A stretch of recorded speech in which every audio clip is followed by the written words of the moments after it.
Hey,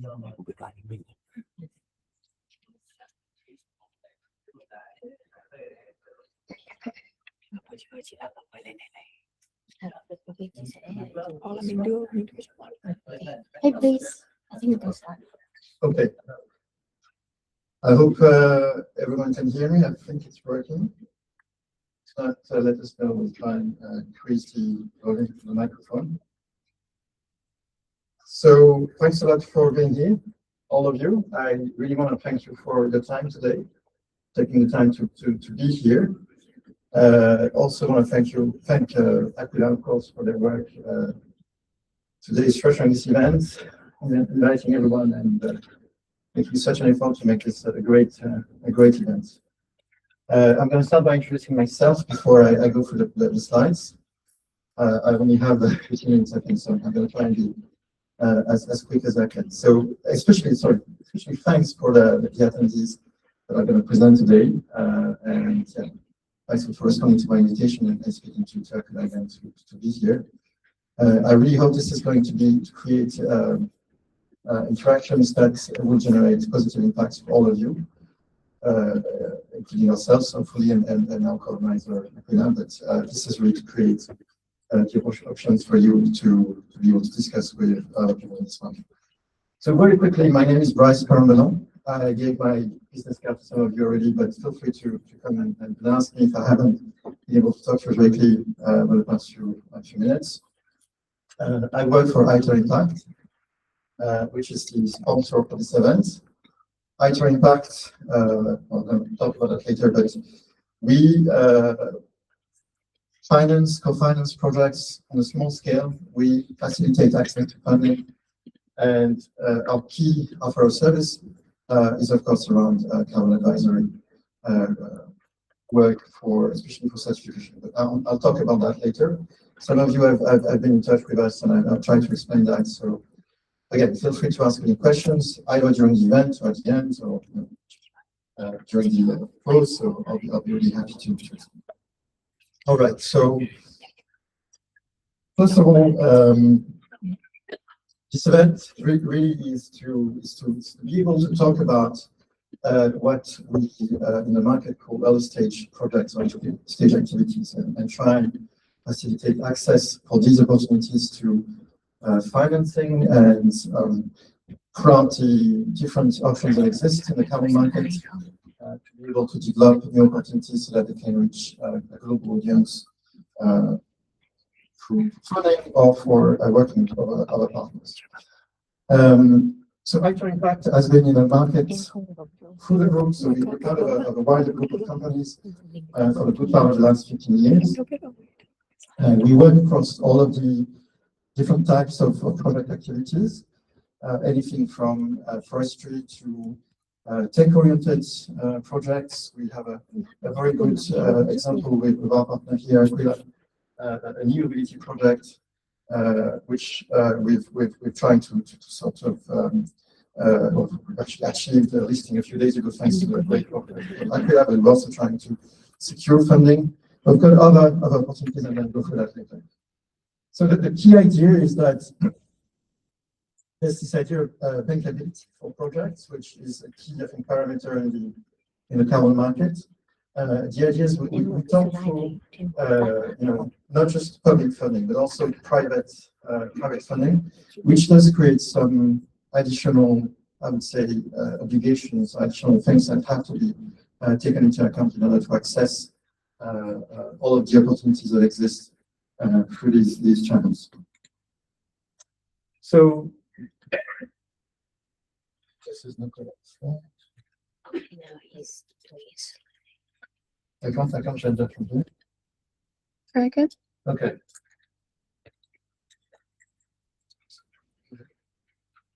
Can you go back? Sorry.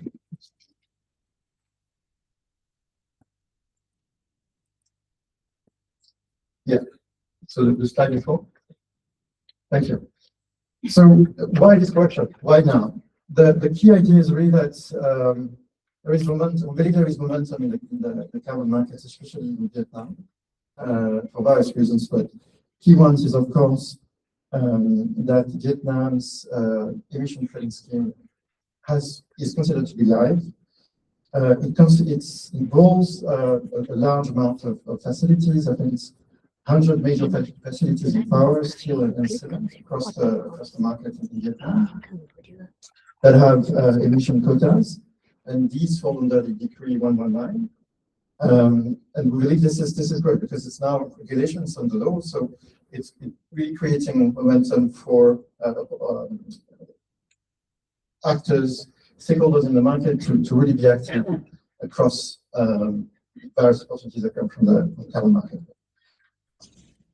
The second point is really that there is now momentum around the international buyers through countries like Japan, Singapore, South Korea, that have always been active in Asia, buying credits and projects throughout the Southeast Asian region.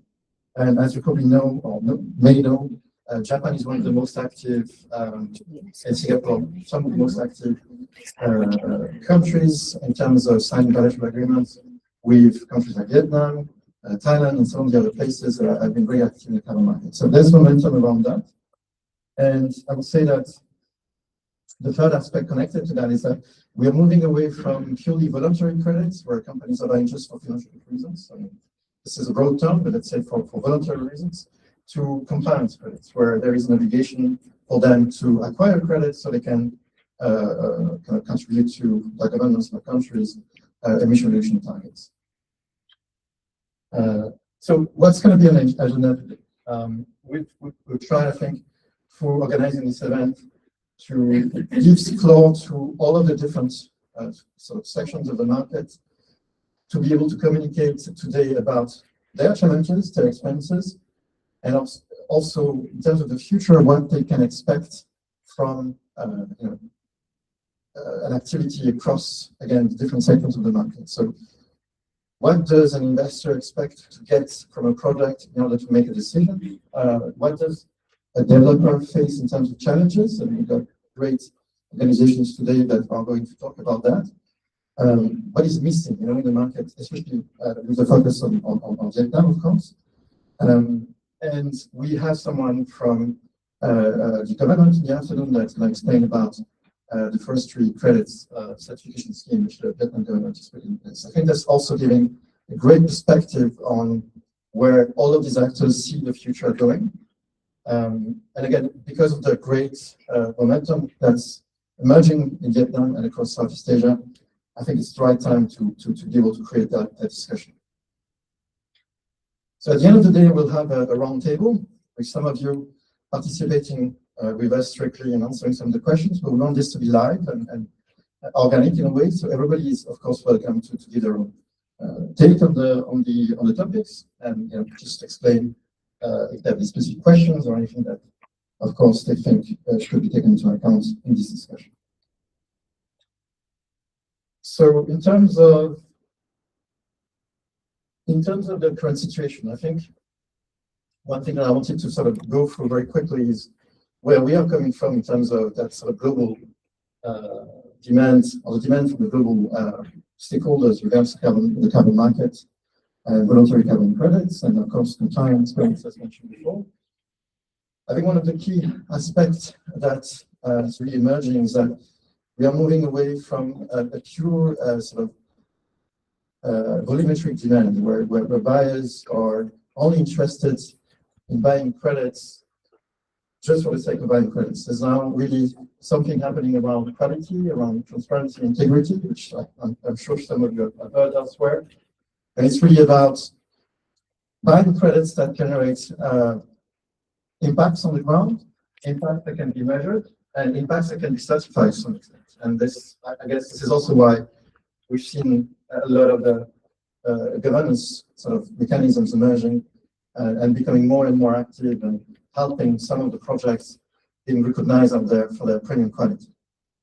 Of course, the sort of compliance aspect is growing, and I personally believe, and I think a lot of the actors that are on the sort of buying side also believe that compliance credits, as mentioned before, are going to become the key in the future, and there's several mechanisms around that. Article 6 is one of those, cost share is another one, although the two are connected. But there's also other things like ETS markets in Vietnam. I mentioned that. There's other carbon tax markets emerging across the planet.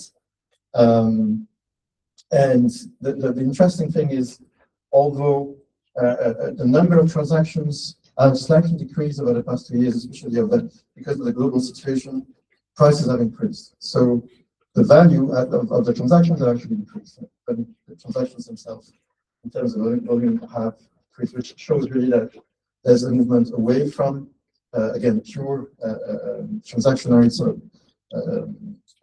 trading towards something that is more oriented with quality and high speed. So in terms of Vietnam's climate story, I think clearly this is one of the fastest growing economies, not just in Southeast Asia, but across the planet. It's also one of the top 5 most climate vulnerable nations on Earth.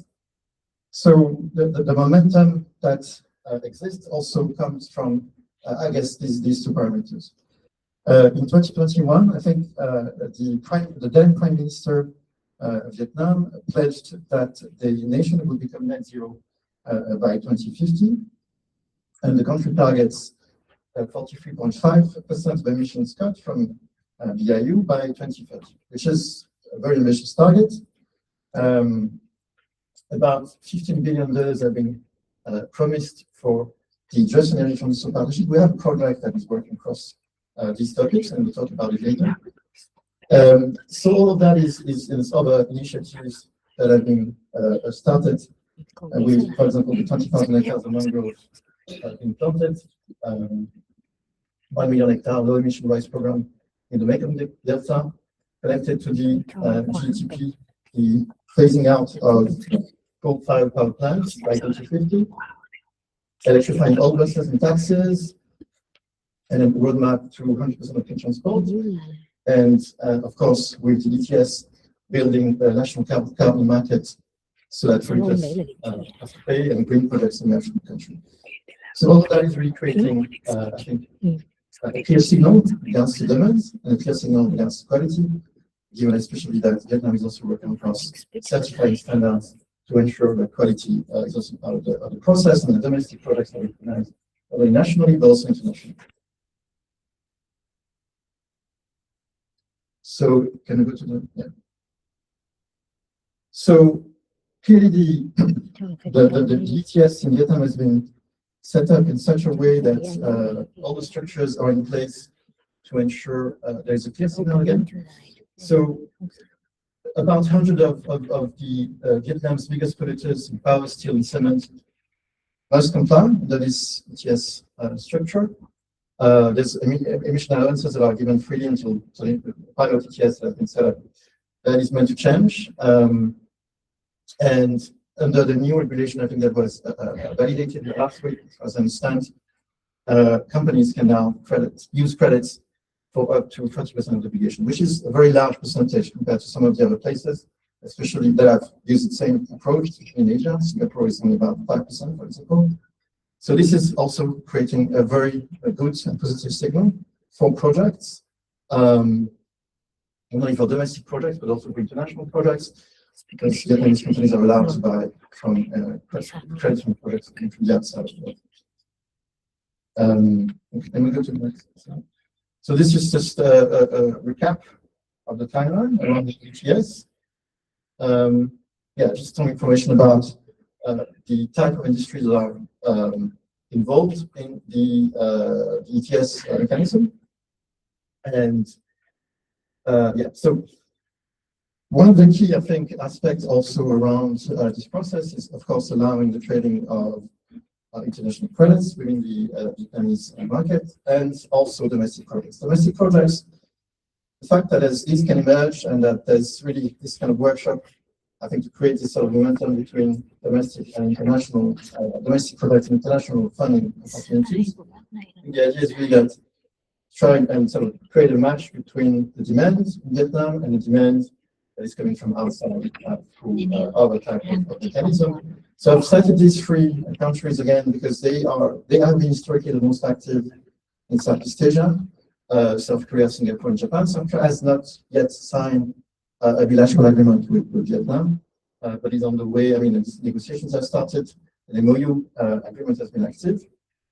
But as some of you know, maybe the Korean ETS market has been one of the most active in the world, second to the EU ETS. So that gives you an idea of the size of the market that we're talking about.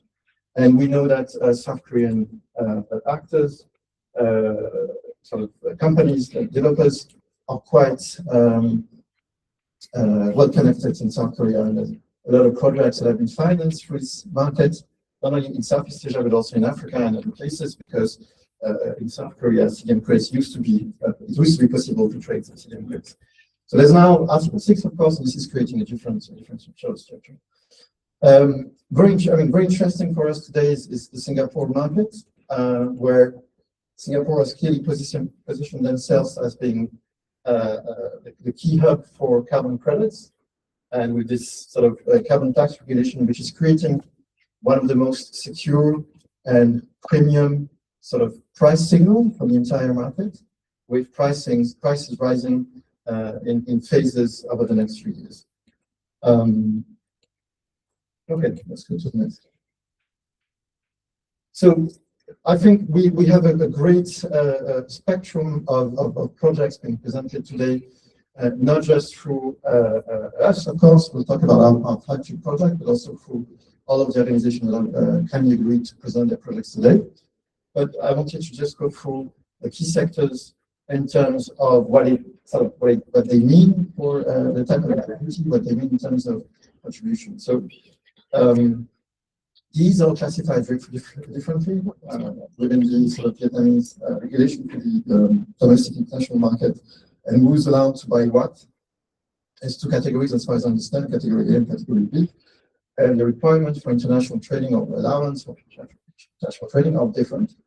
But the key idea is that there's a differentiation between tech-oriented projects and forestry or NGS or natural-based solution type of activities. And this is sort of the case across most of the markets, not just in Vietnam, but also in other places. And I think the idea is that there's contributions that are being made towards the emission reduction of the country, objectives of the country. And it's assumed that sort of engineer or tech-oriented obligations are more difficult to secure in terms of funding, and the existence of, in terms of baseline, what's already there. So if you have, a country with a lot of forests, for example, that's going to affect your ability to, it's going to create more capacity for your country to reduce emissions in the future. So all of these have been sort of historically taken into account in setting up targets for emission reduction across the planet. And here in Vietnam, I think some of these topics, sort of rice making reduction, blue carbon projects, all of these are key to achieving the country's NDC. So one slide very quickly on it's going beyond just the carbon aspect and the carbon impacts aspect. I think one key message, at least for us, from Aither Impact, is that carbon projects are not just about carbon offsets and emission reduction. It's also about generating impacts on the ground. And the standards, I would say, are really trying also to move away from the pure, 1 ton of CO2 is 1 ton of CO2 idea, where you're just generating offsets and you're not generating other things.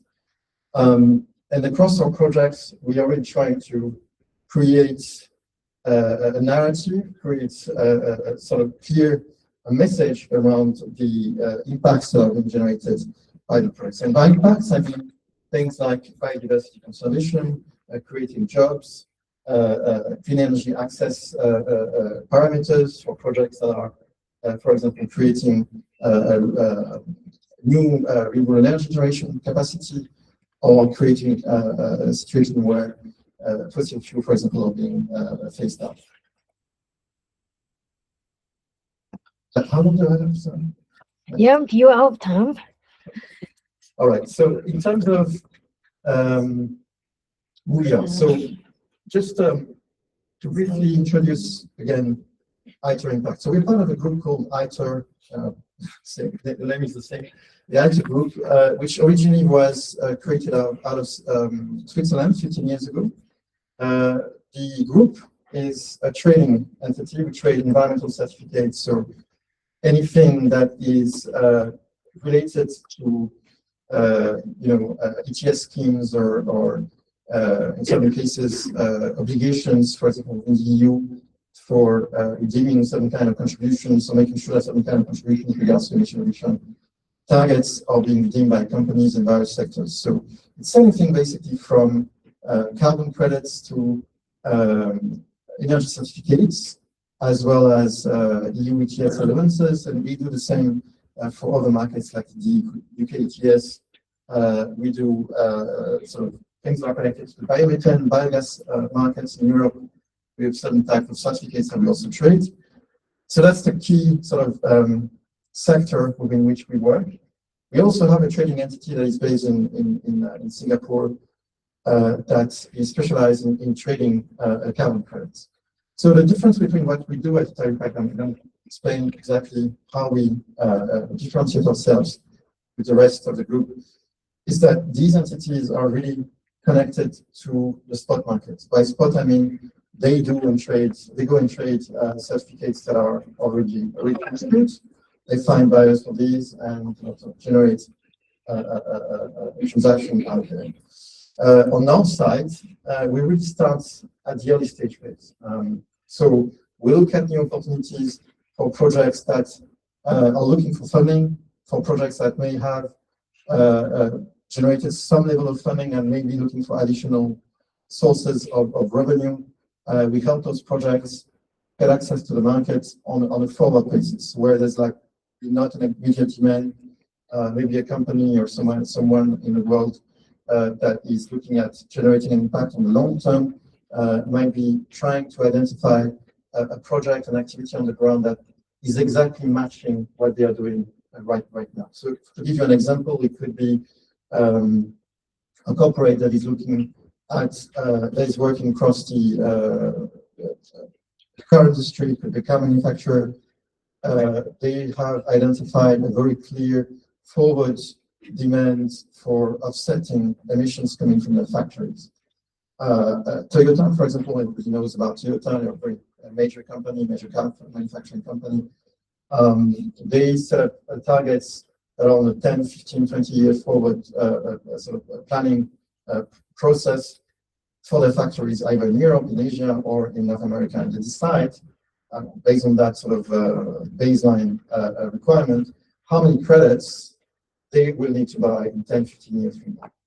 And they will go to the market and they will try and identify a project or projects that match their exact requirements in terms of the impacts that they are generating, the investment requirement that they can propose to the market, and of course, there are other sort of quality criteria that they will set up, and they will try and match those with those demands. So in these particular configurations, the idea is really that they want to be able to secure sort of projects that have certain type of requirements. So it could be forestry, for example, it could be a mangrove restoration project, it could be planting new forests or conserving forests, or it could be in certain cases making sure that there is impacts like jobs being created on the ground through things like food flows or safe water projects. So different types of understandings, but basically the idea is they don't necessarily go and buy credits from a trader right away. They want to see something that really reflects what they think is interesting in terms of criteria, again, in terms of budgeting. So one key idea, I think also, which we are already able to help with, is often different ways of presenting this, but often the situation for these companies is that they might want to sort of prepare for a certain type of budget. They might think, so let's say in terms of how many credits, of course, that's one of the key parameters. I know they have specific targets, but often the idea is they won't have to go to market to buy credit at $10 a ton, for example, because they think in 5 years from now, the price might be too much for them, so they try and secure a price that is lower than that. So the forward aspect is key to this kind of demand. So we really try to, again, identify projects that match those requirements, try and structure that in terms of, again, where are we going in 5 years, 10 years? Is this product going to be able to issue 10,000 tons, 50,000 tons? And in terms of, a methodology and in terms of standards, certain companies, again, don't want to work with certain standards. We've recently heard about a client of ours. We said we don't want to work with Vera, for example. Vera is one of the key standards in the market because Vera is too slow. They think Vera is not of a good sort of quality at this point in time, and they told us we want someone else. We want some other type of standard. So once you start looking at these different methodologies and standards and sort of certification processes, there's plenty of them, which is a huge market. It's difficult to know if you compare methodology to methodology or standard to standard, which one is going to be the most effective. A few years ago, some of you may have heard about the standard for Pure Earth, which used to be a flagship standard for engineered projects, engineered being anything that is tech-oriented, tech-based, but is not necessarily very sort of basic text like cook stoves. It's more like capturing air and generating CO2 offsets and sequestering the ground, for example. So there's a whole engineering process that happens. Just to give you an example of other things, but well, in those cases, this standard, for example, is now considered one of the sort of slowest in the market. So you have new standards that have emerged, competing with this standard, and it's key for us to be able to advise clients on, well, right now, if you go with Pure Earth, you might have to wait 3 years before you get your first credits. If you go with another one like Isometric, which is a competitor that emerged 2 years ago, it will take you 6 months. So that gives you an idea of the sort of things that we try to help our clients with, and we help, of course, product developers also identify the right opportunities with regards to their activities. If at one point in time, in terms of forestry projects, I'm sure that a lot of you have heard about planting forests or restoring existing forests or conserving forests. Well, there are also different standards and methodologies like this for these. So could be that right now in the market, the most effective standard might not be the ones that you think are being the most the best known. So that's one thing we really help to progress in our work. And yeah, so the experience has been that we've crafted documents to help projects successful. So very quickly, I will talk about the composition of our company. We're a very small team, but we worked across different sectors. So the keys, I think the key difference between us and some of the other players in the market is that we tend to be polyvalent. We work across different methodologies. Each of us has worked for more than 10 years in this market. I have done personally anything from forestry projects to cook stoves to, again, DAC, which is this sort of direct air capture activity, which is really a different type of engine, different type of sort of approaches. But so we can offer advice across everything that you may think of in terms of where are we going again, where can we certify, how much money we can generate, what's the best approach to get something certified, and what prices can we expect from the market. So, I mean, the key point is really that we are really reactive. We can offer a lot of options with regards to your budget also, and make sure that in terms of your expectations on the 5 to 10 year timeline, if you're looking at generating credits, for example, we're looking at generating paths for your investment, then we can offer you very clear outcomes. So, very briefly about the group. Like I said, we were created in 2010. The company was initially set up in London, then again set up in Switzerland. That's where our founders are located. Our key offer of services initially was around ETS, EU ETS, then moved away from that. and expanded and diversified our activity. So the key thing is the expertise really comes around, again, for the group, pricing, assessing the market, identifying demand, and making sure that there is a clear outcome to your investment or your interest in terms of project. We worked across various corporate demands. Us at Aither Impact, we have worked with companies like Volkswagen, ENI.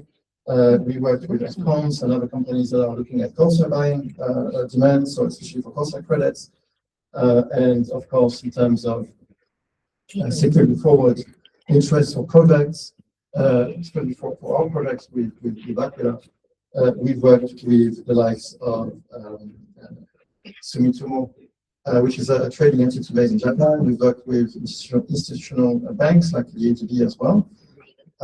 So we really have access to various types of investors in the market. And again, that's the key point of being able to be here today and being able to help you with any type of thing. So I went a little bit briefly on some of the slides, but the idea was really to give you a key sort of introduction of what we do and what we intend to be able to help you with. So two things. We can either start the presentation from now or with the proper questions. How do we progress? Thank you, Bryce. Yes, now we can progress with the presentation. All right, thank you very much.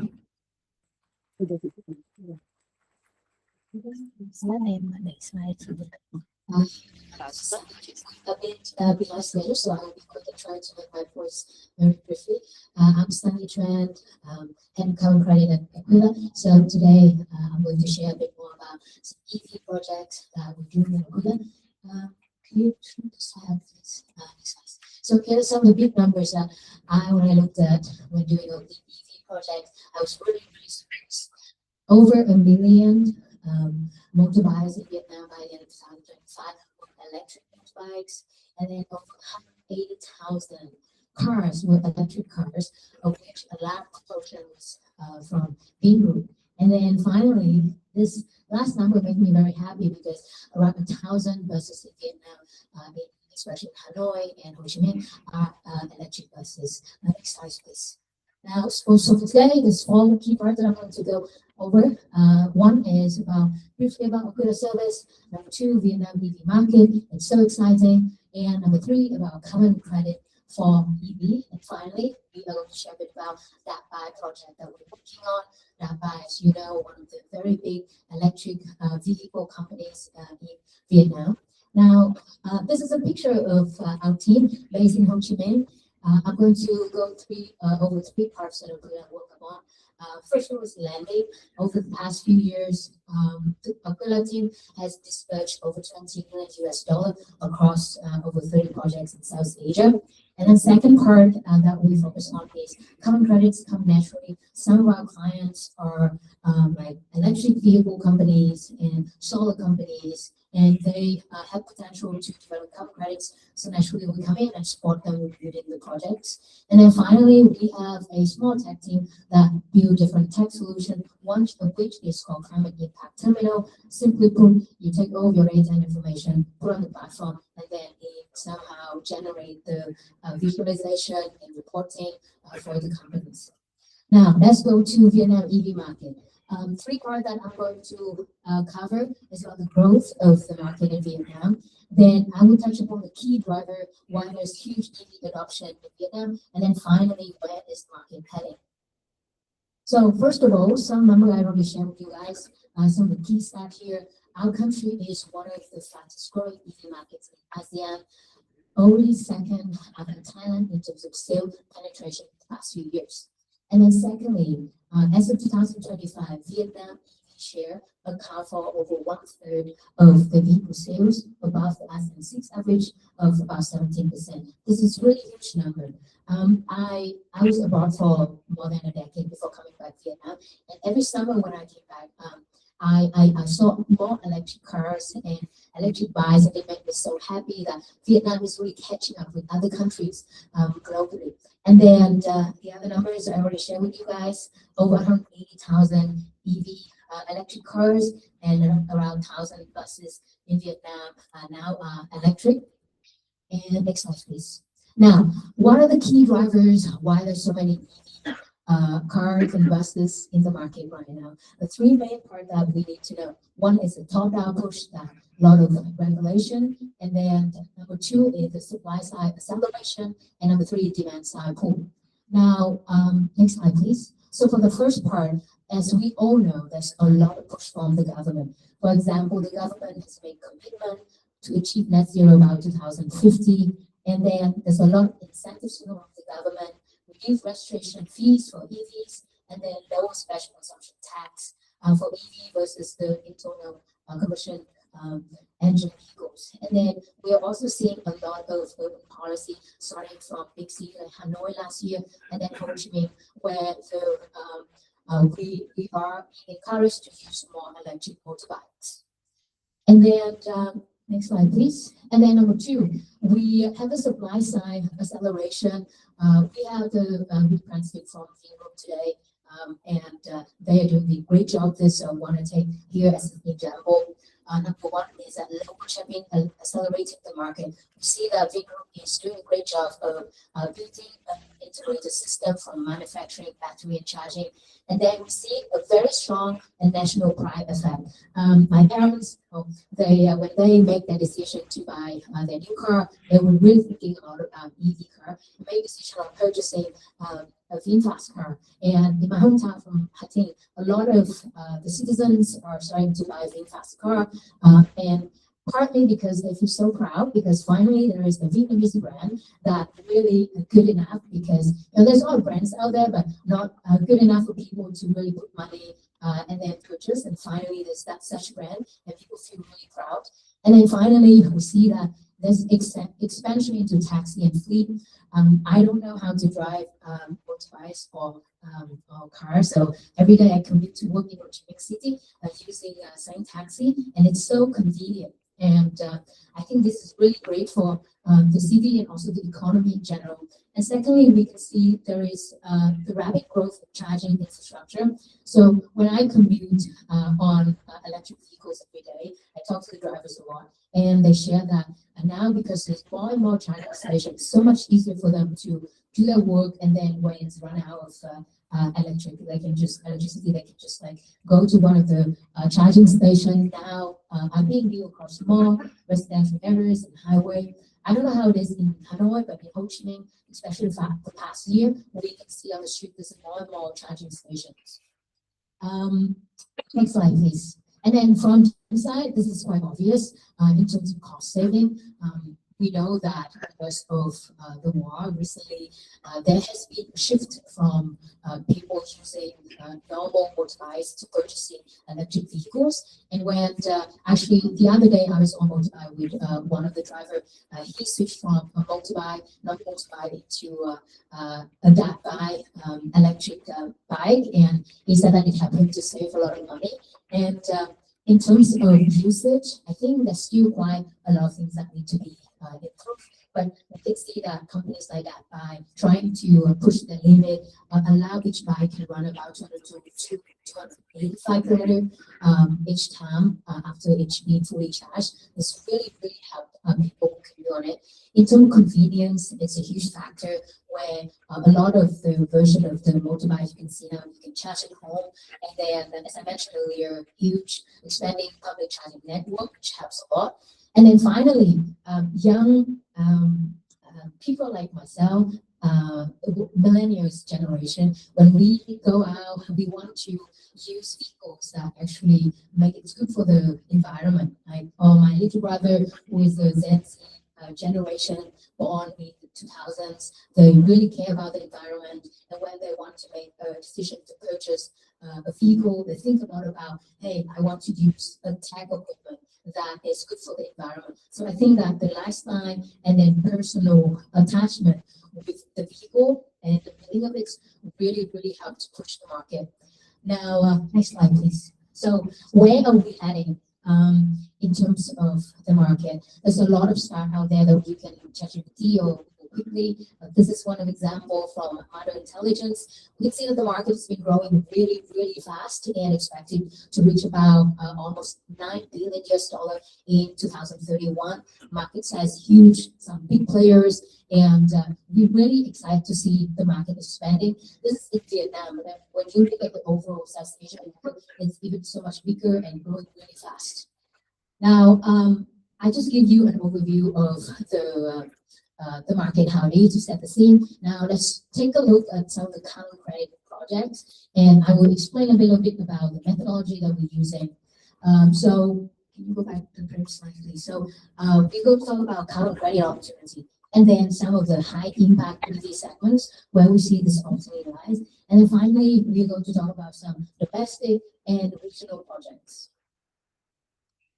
So, first of all, now, scalable carbon credit opportunity. We know that transportation is one of the major sources of emissions in Vietnam, and EVs will help to reduce the emission by how. On the left-hand side here, you see that the normal internal combustion engine vehicle creates a lot of emission, different types of emission that you can see there. I'm not going to read out on that. But on the right-hand side, you can see here, I'm promoting for that buy. This is one of the buys and its model. You can see that by using the electric vehicle, we can reduce the emission significantly. In this case, we're assuming that the energy is still sourced from a coal-fired power grid. And we can see the big picture here is each kilometer driven that we transit from the EIC vehicle to electric vehicle, we can measure huge emission reduction. Next slide, please. And then in terms of requirements, this is a really simple high-level slide. Of course, the process is so much more complex, but there's a lot of data that we need to collect along the way. For example, driving data like distance, usage, and then thankfully, a lot of these motorbike have sensors, so we can collect the data very easily. At Aquila, one project we do for our client charge, we collect the data from the sensor for client, and then we put on the dashboard so you can see the distance, and then all the other metrics related to the bike. And then once we establish the baseline, which is the emission that happens with the gasoline vehicle, and we compare that with the project vehicle, which is EV to replace the IC vehicle, minus these two emission number, we have the reduction number. That is the number that we use to convert into carbon credit. Next slide, please. Now, here are some of the high impact EV segment that we see in the market. This is huge potential. One that I mentioned earlier is the electric motorbikes and massive scale in Vietnam right now with a lot of favorable regulations from the government, and with a lot of people commuting every day, like myself, I use it every day, and this can be very good. Number two is fleet vehicles. We are talking about Grab or e-bike or Same Taxi, ride-hail logistic delivery. So a lot of these companies, when they switch from the normal vehicle to the electric vehicle, this can be really good for the environment. And of course, there's huge carbon credit potential. This is why we see companies like Vingroup. About 2 months ago, they have a stakeholder meeting. I don't know if any of you had a chance to knock in and listen. It's really great what they're doing. They're doing 2 projects, which I will touch upon a little bit later. And then finally, corporate EV adoption. We see that a lot of corporates are really supporting their employees to transition from normal vehicle to EV. And this will help to upgrade and manage data a lot better. Next slide, please. And then in terms of value for the companies who are in the market. Now, when a company, EV company, start to do carbon credit project, there's a lot of things that will be very beneficial for you. Number one is revenue. This is obvious. When you want to do things that's good for the environment, but at the same time, need to generate revenue for the company, because business need to create revenue and so that they can keep growing.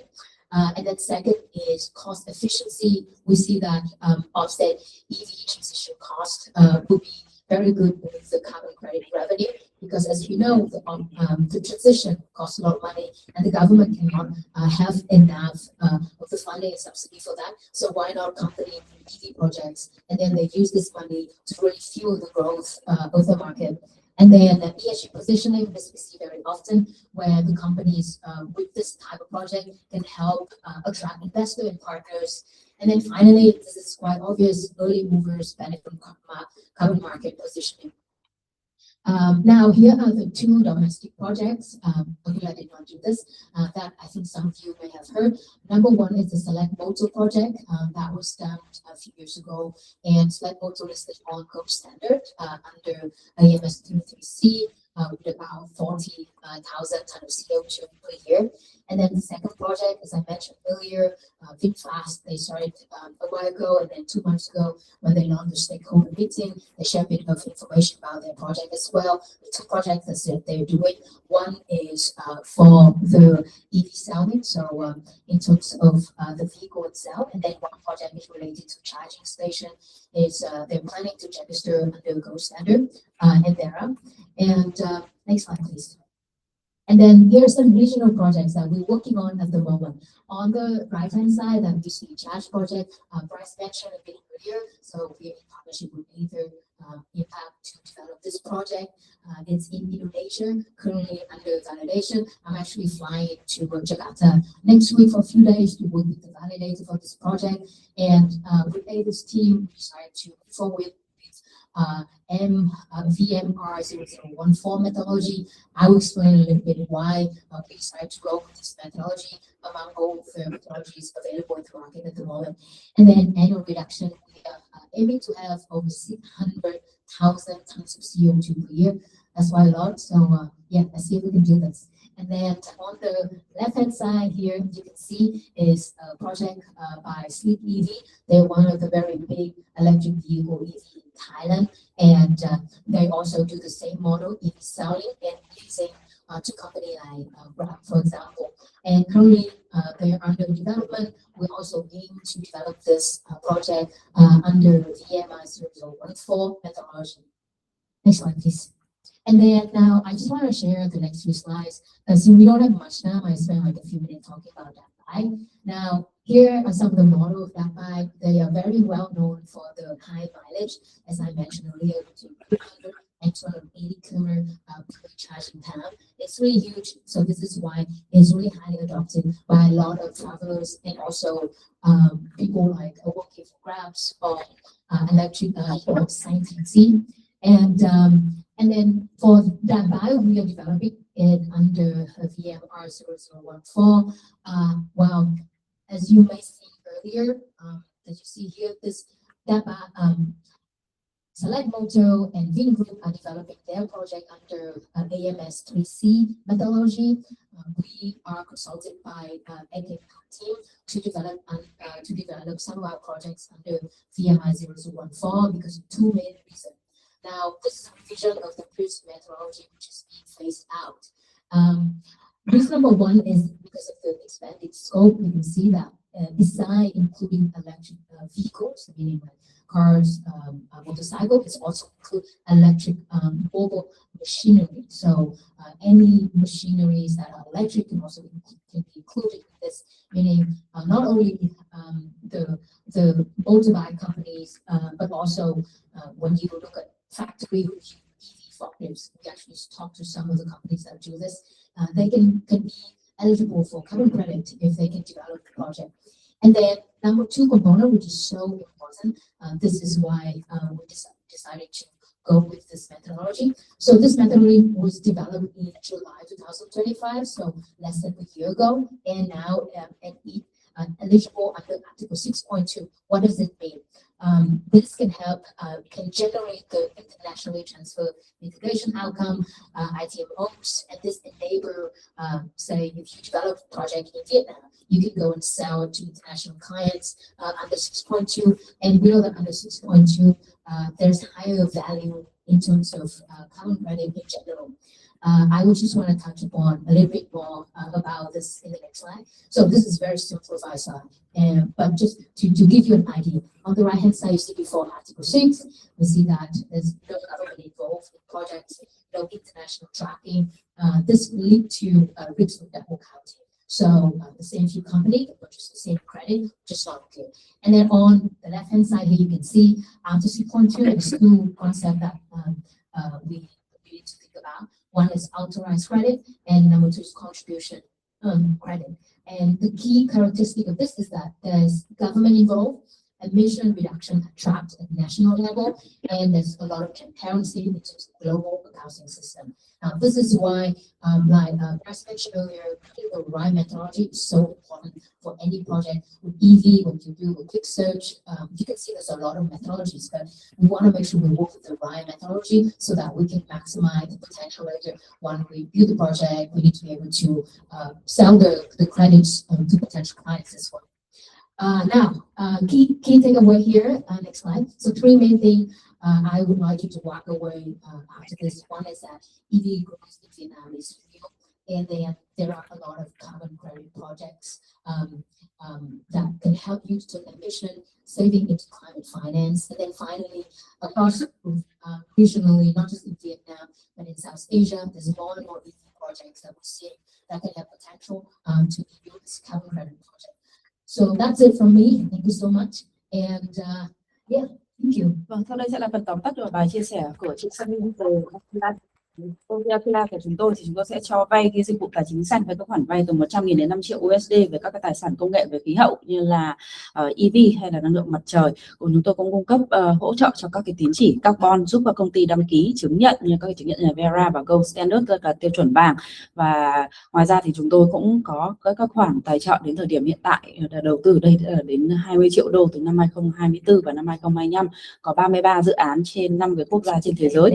Sau đó thì tôi sẽ chia sẻ một chút về cái thị trường xe điện ở Việt Nam. Thì hiện tại chúng ta có thể thấy được thị trường xe điện đang chiếm tầm khoảng 33% và cái doanh số bán xe cao hơn cái mức trung bình của khu vực Đông Nam Á là hơn tầm khoảng xấp xỉ 17%, 183.000 ô tô điện, và hiện tại chúng ta có gần 1.000 cái xe buýt điện đang hoạt động năm 2025. Đây là một cái thông số rất là đáng mừng. Tiếp nữa thì tại sao cái động lực của chúng ta ở đây là gì? Đó là chúng ta có các cái quy định từ bên phía chính phủ đổ xuống, ví dụ như là những cái cam kết net zero từ vào năm 2025 này, những cái ưu đãi về thuế của chính phủ khi chuyển sang xe điện, cũng như là những cái hạn chế của cái chính phủ áp xuống khi mà trong các cái đô thị sẽ giảm cái lượng xe xăng đi. Rồi về phía tiếp theo nữa tôi sẽ đề cập đến về các cái nhu cầu về phía cung. Phía cung thì chúng ta sẽ thấy là VinFast đang dẫn đầu cái hệ sinh thái bằng cái hệ sinh thái tích hợp bằng việc mở rộng các cái sạc điện, cái trung tâm sạc trên toàn quốc. Về phía cầu thì chúng ta sẽ thấy được rằng khi mà sử dụng xe điện thì chúng ta có thể tiết kiệm được các cái chi phí rất là tiện lợi, cũng như là các cái mục tiêu ESG, và nó cũng là một cái lối sống mới, đặc biệt là đối với các cái giới trẻ. Tiếp nữa thì chúng ta sẽ có thể thấy được cái thị trường nó sẽ tăng dự kiến từ 3,12 tỷ USD năm 2025 đến 8,84 tỷ, tức là gần 9 tỷ USD vào năm 2031. Và các cái công ty lớn ở trên thị trường, những ông lớn ở trên thị trường xe điện bây giờ như chúng ta có thể thấy như là VinFast này, Hyundai, Toyota, BYD rồi vân vân. Vậy thì tại sao nó lại liên quan đến cái tín chỉ carbon của chúng ta? Thì chúng ta sẽ thấy được rằng giao thông vận tải hay là các cái xe cộ đi lại nó vẫn là một trong những cái nguồn phát thải chính. Và khi mà chúng ta sử dụng xe điện ấy, thì chúng ta sẽ giảm được cái lượng khí thải tính trên mỗi km. Các cái phương pháp luận thì chúng ta sử dụng ở đây đó là chúng ta sẽ so sánh cái việc mà sử dụng các cái xe chạy bằng cái động cơ đốt trong, xe xăng, với cái xe điện để so sánh được cái lượng khí thải, lượng phát thải giảm trên mỗi km, và chúng ta sẽ điều chỉnh dựa theo cái mạng lưới điện của chúng ta. Ở đây chúng ta sẽ có các cái phân khúc tác động cao, ví dụ như ở đây nó là xe điện này, ví dụ như là các cái xe mà người dân sử dụng đi lại hàng ngày. Cái thứ hai đó là đội ngũ các cái xe điện đến từ các cái công ty cung cấp dịch vụ, ví dụ xe công nghệ ví dụ như là Grab này, hay là cái việc mà các công ty sẽ triển khai áp dụng xe điện cho cái đội ngũ xe của công ty đó như thế nào, thì nó sẽ dựa trên ESG. Và tại sao họ lại cần phải áp dụng cái xe điện ở đây là nó sẽ giúp tăng cái doanh thu cho các công ty này, rồi bù đắp các cái chi phí chuyển đổi, cũng như là định vị cái vị thế của họ ở về ESG, tạo ra lợi thế cạnh tranh. Sau đây tôi sẽ chia sẻ về một số các cái dự án trong nước và trong khu vực. Đây thì chúng ta có thể thấy được ở trong nước thì ở Việt Nam thì chúng tôi có cái dự án C-Select và VinFast. Còn ở trong khu vực thì chúng tôi có cái dự án là Charge Asia ở Indonesia và Select ở Thái Lan. Thì chúng tôi có cái dự án Datbuy, thì đó là cái mô hình Quantum S123, và nó có thể đi được với tầm khoảng 200 đến 285 km, cái tốc độ từ 90 đến 100, nên là nó rất là hiệu quả và đi được xa. Thì chúng tôi sử dụng cái phương pháp luận ở đây đó là VSC VMR 0014. Và tiếp nữa thì tiếp nữa trong tương lai thì có thể thấy nó sẽ mở rộng ra là ngoài các cái phương tiện đi bằng xe thì chúng tôi sẽ mở rộng sang các cái máy móc chạy bằng điện, lấy ví dụ như các cái xe nâng ở trong nhà máy. Rồi thì chúng tôi cũng có những cái thông tin mà chúng ta sẽ có thể thấy được chia sẻ từ bên phía chính phủ, cái mục số 6, điều 6. Cảm ơn. So for the next, we're going to have Bryce again, going to share about Koshia market. Things will be very interesting for a lot of us learning. Bryce.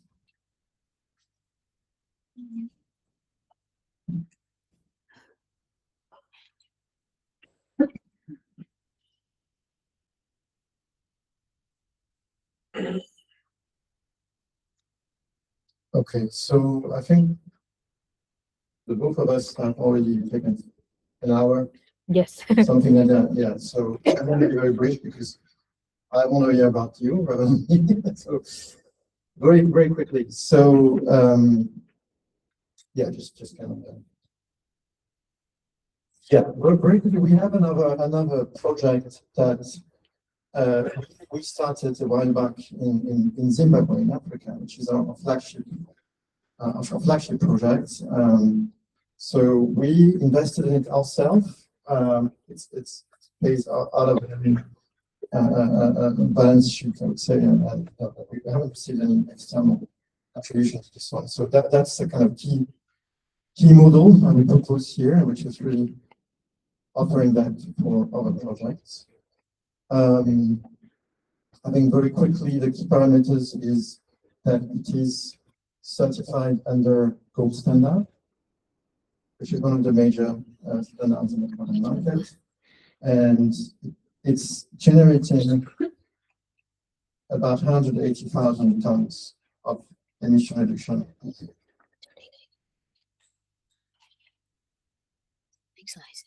So the key principles is that it is replacing inefficient, highly emitting, traditional firestone-based cooking places by with more efficient cooking technologies. So that allows people to reduce their usage of firewood. Of course, it reduces the CO2 emissions, and in doing so, it allows people to breathe fresher air in their houses. So this is a model of project that exists across the planet, especially at the least developed areas. So it's very basic in a way because the sort of approach is very classical. This over a lot of other projects. So it's in Zimbabwe again. We intended to be exportable across Africa and potentially across the planet, so we can replicate the model. Next slide, please. So the way that the certification works is that you can certify contributions to sustainable development goals. So you choose which ones apply. In this case, pressure air, so that reduces health impacts. The cost of buying firewood for your cooking needs are reduced. So people use this time and money to do other things. Most cases, they use it to train themselves, educate themselves. And yeah, the other major contribution is it reduces the impact it has in the forest because people don't have to cut down trees to burn them. There's less deforestation. Next slide, please. One of the key aspects, as most of you in the NGO impact sector do worry, you have to involve the stakeholders, and we did it through various ways, but it's part of the process of certification. Site visits and all that is very important. Next slide, please. Just some key stats about the project, but basically, yeah, we issue credits, and they are meant to be cost-eligible. So I'm going to talk about CORSIA. Next slide, yeah. So CORSIA is one of the main compliance signal in the market at the moment. Well, it's been the case for a few years. A lot of projects, also in Vietnam, have really tried to align with this requirement. Why? Because it's a clear demand signal. It's aviation including Vietnam Airlines, but other companies like that have to offset their emissions, and they go to the market, they buy credits, they invest in projects. So it's giving, in a way, a clearer perspective on where things are going in the future in terms of pricing and demand. Next slide. And it's structured in phases. We are now in phase 1, and it's ending at the end of the year. So what that means is that companies will have to retire offsets that they've been given to, targets that they've been given to retire on the phase basis. Next slide. So in terms of prices, which is, I think, especially for those of you that want to understand how to monetize your activities, that is meant to give you some idea about the price, but it's a bit it's variable. So it's changing depending on demand, depending on parameters. Well, at the moment, the main challenge in this market is having governments delivering authorizations. That is influencing how buyers see demand, because they think certain ways. It's true that it's difficult for them to understand how to get those authorizations, which is also why countries like Vietnam are very important, because they are giving the market a clear indication that they want to commit to progress this. None of the countries are doing that, so that's creating some uncertainty. But in terms of pricing, the key message is that the prices are higher if you have compliance demand like also, than if you just go and buy, get someone to buy on a voluntary basis. It's a different type of demand and a different type of expectation. Next slide. So this is just some stats about phase 1 and phase 2. I saw this just the deadline here is January 2027. Typo just.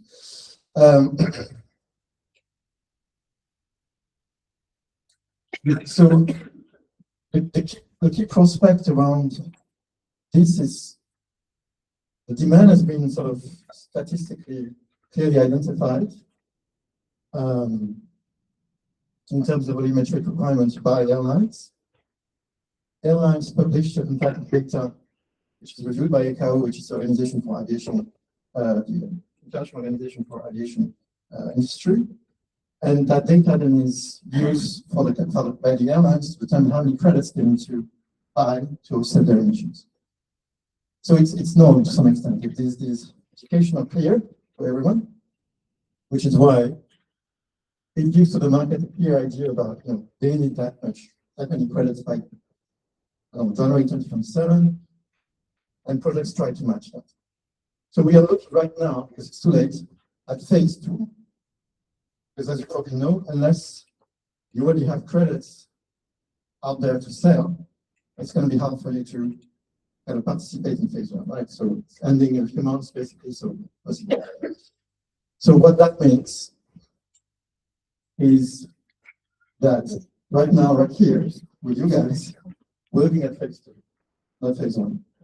So if you are interested in participating in this market, either as a buyer or as a developer, then you need to think about how many credits you can issue for the phase 2. So looking forward in the future. Okay. So to go back to our project, I thought about this slide, and I thought maybe the best thing to approach is what we faced as challenges and what was good at this process. Well, Zimbabwe is Zimbabwe. It's a developing country. But has challenges, and I'm sure all of you are aware. The good thing is they worked with various organizations to set up modern system, which is blockchain based, to register the credits. So when you register a project with them, you need to use the system, they call it the Zimbabwe Carbon Registry. So you basically issue credits on the standard, the gold standard, then you have to reissue them on the Zimbabwe standards. That's as a cost. The principle is basically issue credits for your projects, then you pay out an amount to the Zimbabwe government. You're allowed to issue your credits, which is sort of like a levy. Vietnam is not approaching this problematic in the same way, which I think is a very positive signal, because developers are not charged.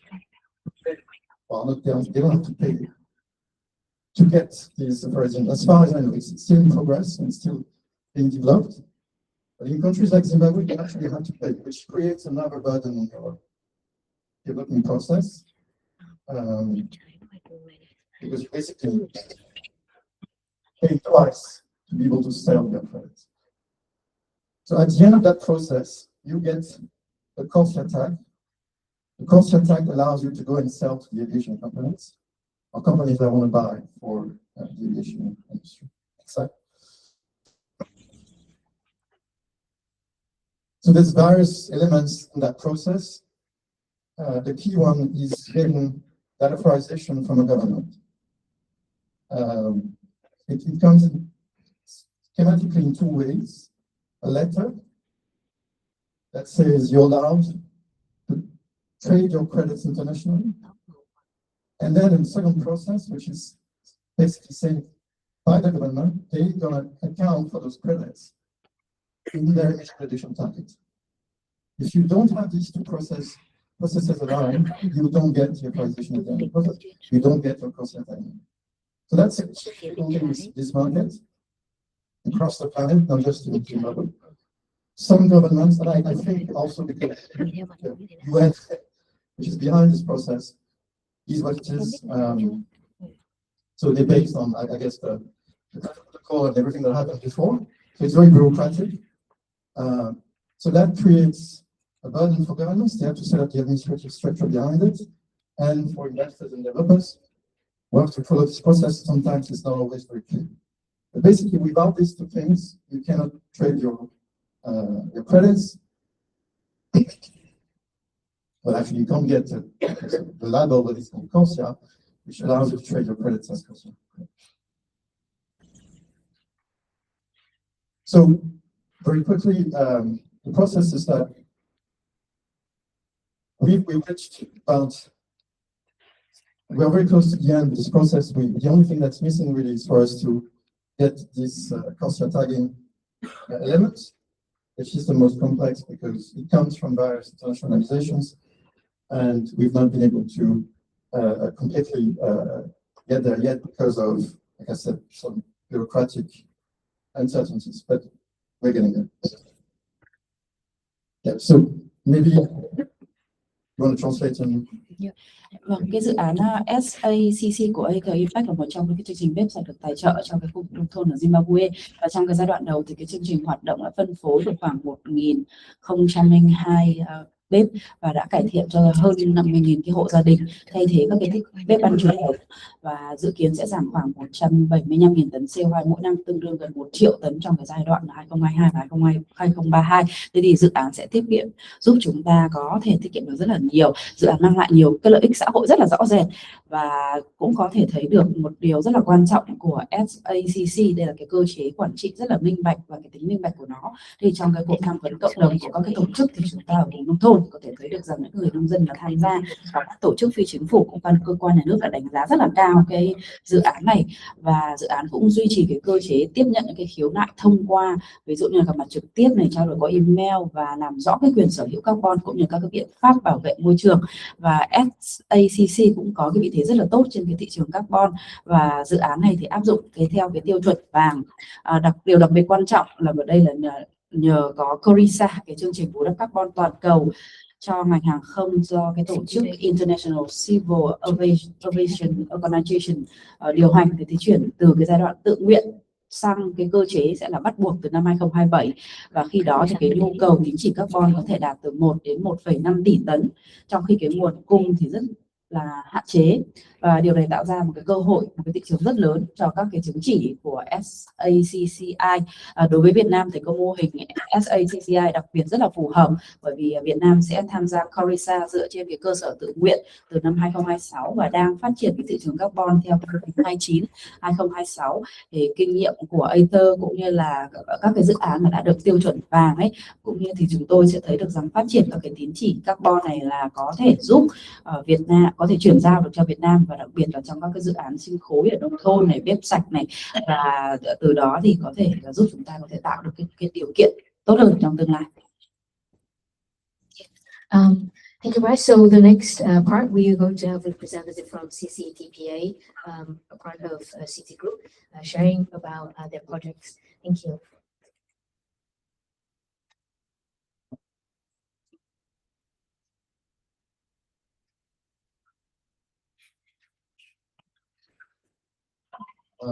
Kính chào tất cả các đại biểu có mặt trong chương trình hội thảo ngày hôm nay. Thì tôi là Nguyễn Trường An, là CEO của CCTPA, sàn giao dịch tín chỉ carbon ASEAN, là một thành viên của tập đoàn CT Group.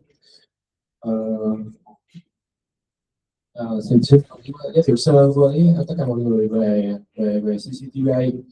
Và sau đó thì chúng ta sẽ có một vài các cái tổng quan về các cái dự án mà CCTPA đang triển khai ở Việt Nam về mảng dự án tiết kiệm carbon.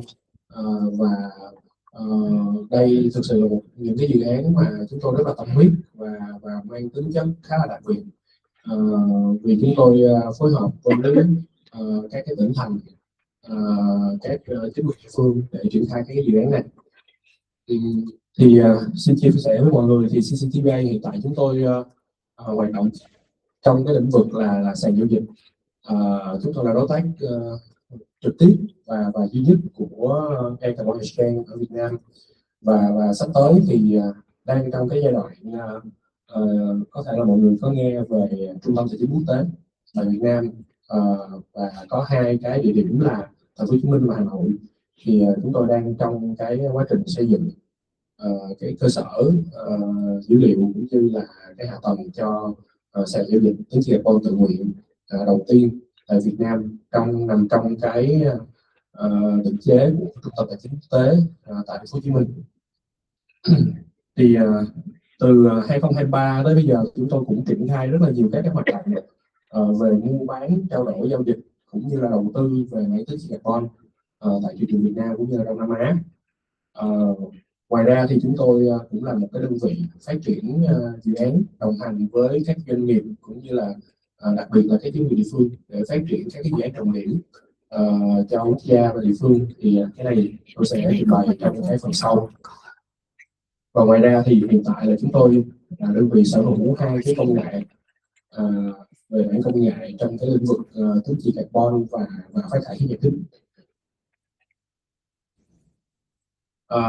Cái công nghệ đầu tiên chúng tôi gọi là Carbonfly.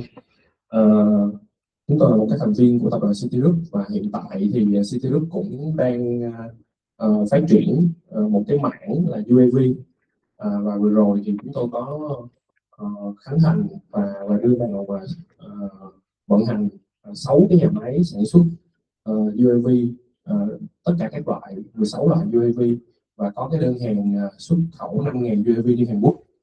Thì với cái nền tảng công nghệ đấy của tập đoàn thì chúng tôi có phát triển một cái công nghệ gọi là Carbonfly, được xem như là Eyes of the Forest, có nghĩa là cái con mắt của rừng.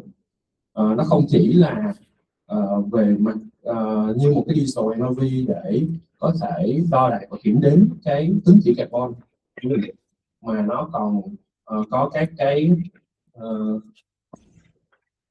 các cái công nghệ để giúp cho cung cấp các cái báo cáo chuyên sâu và cũng như là cảnh báo về những cái hiểm họa có thể đe dọa đến cái khu vực rừng. Và ngoài ra chúng tôi có Catalyst, là một cái nền tảng kiểm kê khí nhà kính tự động, một cái phần mềm cái platform để cho các doanh nghiệp có thể thực hiện các cái báo cáo kiểm kê nhà kính theo tiêu chuẩn Việt Nam cũng như là tiêu chuẩn quốc tế. Về carbon fly thì đây là một số các cái thông tin cơ bản mà về công nghệ, về thiết bị mà chúng tôi sử dụng trong cái hệ thống carbon fly này. Nó có chức năng là cảnh báo, giám sát cháy rừng, giám sát đa dạng sinh học, giám sát tài nguyên và chống xâm lấn, cũng như là giám sát đảo nhiệt và những cái rủi ro về môi trường hay sinh thái rừng. Và cái chip của cái hệ thống này đó chính là một cái thiết bị bay Viton và các cái cảm biến cũng như là các cái thiết bị đi kèm, cũng như là một cái hộp bay tự động. Có nghĩa là với cái giải pháp này thì chúng ta có thể giám sát rừng một cách tự động, và cứ đến đúng ngày, đúng giờ, đúng thời điểm thì cái UAV này nó sẽ cất cánh và nó bay giám sát toàn bộ cái khu vực của được chỉ định và gửi cái thông tin về cho đảo để chúng ta có thể sử dụng các cái phần mềm cũng như AI để phân tích cái dữ liệu mà nó gửi về.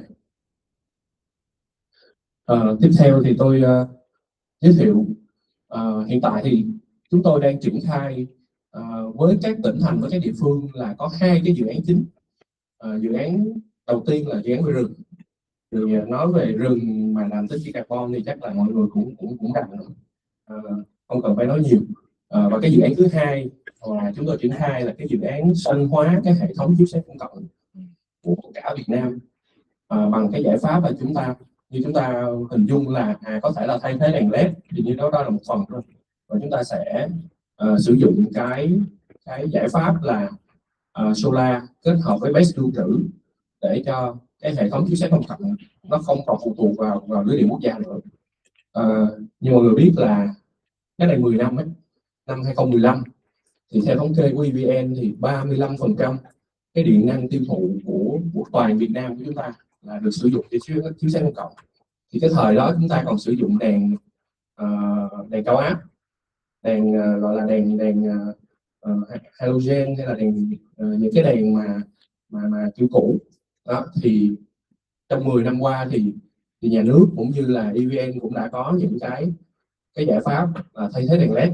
Thì hiện tại tới 2025 thì cái tiêu thụ điện cho chiếu sáng công cộng nó đã giảm xuống còn hơn 20%, nhưng mà đó cũng là một cái con số rất là lớn. Vì như mọi người hình dung là cái tiêu thụ điện nó là một cái phát thải gián tiếp khá là lớn, khi mà toàn bộ cái hệ thống sản xuất điện của chúng ta còn phụ thuộc khá là nhiều vào nhiệt điện. Thì với cái dự án này thì chúng tôi triển khai ở khắp 34 tỉnh thành, và hy vọng là nó sẽ là một cái giải pháp và một cái dự án có thể giúp giảm cái phát thải chung của quốc gia thông qua tiết kiệm điện cho chiếu sáng công cộng. Thì hiện tại chúng tôi hiện tại chúng tôi đây là những cái tỉnh mà chúng tôi đã có những cái triển khai ở mức cơ bản, báo cáo tiền khả thi, và những cái tỉnh in đậm là những cái mà chúng tôi đã tới cái bước là báo cáo khả thi để có thể là trình bày với chính quyền địa phương để nhận cái chủ trương đầu tư cho nhà nước. Và đặc biệt là vào ngày 28 tháng 3 vừa qua thì chúng tôi đã nhận được cái chủ trương đầu tư của ở tỉnh Gia Lai, là cái tỉnh đầu tiên mà sẽ triển khai cái dự án kép là dự án chiếu sáng công cộng và dự án rừng ở tỉnh Gia Lai.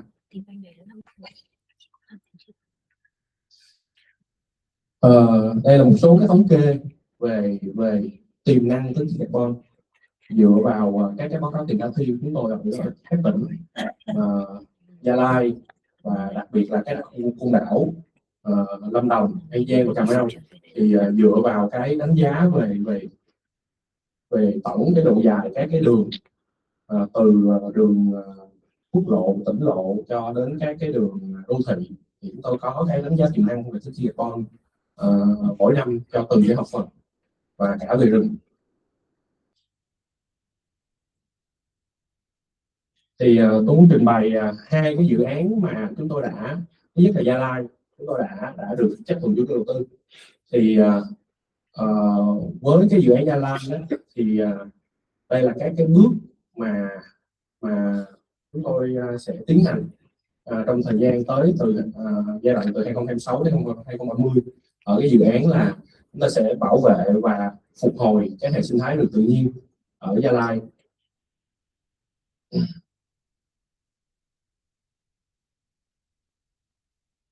Thì với cái trụ cột mà phục hồi hệ sinh thái tự nhiên ấy, thì nó sẽ phải đi kèm với một cái hoạt động một cái trụ cột thứ hai là trồng rừng và tái trồng rừng AR.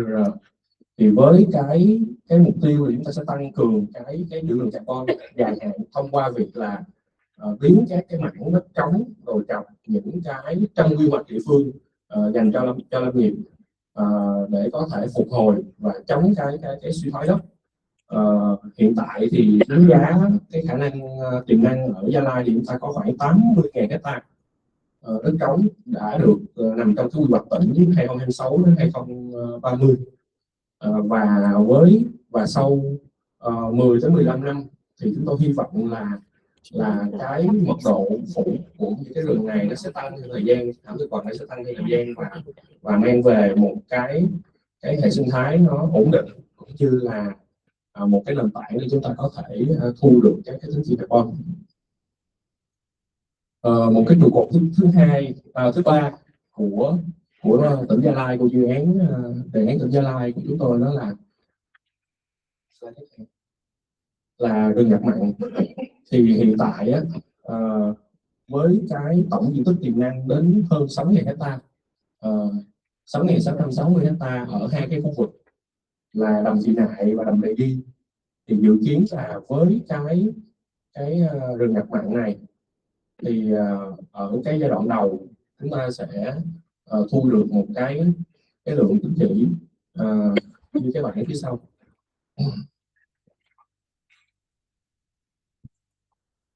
Đây. Tổng thì thật ra với cái blue carbon đó, thì với cái diện tích hơn 6.000 đó thì chúng tôi thu được nó không nhiều so với rate cộng cũng như RR, nhưng mà như mọi người biết thì với giá của blue carbon, giá tín chỉ carbon blue carbon nó cao hơn khá là nhiều so với rate cộng của RR, thì nó là một cái nguồn thu khá là tốt. Thì đây là cái trữ lượng tín chỉ carbon trong 10 năm tới mà chúng tôi đã đo đạc và khảo sát, cũng như là báo cáo khả thi cho tỉnh Gia Lai. Và đây là cái bảng về cái chi phí từ hồ sơ cho đến những cái chi phí về digital innovation cho cái dự án rừng ở Gia Lai. Thì từ những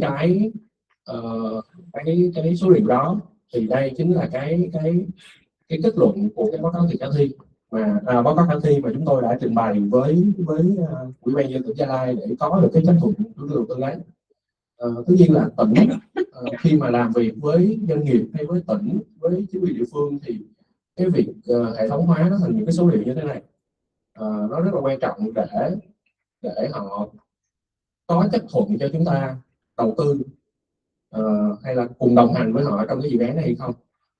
Và từ những cái số liệu này thì cái quan trọng tiếp theo là cái vấn đề về phân chia cái lợi ích tín chỉ carbon dựa trên cái số này nó sẽ như thế nào. Thì thường á, đây là cái bài toán mà chúng tôi đã chốt và đã ký kết để có cái chấp thuận chủ đầu tư từ Gia Lai, đó là 50% cái nguồn lợi từ tín chỉ carbon thì sẽ được chia cho tỉnh. Tuy nhiên tỉnh chính quyền địa phương họ là cái người mà thu cái này, nhưng mà họ sẽ là cái đơn vị sẽ chi lại cho các hộ được giao rừng, rồi các doanh nghiệp cũng như là các cái đơn vị mà cùng tham gia vào dự án. Nhà đầu tư là 30% và riêng CCTV của chúng tôi là 20%. Thì đây là một cái bài toán phân chia mà đã được chấp thuận từ phương. Riêng về cái dự án Côn Đảo, tôi thực ra sự chia sẻ là riêng về cái dự án Côn Đảo, đó là một cái dự án khá là đặc biệt ở chỗ là dự án nó không quá lớn. Nếu mà so với cả tỉnh Gia Lai thì với diện tích và với tiềm năng tín chỉ carbon ở Côn Đảo thì nó không quá nhiều, và đặc biệt là rừng ở Côn Đảo thì nó được giữ khá là tốt và tỷ lệ mất rừng gần như là không có. Cho nên là cái việc triển khai một cái dự án ở Côn Đảo trước đây là Bà Rịa Vũng Tàu, bây giờ là thuộc thành phố Hồ Chí Minh rồi. Thì đó là một cái thách thức của chúng tôi, nhưng mà với cái động viên của chính quyền địa phương rằng là Côn Đảo có thể là một cái điển hình, một cái dự án theo dự án nhóm, mà khi mà chúng ta triển khai được ở một cái mô hình ở một cái hòn đảo mà biệt lập như Côn Đảo, thì cái mục tiêu là chúng ta sẽ có một cái hình mẫu về một cái hòn đảo xanh, thậm chí là một cái hòn đảo mà có thể là tiệm cận và tiếp cận tới cái vấn đề về net zero khá là sớm.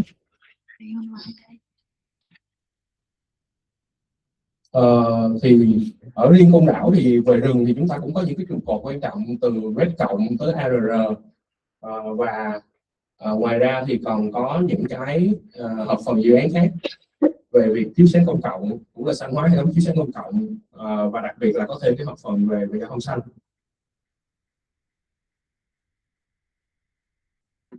Đây là các cái hoạt động chính, cái tham gia hoạt động chính của dự án trong giai đoạn từ 2026 đến 2030. Côn Đảo vẫn có một cái diện tích rừng ngập mặn, tuy nhiên là nó cũng không quá lớn, và cái mức độ khó để phục hồi cái hệ sinh thái rừng ngập mặn ở Côn Đảo thì so với trong nước liền, so với Cần Giờ, so với Gia Lai, so với vùng đồng bằng sông Cửu Long, phải nói là rất là thử thách, vì cái địa chất cũng như là các cái hệ sinh thái ở đây nó khá là đặc biệt, và cái chi phí bỏ ra nó cũng rất là nhiều.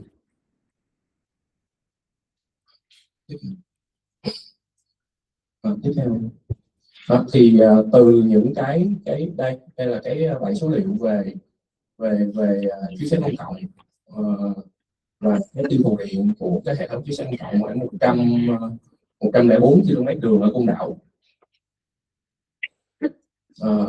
Thì ngoài ra thì cái hợp phần này chúng tôi còn nó sẽ là một cái dự án ngoài chiếu sáng công cộng, nó còn là một cái dự án xanh hóa các cái tòa nhà hành chính sự nghiệp, những cái tòa nhà thuộc cái sở hữu của nhà nước, như là trường học, bệnh viện, trạm y tế, các cơ quan nhà nước, thì nó cũng nằm trong cái hợp phần về chiếu sáng công cộng luôn. Đây là một vài cái số liệu về thống kê về các cái phương tiện giao thông ở Côn Đảo, từ xe máy cho đến xe ô tô 7 chỗ, 16 đến 29 chỗ và các xe buýt. Thì báo cáo với hội nghị thì Côn Đảo sẽ là cái điển hình cho Thành phố Hồ Chí Minh mở rộng, sẽ là trong giai đoạn từ năm 2025 tới 2028 thì toàn bộ 6 cái tuyến xe buýt của Côn Đảo thì sẽ là, phải nói là Côn Đảo sẽ là địa phương đầu tiên chuyển đổi toàn bộ cái xe buýt hiện tại thành xe điện, và cái tuyến đầu tiên thì đã vận hành vào tháng 11 năm 2025 vừa rồi. Đây là thống kê trong cái báo cáo khả thi cho cái dự án Côn Đảo về cái số lượng tín chỉ của từng cái hợp phần trong 10 năm.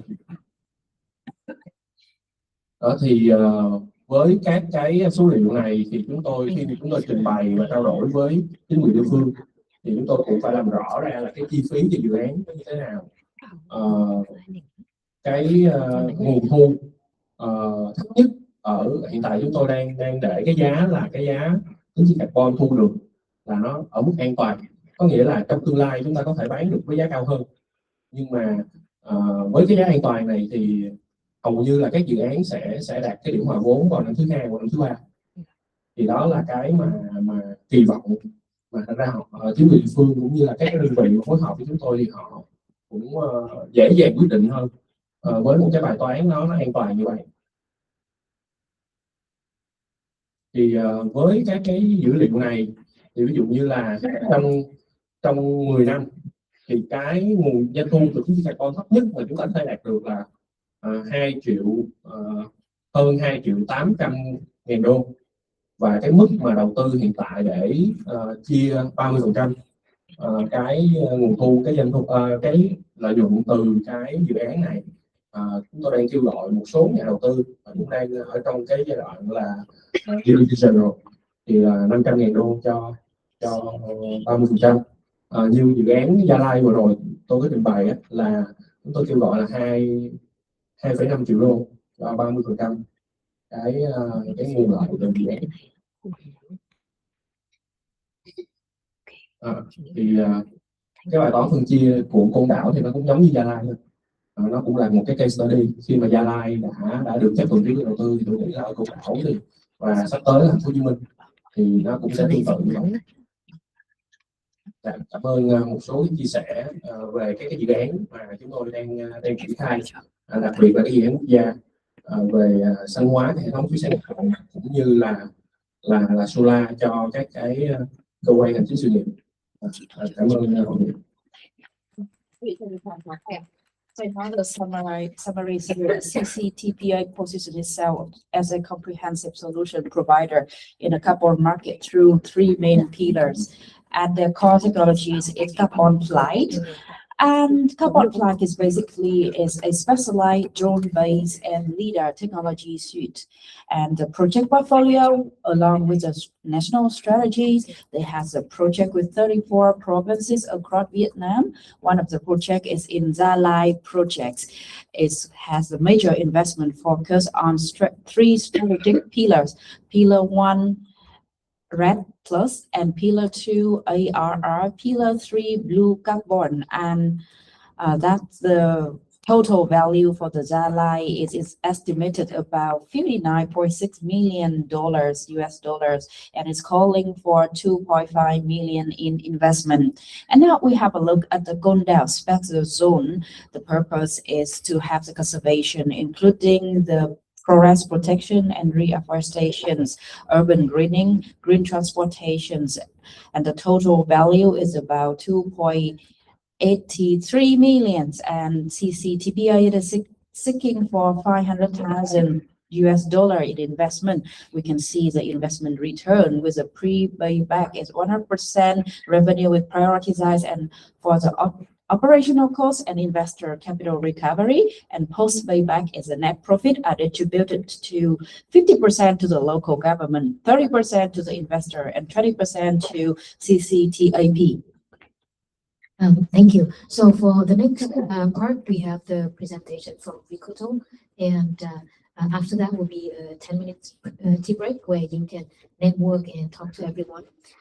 Please note that you can scan the QR code on the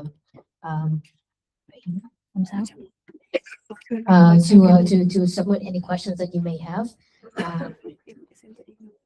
Phần tiếp theo thì mình sẽ có phần trình bày của Ricoto và sau đấy là sẽ 10 phút tea break để mọi người có thể kết nối. Xin cảm ơn.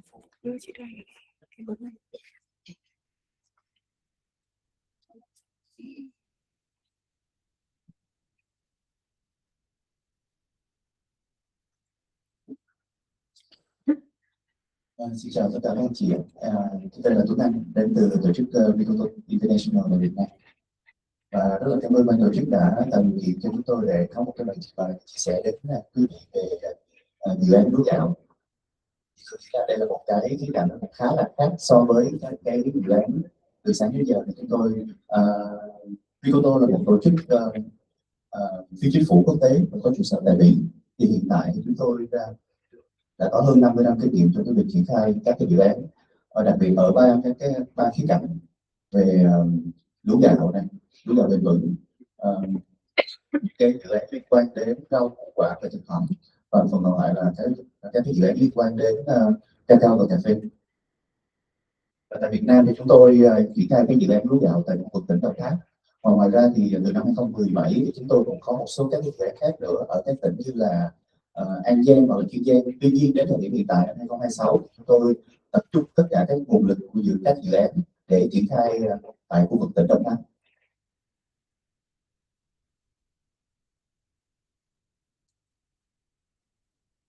Thì với dự án được triển khai từ tỉnh Đồng Tháp thì chúng tôi sẽ tập trung vào khoảng 3 khía cạnh chính. Đầu tiên là thúc đẩy về cái việc chuyển đổi canh tác bền vững cho người nông dân. Cái thứ hai là hình thành các cái liên kết giữa các cái tổ nhóm sản xuất, các hợp tác xã cùng với các doanh nghiệp. Thì trong cái chiến lược của tổ chức Ricoto hiện tại và đến 10 năm tiếp theo thì chúng tôi sẽ phát triển các cái thị trường gạo nội địa cho những cái hợp tác xã được chứng nhận về cái tiêu chuẩn SAE, Và ngoài ra thì chúng tôi cũng sẽ cùng với các đối tác tại Mỹ để phát triển một cái chuỗi giá trị lúa gạo cho cái gạo với thương hiệu là SRB và sẽ được xuất khẩu sang Mỹ dự kiến trong năm 2026 và năm 2027. Và ngoài ra thì với khía cạnh về dự án giảm phát thải thì thực ra chúng tôi cũng đã triển khai một cái dự án nữa với một cái nhà tài trợ ở Pháp là Livelihood Venture. Thì trong dự án này chúng tôi có cái thời gian triển khai là trong vòng 10 năm, từ năm 2025 cho đến năm 2035. Thì trong dự án này thì chúng tôi target là sẽ làm việc với khoảng 8.000 hộ nông dân canh tác lúa tại khu vực tỉnh Đồng Tháp. Và ngoài ra thì dự kiến cái lượng CO2 sẽ được giảm trong 10 năm triển khai dự án là khoảng 1 triệu tấn. Và ngoài ra nữa thì trong cái dự án này chúng tôi không chỉ là triển khai về cái khía cạnh là lúa giảm phát thải, mà chúng tôi còn tập trung thêm rất là nhiều các mảng khác, ví dụ như là thúc đẩy về đa dạng sinh học của các cái hợp tác xã khu vực vườn quốc gia Tràm Chim tại khu vực tỉnh Đồng Tháp. Và ngoài ra thì chúng tôi cũng cùng với các cái đơn vị tư vấn để xây dựng các cái mô hình sinh kế là với mục tiêu là sẽ thúc đẩy về cái việc đa dạng các cái nguồn thu nhập cho các cái hộ nông dân, đặc biệt là những cái hợp tác xã. Và đối với cái học phần về dự án lúa giảm phát thải thì một trong những cái intervention mà chúng tôi rất là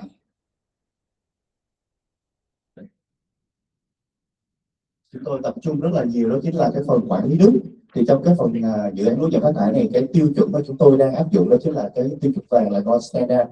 Thì cái phương pháp tưới khô xen kẽ IoT là một trong những cái biện pháp kỹ thuật rất là quan trọng trong cái dự án này cùng với SRB.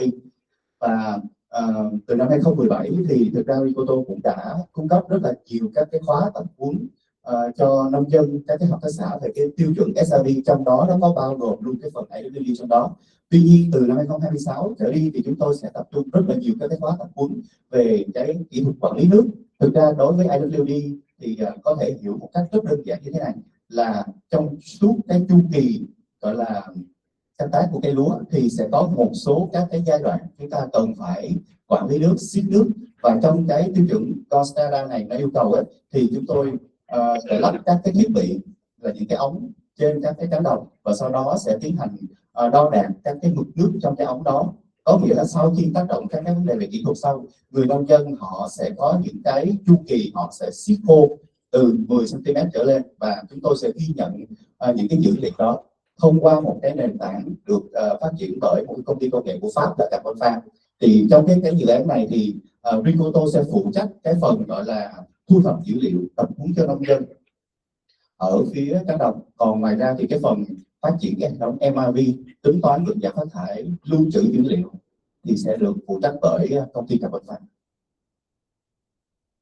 Thì đây là một số cái hình ảnh liên quan đến hoạt động. Thì như các anh chị cũng thấy là cái hình ở trên góc bên trái đó là những cái ống mà chúng tôi sẽ tiến hành lắp các cái thửa ruộng.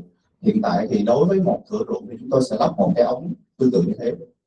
Và còn cái phần một cái ống mà có cái sensor như thế này thì đó là cái thiết bị của phía bên công ty của Carbon Farm, họ sẽ lắp trên từng cái đồng song song với những cái thiết bị mà chúng tôi lắp ở thực địa. Thì cái thiết bị đó thì họ sẽ theo dõi bằng cái vệ tinh và những cái sensor. Thì đây là những cái công việc rất là gọi là thường xuyên mà Ricoto chúng tôi đang sẽ triển khai trong cái dự án tính toán phát thải ở cái lĩnh vực về lúa gạo này. Thì có nghĩa là trong cái quy định sẽ có ít nhất 2 lần là cái thửa ruộng đó phải khô dưới 10 cm. Có nghĩa là trong trường hợp ví dụ như là trời mưa hoặc là những cái lần mà nông dân họ không quản lý nước tốt thì chúng ta cần phải tiếp tục đo đạc. Tuy nhiên cái việc đo đạc này nó sẽ phải bỏ đi những cái thời điểm như là cái thời điểm ban đầu sau khi xả tầm khoảng 20 ngày và cái thời điểm trước khi thu hoạch là khoảng 15 ngày, bởi vì đó là những cái thực hành bình thường. Có nghĩa là trước khi dự án mình tác động thì người nông dân cũng đã thực hiện những cái phương pháp như thế rồi. Và các cái hình ảnh, số liệu, hình ảnh tất cả sẽ phải được thu thập và nhập trực tiếp vào trong cái app của Carbon Farm. Và sau đó các cái dữ liệu này sẽ chuyển về một cái hệ thống quản lý chung.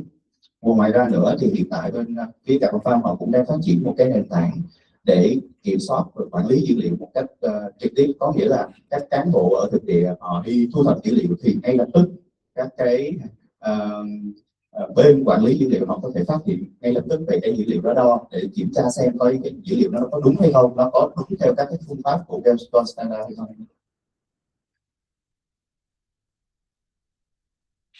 Đây là một cái hình ảnh từ cái mùa vừa rồi chúng tôi triển khai ở 5 hợp tác xã với diện tích là khoảng 645 hectare.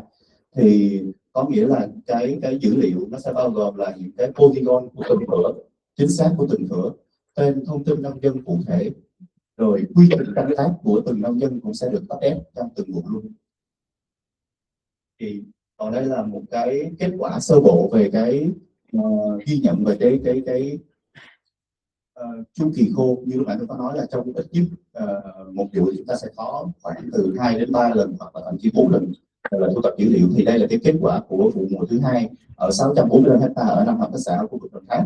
Thì như các anh chị cũng thấy là sẽ có khoảng đâu đó tầm 34% là đạt được 2 chu kỳ khô ở mùa đầu tiên thôi. Và một trong những nguyên nhân lý giải cho cái số liệu này đó chính là do trong thời gian đầu tiên chúng ta thiết kế bố trí dự án, rồi cái mùa vụ của cái hợp tác xã, những cái hợp tác xã này nó đang rơi vào trong mùa mưa, cho nên là ở những cái số liệu này nó sẽ không có đạt để gọi là theo cái tiêu chuẩn standard. Và ngoài ra thì trong cái tính toán sơ bộ của phía carbon farm ở vụ đầu tiên ở cho 645 hectare này, chúng ta thấy là có tầm khoảng 2.213 tấn CO2 sẽ được giảm. Đây là một cái con số tính toán gọi là dự kiến, chứ nó chưa chính thức, đây là con số dự kiến thôi. Và đây là cái kế hoạch trong vòng 10 năm tiếp theo của Ricoto để làm việc với khoảng từ 30 đến 33 hợp tác xã. Thì trong năm 2026 thực ra là Ricoto đang ở cái season thứ hai là dự kiến là chỉ khoảng 3.500 hectare diện tích lúa với khoảng 13 hợp tác xã, và dự kiến trong cuối năm nay thì chúng tôi sẽ đạt tầm khoảng từ 4.000 cho đến 4.500 hectare tham gia dự án. Và trong tới dự kiến là đến hết năm 2028 thì chúng tôi sẽ đạt cái con số target của dự án là khoảng 14.500 hectare sẽ tham gia dự án. Và ngoài ra nữa, đấy là cái khía cạnh liên quan đến cái dự án lúa giảm phát thải, và chúng tôi còn một cái hợp phần trong cái dự án này liên quan đến cái việc là thúc đẩy các cái canh tác bền vững thông qua các cái tiêu chuẩn quốc tế, ví dụ như là SRB. Thì Ricoto thì chúng tôi đã cung cấp rất là nhiều các cái tập huấn này cả cho nông dân, hợp tác xã cũng như là phía chính quyền địa phương, đào tạo những cán bộ nguồn về cái tiêu chuẩn SRB này từ năm 2018 ở rất là nhiều tỉnh ở khu vực đồng bằng sông Cửu Long. Và ngoài ra nữa thì không chỉ là chúng tôi cung cấp các cái tập huấn đó, mà chúng tôi cũng hỗ trợ thêm cho các hợp tác xã, các doanh nghiệp để tiến hành đánh giá chứng nhận SRB. Chứ SRB nó là một chứng nhận quốc tế và hiện tại đã được, nó giống như là cái phần tiêu chí carbon của chúng ta, nó cũng sẽ có đơn vị kiểm đếm xác minh là một đơn vị đánh giá độc lập. Và đây là các chứng nhận của các hợp tác xã mà chúng tôi đã tiến hành hỗ trợ. Trong năm 2024 thì chúng tôi đã có một hợp tác xã được chứng nhận SRB là hợp tác xã đầu tiên, và 2025 vừa rồi thì chúng tôi có 2 hợp tác xã được đánh giá chứng nhận SRB, và ngoài ra cũng có 2 doanh nghiệp kèm theo cũng được gọi là đánh giá cái tiêu chuẩn SRB ở phía nhà máy. Bởi vì khi mà cái hạt lúa SRB, hạt lúa được thu hoạch đi qua bất kỳ một cái công đoạn nào thì bắt buộc những cái khu vực đó, những cái tác nhân tham gia đó cũng phải đều được cái đánh giá chứng nhận SRB. Và ngoài ra nữa thì có một thông tin nữa là cái đối tác của chúng tôi ở phía Bỉ là một cái công ty, một cái tập đoàn họ thu mua cái sản phẩm gạo SRB này cũng đang tiến hành đánh giá chứng nhận SRB. Và cái kết quả vừa rồi thì họ cũng vừa báo là nó đang ở giai đoạn là final, đang chuẩn bị cho cái final report, và cái kết quả cũng dự kiến là sẽ đạt cái phần chứng nhận này. Và trong năm 2026 thì Ricoto cùng với tất cả các đối tác trong cái chuỗi này sẽ thúc đẩy, dự kiến là tầm khoảng từ 2 đến 3 container gạo được chứng nhận SRB sang Bỉ. Đấy là một trong những cái kế hoạch đầu tiên của chúng tôi đi qua đến này. Và ngoài ra nữa, đối với thị trường nội địa thì cái gạo SRB lúc nãy là chúng tôi xây dựng theo thị trường quốc tế, thì đối với thị trường nội địa thì chúng tôi đang cùng với một cái công ty cũng ở khu vực đồng bằng sông Cửu Long để phát triển một cái thương hiệu gạo cho cái công ty này, và dự kiến là họ sẽ thu mua ở một cái hợp tác xã được chứng nhận SRB rồi và tiến hành xay sát, chế biến, đóng gói và sẽ cho ra thị trường cái sản phẩm gạo SRB được tiêu thụ trong thị trường nội địa. Và ngoài ra thì chúng tôi cũng sẽ tiếp tục để cùng với họ, đồng hành với họ, hỗ trợ làm sao để kiểm soát toàn bộ cái quá trình từ cánh đồng cho đến nhà máy xay sát cho đến cái sản phẩm gạo SRB. Chúng tôi hỗ trợ cho tất cả các tác nhân khi mà tham gia vào trong cái dự án này. Và đây là một trong những cái chuyến thăm từ một cái tập đoàn BNRV họ sang Việt Nam để kiểm tra, ví dụ như các hợp tác xã để chuẩn bị cho các diện tích đánh giá chứng nhận SRB, các cái công ty tham gia vào trong cái chuỗi này để đánh giá năng lực liệu họ có thể đáp ứng được những cái yêu cầu của cái tập đoàn BNRB này hay không. Và ngoài ra nữa thì em xin cung cấp thêm một tí nữa liên quan đến cái phần gọi là thị trường lúc nãy. Thì ngoài cái tiêu chuẩn SRB mà bên công ty BNR họ yêu cầu thì họ cần thêm một cái list về dư lượng của cái Liên minh châu Âu nữa. Thì đó là cả hai cái sẽ cùng gọi là đưa ra những cái quy định cho cái vùng canh tác bắt buộc là phải đạt. Và hợp phần cuối cùng của dự án, thêm một cái hợp phần khác ở trong dự án thì chúng tôi cũng có cùng với các hợp tác xã để xây dựng các cái mô hình sinh kế dựa trên những cái nguồn lực địa phương họ sẵn có. Thì trong cái dự án vừa rồi thì chúng tôi cũng đang cùng với một số hợp tác xã để demo xây dựng một số cái mô hình như là tận dụng các cái rơm rạ được canh tác từ cái quy trình SRP để sản xuất cái nấm rơm, và sau đó sẽ cung cấp cho một cái hợp tác xã để sản xuất cái phân hữu cơ từ toàn bộ cái chương trình này. Thì đó là một trong những cái kế hoạch liên quan đến thúc đẩy cái mô hình nông nghiệp tuần hoàn mà chúng tôi đang cùng với tất cả các bên tham gia. Tiếp theo nữa trong cái dự án này nó lại có một cái hợp phần liên quan đến thúc đẩy về cái đa dạng sinh học. Thì chúng tôi đang cùng với một số đơn vị tư vấn để thiết kế giám sát, tiến hành các hoạt động đánh giá giám sát cái việc các cái hoạt động dự án ở các cái vùng xung quanh cái khu vực Tràm Chim để xem coi các cái hiệu quả từ những cái hoạt động hỗ trợ cho cái dự án này nó diễn ra như thế nào, và từ đó xây dựng cái kế hoạch gọi là can thiệp kịp thời. Là cái khu vực mà chúng tôi sẽ triển khai những cái gói hoạt động liên quan đến cái đa dạng sinh học này, nó chính là những cái hợp tác xã xung quanh cái khu vực Tràm Chim và Đồng Tháp.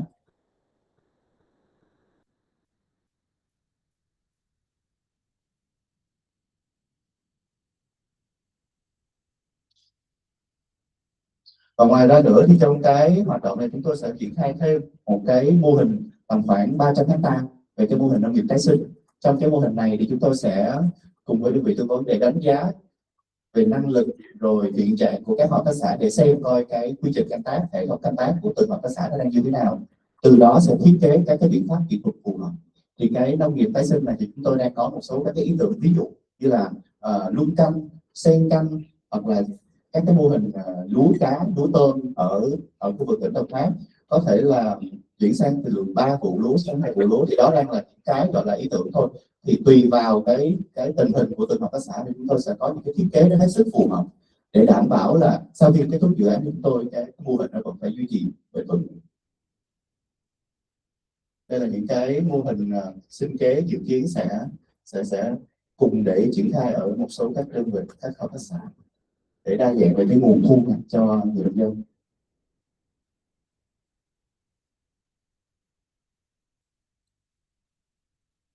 Và đó là tất cả các thông tin liên quan đến cái dự án của Rigoto và chúng tôi đang triển khai tại khu vực tỉnh Đồng Tháp.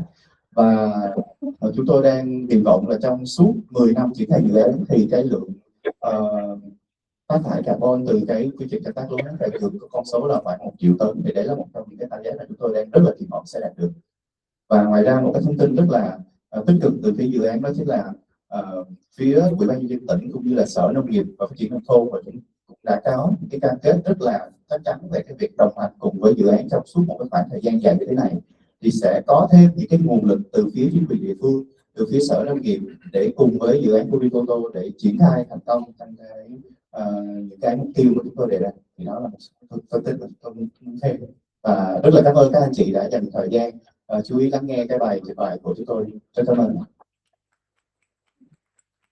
A very brief summary of Rigoto rice program in Vietnam. The project is based in Đồng Tháp province. It's supposed to benefit 8,000 smallholder farmers through 30 cooperatives, and it will change the way of the traditional practice, and it will have to improve the practice with the alternative wetting and drying, and not burn the straws with the same yield per year. And the methodology here is a gold standard GS4GG methodologies for the methane reductions and stylised MRV. And with the regenerative agriculture plot, it would have to reduce the tillage, permanent soil cover, crop diversifications and want to reduce your twice rice cycle per year, it will have to contribute to the livelihood of the people, promote ecotourism, the farmings, and integrate the rice, duck, rice fish, and other form as well. Thank you for listening. For the next session, we will have the Q&A. So any questions welcome. Phần tới thì mọi người có thể là đặt câu hỏi trước khi mà mình có cái phần thi break.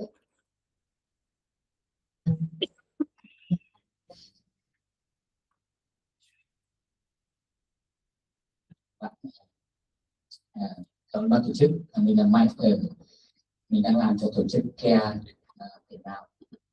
Bên CARE thì cũng khá nhiều cái dự án về bắt đầu nghĩ tới cái việc dự án carbon. Để có cái phần của bên công ty mình muốn đặt câu hỏi cho CCTPA Carbon Flight.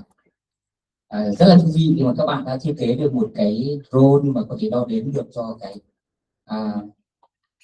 phát thải carbon cho rừng. Thực ra CARE bây giờ đang có một cái dự án hỗ trợ carbon làm dự án carbon cho coffee, mà cà phê thì cũng có rất nhiều những cái nghiên cứu trước, ngay cả viện môi trường nông nghiệp, số IDS ngày xưa để làm verify cho carbon cũng rất là khó. Thế thì sau khi nghe trình bày của bên CCTPA này thì thấy là cái carbon fly thì khá là thú vị. Mình muốn hỏi là có cơ quan nào, cái độ chính xác của verify đó nó như thế nào? Cái thứ hai là giá một cái đấy mình nhìn qua thì là $1.300 cho một UAV. Thì bà con ví dụ như 240 hectare, 1.000 hectare ở Sơn La, thì Đắk Lắk bây giờ chỉ cần bao nhiêu cái UAV đấy có thể làm được.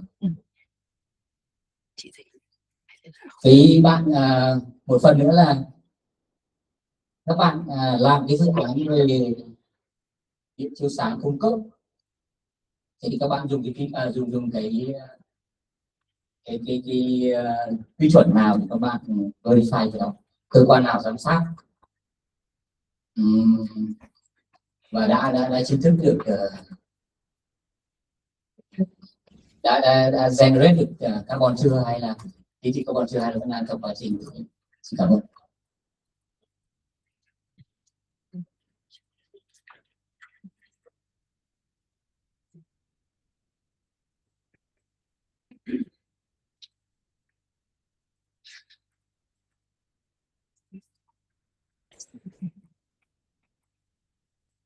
Could you speak translator?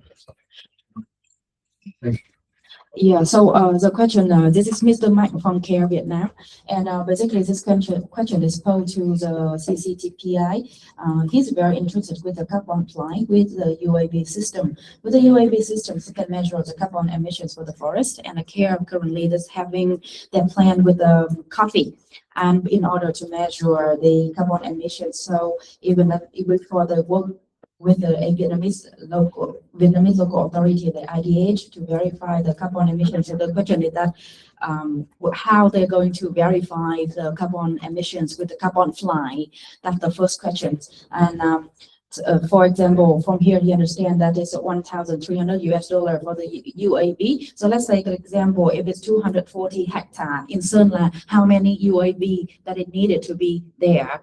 And there are another question related to the green public light. So the question here is about who is the monitoring authority to supervise or to verify that it's really green public lighting, and is it whether it's a green public lighting can generate the carbon credit or just in the process. So that is summarizing the questions.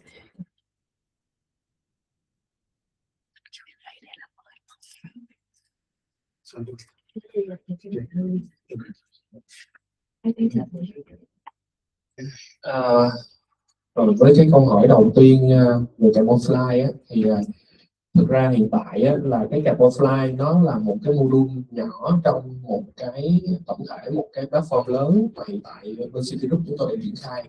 Chúng tôi đang triển khai một cái module nó được gọi là NDT 15, là National Digital Twin. 15 ở đây có nghĩa là 15 lớp dữ liệu chúng tôi triển khai có nghĩa là về rừng đó, nó là một module trong đó thôi. Ngoài ra nó có một cái module riêng cho nông nghiệp. Cho nông nghiệp thì cái carbon, cái tính chi carbon đo đạc và gọi là digital MRV cho tính chi carbon nó chỉ là một phần trong đó thôi. Ngoài ra thì nó còn thu thập các cái dữ liệu khác để chúng ta có thể có một cái dữ liệu tổng quan về cái vùng canh tác, và tiến tới có nghĩa là cái digital twin này digital twin này chúng tôi mục tiêu của chúng tôi là ứng dụng để thực hiện một cái dự án gọi là cánh đồng con người. Hiện tại thì chúng tôi đang phối hợp với Bộ Nông nghiệp Môi trường để triển khai cho đầu tiên là một cái cánh đồng con người ở phía Bắc dành cho lúa, và ở An Giang, ở đồng bằng sông Cửu Long thì đó là hai dự án đầu tiên dành cho lúa với mô hình là cánh đồng con người. Thì mọi người có thể hình dung như thế này. UAV nó là một cái công cụ, ngoài ra còn có một hệ thống các cái cảm biến cũng như các cái hệ thống robot dưới mặt đất để chúng ta thu thập dữ liệu, chúng ta can thiệp vào cái canh tác để làm sao chúng ta có cái dữ liệu, thậm chí là chúng ta có thể tính toán dựa trên cái ví dụ như là cái chất lượng về đất, về nồng độ, về các chất hữu cơ, phân bón, rồi thủy văn ở thời điểm đó để chúng ta có thể dự đoán được cái sản lượng sâu bệnh hại, rồi rất là nhiều các cái dữ liệu khác để chúng ta có thể có một cái tổng quan chung về cái cánh đồng cũng như là cái vùng canh tác của chúng ta. Thì đó là cái mục tiêu của cái NDT-15 này. Và cái carbon fly thực ra nó là một cái phần, một cái module dành riêng cho rừng thôi. Thì thật ra là về tất cả các cây trồng nào, thực vật, thảm thực vật nào thì cũng có thể gọi là xử lý được. Thì đó là cái cơ bản chung để mọi người hiểu về cái carbon fly. Nó là một cái module dành riêng cho rừng. Ngoài ra còn có các cái loại hình canh tác nông nghiệp khác. Rồi về chiếu sáng công cộng thì hiện tại như trình bày của tôi như nãy thì cái dự án đầu tiên của chúng tôi vừa được chấp thuận chủ đầu tư, cho nên là hiện tại là chúng tôi đang trong cái giai đoạn chúng tôi đã qua cái giai đoạn đầu tiên là báo cáo khả thi và chấp thuận chủ đầu tư rồi. Thì bước tiếp theo là chúng tôi phát triển cái BDD để nộp.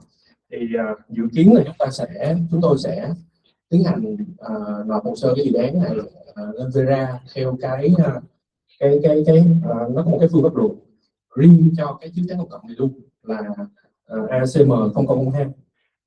Và cũng đã có đâu đó, tôi nhớ không lầm là có 3 dự án trên thế giới, ở Ấn Độ, ở Thái Lan, hình như một dự án nữa ở Bangladesh là đã được verify cái tính chỉ theo cái phương pháp luận này rồi.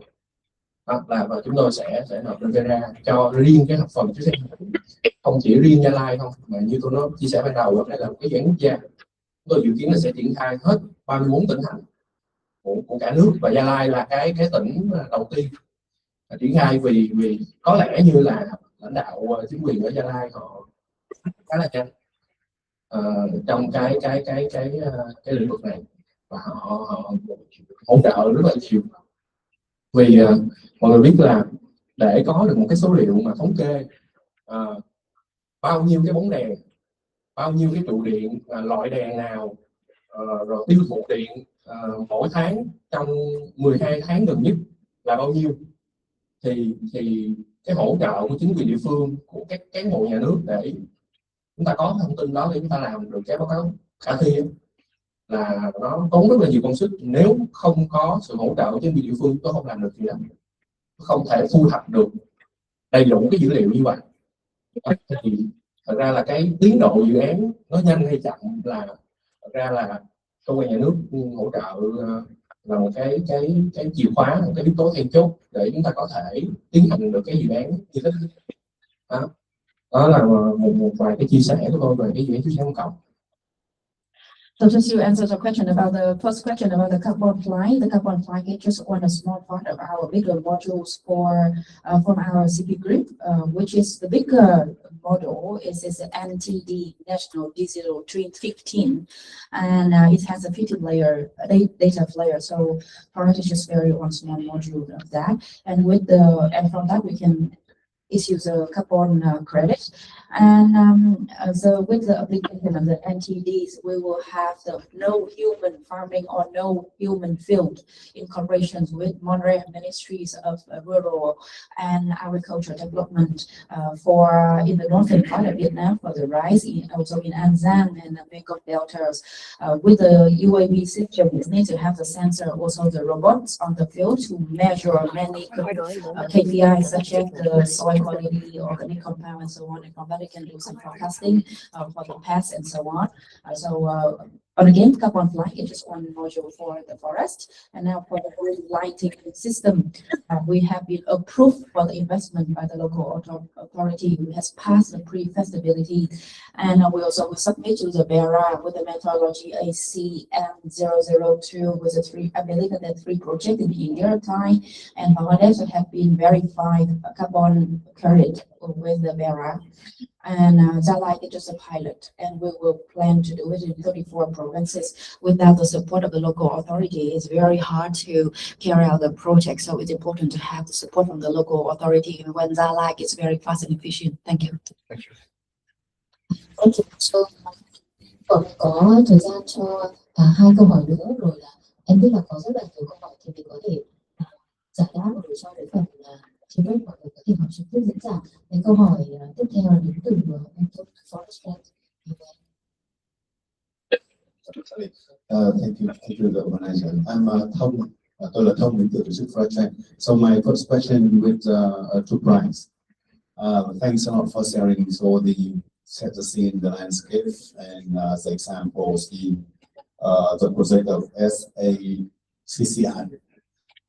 My question is to you that from your perspective, we heard a lot about different carbon project areas and types. So talking about the forest carbons. So you also present some legal framework now in place, and you know that we also have recently issued degrees on IMO, the international exchange. So how do you see the readiness from your perspective to invest into the carbons, the forest carbon project in Vietnam? I think that's one of the priorities for using times in Vietnam, and also any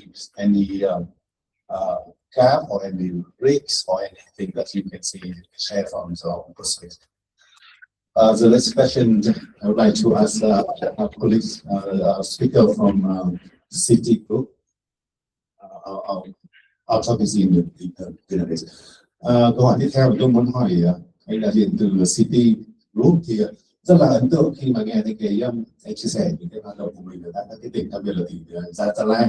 Tôi thì đang quan tâm đến câu chuyện liên quan đến việc là chúng ta biết rằng là để có được những cái diện tích tham gia rất là lớn như anh chia sẻ thì những cái diện tích đấy, một trong những cái điều mà rất là quan trọng là chúng ta phải đảm bảo cái diện tích lớn và cái cách thức làm sao để có thể huy động được. Thì anh có thể chia sẻ thêm một chút xem anh có nói đến câu chuyện là chia sẻ lợi ích này, có sự tham gia của cả các doanh nghiệp địa phương hay là đặc biệt là cộng đồng hay là hộ gia đình. Vậy thì cái cơ chế của họ tham gia thế nào khi mà anh xây dựng được cái dự án đấy để mà có thể được cái ít nhất là đã là một cái việc rất là quan trọng là có cái chủ trương đầu tư. Ví dụ như ở tỉnh Gia Lai thì chúng tôi rất là muốn được lắng nghe xem là về quá trình đấy thì anh dựa trên cái cơ sở pháp lý như thế nào hay là có những cái cách thức gì để mà huy động được những cái diện tích những người tham gia lớn như vậy. Có lẽ là câu chuyện sau thì sẽ bàn thôi, nhưng mà cái điều mà tôi rất là ấn tượng, rất là muốn được nghe. Vâng, tôi xin phép là được nhiều câu hỏi cho. So we have another gentleman there. We want to ask a question to you. Maybe you can take the question.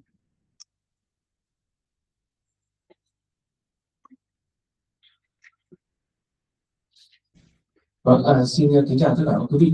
Tôi là Long, tôi là luật sư từ Vinh, và tôi rất ấn tượng với những chia sẻ của City Group và có thể nói City Group đang khá là tiên phong trong câu chuyện này. Và tôi cũng mong muốn được hỏi hai vấn đề. Thứ nhất đấy là anh có đề cập tới việc là City Group cũng đang thử cái thị trường carbon, cái sản giao dịch carbon tự nguyện trong cái cơ chế của trung tâm tài chính quốc tế. Thế thì tôi thấy trong các nghị quyết cũng như nghị định của chính phủ về trung tâm tài chính quốc tế thì cái có đề cập đến thị trường carbon tự nguyện, nhưng mà chưa rõ nét là cái mối liên hệ giữa thị trường carbon tự nguyện trong trung tâm tài chính quốc tế với cái thị trường carbon bắt buộc mà chính phủ đã có những cái văn bản để triển khai trong thời gian vừa qua. Thì cũng hy vọng anh có thể làm rõ được là thôi cụ thể là cái thị trường carbon tự nguyện của thành phố Hồ Chí Minh trong trung tâm tài chính quốc tế và cái thị trường carbon tự nguyện bắt buộc của quốc gia nó sẽ có cái sự liên kết với nhau như thế nào. Đấy là cái câu hỏi thứ nhất. Cái câu hỏi thứ hai đấy là anh có chia sẻ về một cái cơ chế chia sẻ lợi ích giữa chính quyền địa phương và chủ đầu tư như là bên phát triển dự án. Thì địa phương có 50% lợi ích, chủ đầu tư có 30% lợi ích và nhà phát triển dự án là City Group có 20%. Thế thì tôi cũng muốn được hỏi xem là trong cái thực tiễn mình triển khai ấy, thì các hình dung là các cái dự án của City Group đang triển khai nó liên quan đến khá nhiều tới các cái tài sản công, ví dụ như là rừng phòng hộ, rừng vật dụng hoặc là các cái đèn đường chiếu sáng hoặc là các cái công trình trong trụ sở công về solar. Đấy, khi mà mình làm và tại Gia Lai đã được phê duyệt chủ trương đầu tư rồi ấy, thì có vướng mắc gì liên quan đến cái quy định về quản lý tài sản công hoặc là các cái thủ tục trong đầu tư công hay không, và thực tiễn thì Gia Lai họ đã áp dụng để dẫn những cái quy định pháp luật nào để giải quyết những cái vấn đề phát sinh đó. Xin cảm ơn. I'm just going to answer that first question, and then you can.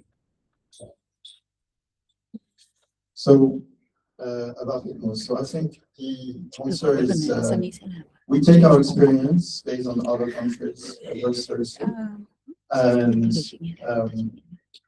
so as I know, Vietnam has started the process of putting in place the system for which LOAs and cosmic adjustment can be delivered. I know one project in Vietnam where it has happened already, and they've been able to sell, at least under CORSIA-aligned narrative. It's a safe water project, I think, on the space in Hanoi, as far as I know. But our target is more on 6.2, so like, if there's a bilateral agreement with a country like Singapore, the structure is already there. So we would target that because we know there's already a process to get the approval. And with regards to more open-ended trading, when trading where there's less of a demand identified, we would work organically to get the authorities to get the authorization in place. We believe that the processes exist and we'll just follow this structure. Can I follow the question? Yes. Yes. The question from you mentioned a lot of the project in present course, but I didn't see like agro-forestry project and biochar. Yes. So it's good potential. Yes. For the project you invest in the future. Yes. Absolutely. So very quickly, biochar requirements in terms of capital are quite high. It's very capital intensive. So, and the risk then therefore consequences are a bit higher. For agroforestry, I agree with you. The reason why we focused on, for example, a mangrove product, which I was mentioning about my slide, is because we know that there is eligibility for CORSIA for that methodology for mangrove, whereas for ARR, this is less clear. So if we do only agroforestry and ARR, we are not sure we can access CORSIA demand, whereas for mangrove, it's clearly identified.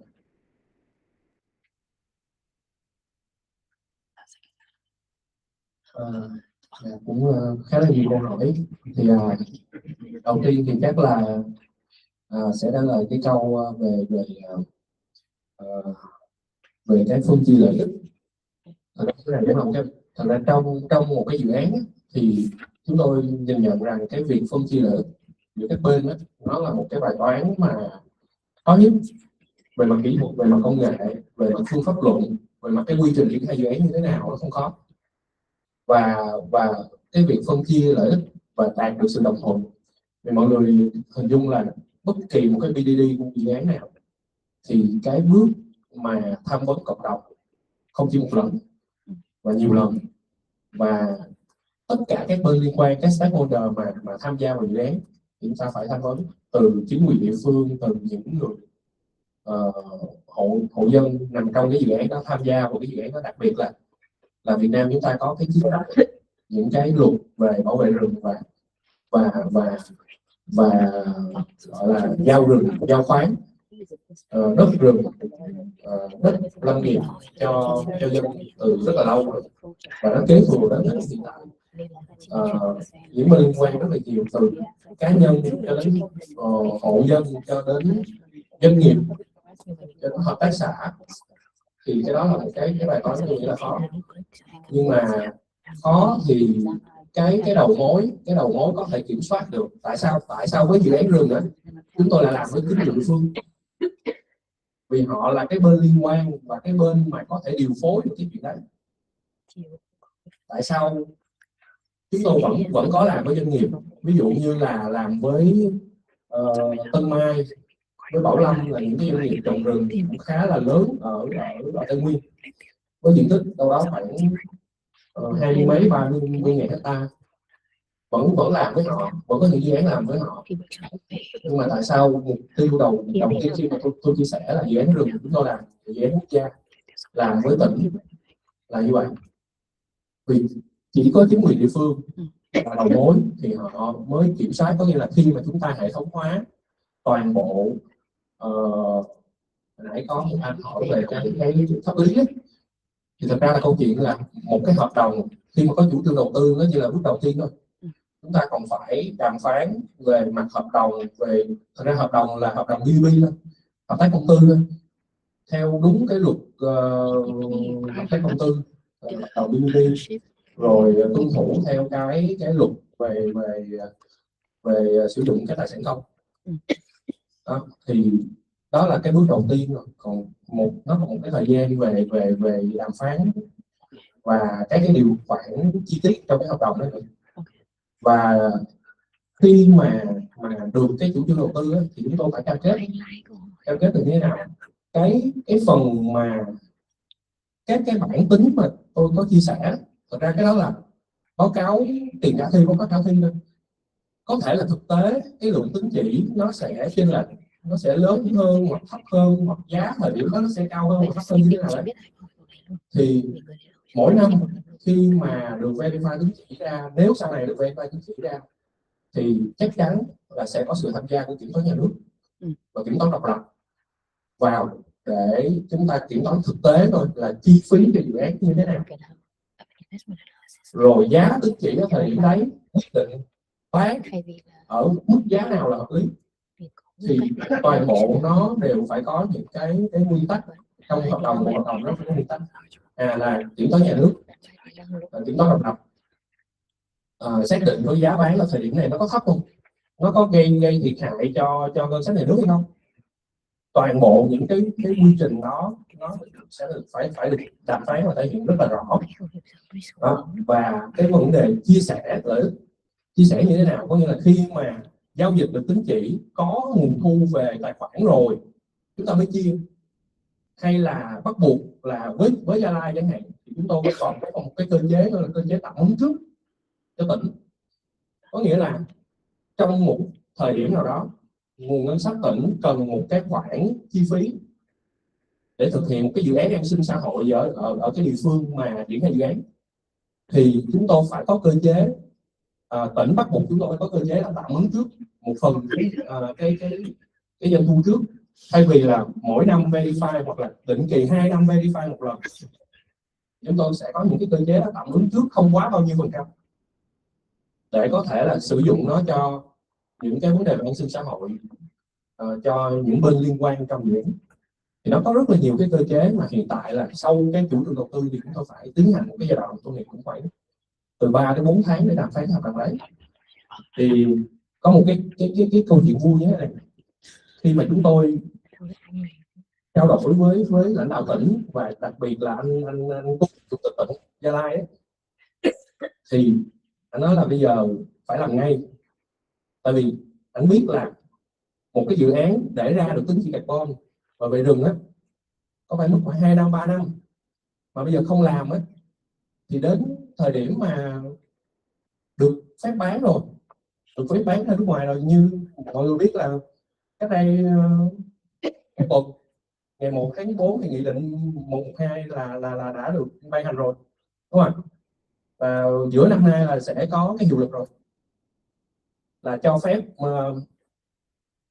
trong cái hạng mục đấy rừng được bán tới 50%, cái tính trị carbon rừng 50% giữ lại đóng góp emisi quốc gia được bán tới 50%. Thì người nói là mọi chuyện nó đang rất là nhanh, và nếu chúng ta không làm ngay thì đến thời điểm đó chúng ta không có cái tính trị để lại. Đó là chia sẻ thẳng thắn của anh Tuấn, chủ tịch tỉnh Gia Lai. Rồi còn câu đó là về khung pháp lý thì và về cái chia sẻ lợi ích.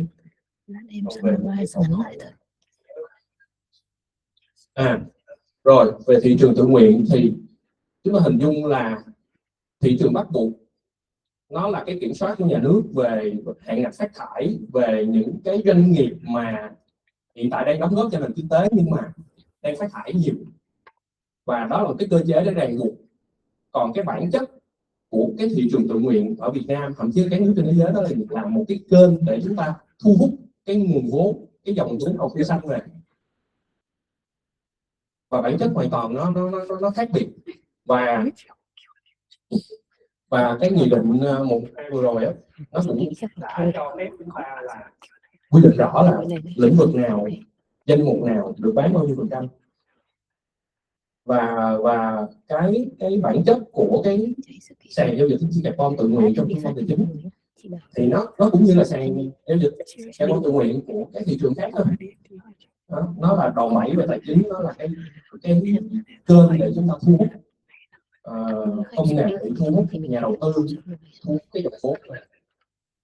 Vì là từ các cái doanh nghiệp FDI mà họ có cam kết về quốc tế, họ không chịu ràng buộc, có thể họ không chịu ràng buộc về cái thị trường hàng xuất khẩu, thị trường bắt buộc, nhưng mà họ bị ràng buộc bởi các cái cam kết quốc tế của họ với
need to have a lot of the community consultation with the different stakeholders, and that's when they work with the local authority, even though they need to have some kind of like advancement or some kind of fund in when the local authority they want to deploy some of the projects in the areas for the people, then they can use that fund. That's like it's kind of like the counter fund or the fund that can be advanced for that aspect. And now another question is related to the voluntary mechanisms and the compulsory mechanisms for the carbon credit. Now, for the compulsory is set by the government. It's to control the carbon incentive industry.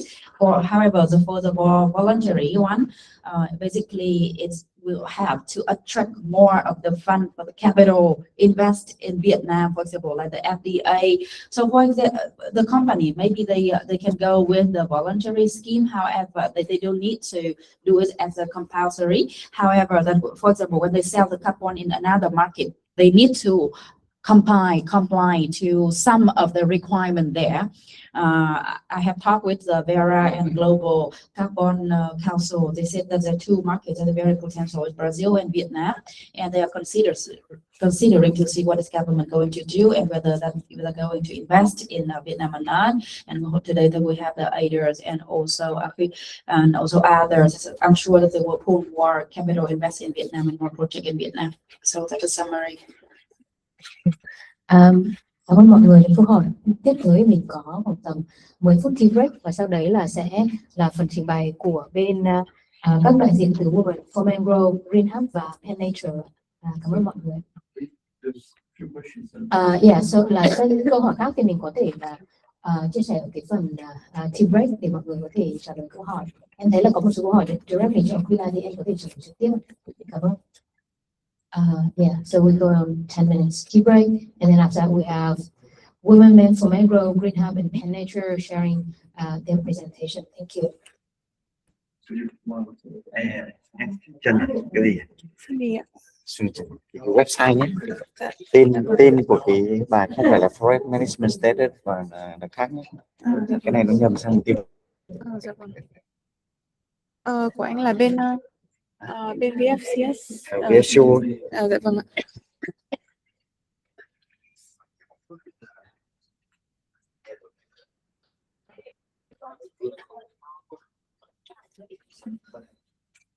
Chị đã xem có cái phần nào sẽ cần tóm tắt cho nó ít đâu đã, mà thì nó chỉ đã tóm tắt hết rồi.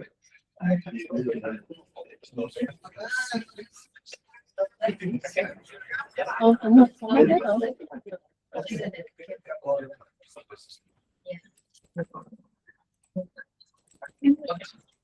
Giờ muốn xin tài liệu hội thảo thì làm nào? Dạ, chị lên website có cái slide, hoặc là em có gửi qua email luôn rồi ạ.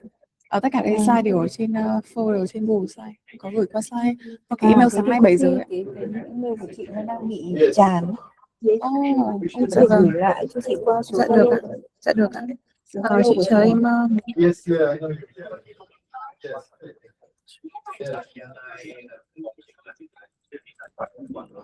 Yes. Yes. Ok. Chị có thể số 0979 So what's happening? 97 253 002. Dạ vâng. Em gửi giúp chị tất cả các tài liệu của cái hội thảo hôm nay. Dạ vâng. Chị có viết, chị có cái em có truy cập tới, dạ vâng ạ. Chị có truy cập tới website mình trước em gửi chị, em nhắn cho chị cả cái dạ vâng. Chị vào cái link này ạ. Thì trong này là có tất cả những cái phần chương trình của ngày hôm nay. Chi tiết thời gian ở dưới đây thì có gì cho em cái này.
Okay.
Okay, what?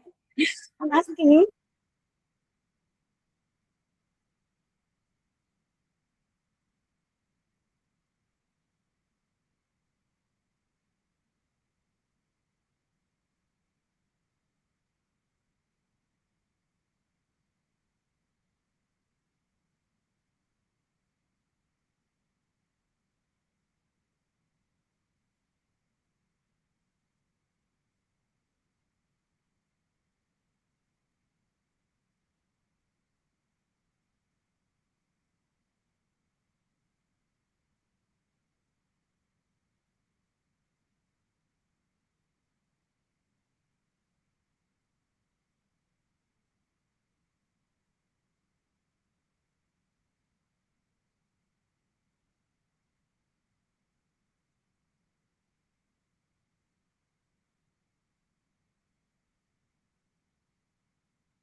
chương trình này sẽ là phần chia sẻ của đại diện từ mô hình online course.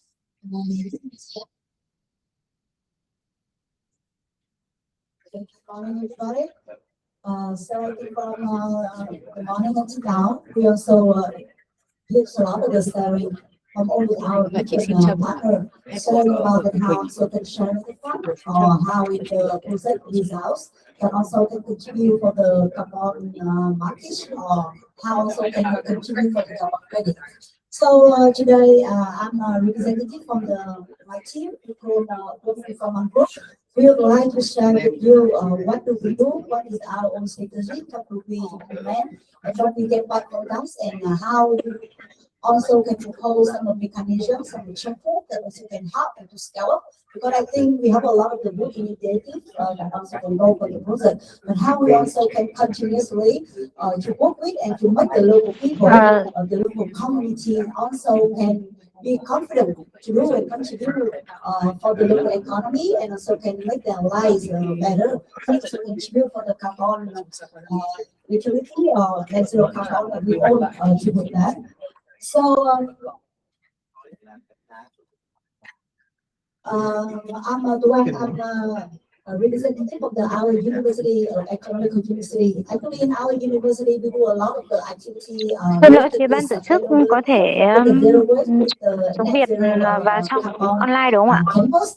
And for that one, we also support you a lot with the outside, with the community, with the project, and how we also can scale up and also can call for the different partners to collaborate. That's why we have that kind of project that we apply for fund and we get it, and we also have a lot of different partners from the association, from the industry, from the local community, and also from the authority. And we get a very strong support from the local people, where they also see we work and they do. And how we also can do on that one. The first, I would like to introduce to all of you about the Pulau Zoom. So Pulau Zoom is also one of the Iceland areas in the Delta Mekong area. So for that area is also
also provide in the market. And the other, the product we call the coconut rice.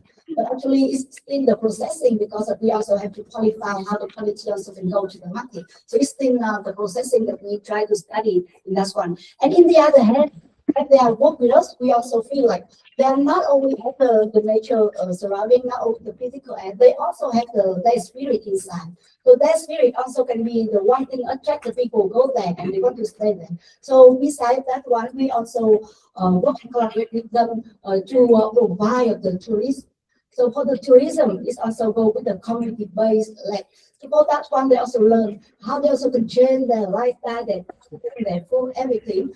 Also, and show up the very good thing to the tourists, and then the tourists come there. They are not only learning or seeing, they also can see, okay, what is really the unique environment, unique people in this area, and they also can go with the reciprocal tourists that you know that now is a very popular, but in Vietnam and in some of the developing countries, the reciprocal tourist is not so highlight mentioned on that one. So on the way that I am saying that when we are doing, we are working, we are training, and also it also change the mindset in the different people go there enjoy on that one.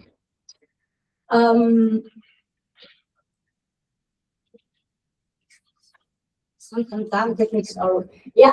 So we also see some of the outcome from several months that we work very closely with a lot of the activity.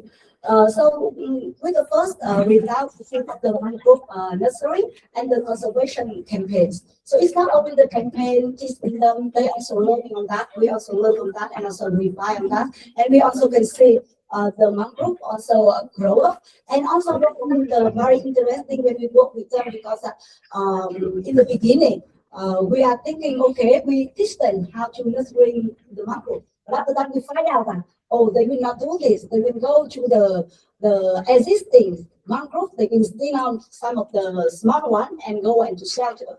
And after that we have to revise our approach that okay, we can give them the money and we help them how to raising on that one and why it failed. So for that one, they also clearly understand that okay, we also can raising the monk group by ourselves, not thinking only about the shortage to get the result after that.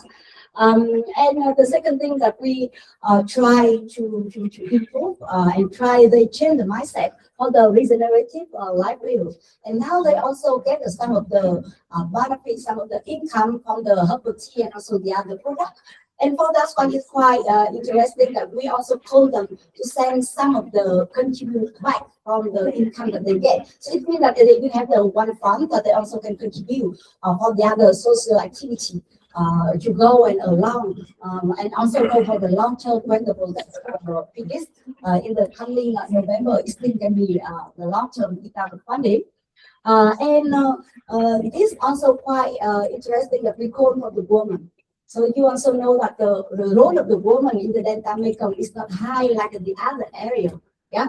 So the Delta Mekong is more family oriented. So they don't want to go hard, they don't want to learn because they don't see that what is their future on that one. So normally they will try to serve the family or they want to do some of the normal work on the line. So more rely on the man. So we also want to empower for the woman, and they also can see okay from the small thing, the agriculture based in the beginning, but now they also can be continuously can be a good model because not only making the product, they also can be one of the ambassadors of the tourism area that can attract the more people to see what is the image of the woman on that one. So that's why we give a lot of effort on that and encourage them to work, and they also know that it's not only for the economic, also for the image of the woman from that area, and also for the maybe from the Delta Mekong area otherwise. From some of the highlight of the activities that we also got through that we are doing from the last September until now. So we visit a very different one from the local in the Kantar, and also with the work. And we have a lot of the meeting and talking very closely. And some of the talking, we also invite the community, invite the industry association. We also can learn and hear and to see how we also can revise all the activity, how we can give the good approach. Normally, I think here you also can see a lot of the people talking about the participation, right? And for us, we think that it's very old style. We're already talking about that, but how we also can make it more commitment, how we also can make it really, because normally when the people work on that, and in today, actually like in the developing country like Vietnam, they will say, oh, I'm feeling very tired, because the local authorities, sometimes they don't get the very strong support. And also the local people, sometimes they get the commit, sometimes they not. The industry and so on is like that. So we try to make the one of the platform where the all of the people also can share it. And we know that after the one discussing, sometimes we cannot find the result. Sometimes we also have a lot of the inside or internal conflict. Then we have to see how we also can make it and how they can see the benefit if they listen to from the other people, the guy from the academic side.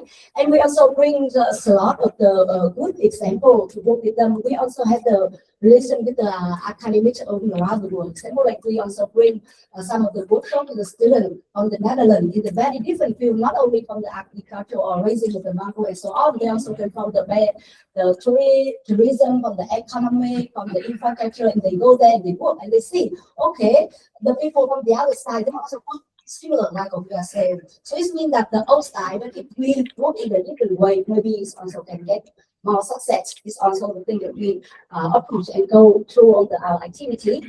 We also try to make with the core that I think is now very famous and popular in the Vietnam, in the Latin America, to make some of the products that also can continue and help all of them for the local economies. We have a lot of event and discussion how to do the implementation. Like I am saying and sharing with you, we don't have the very fixed plan. We have the sum, and when we go there and listen, and we have to revise. Because if we revise, they know that okay, they can.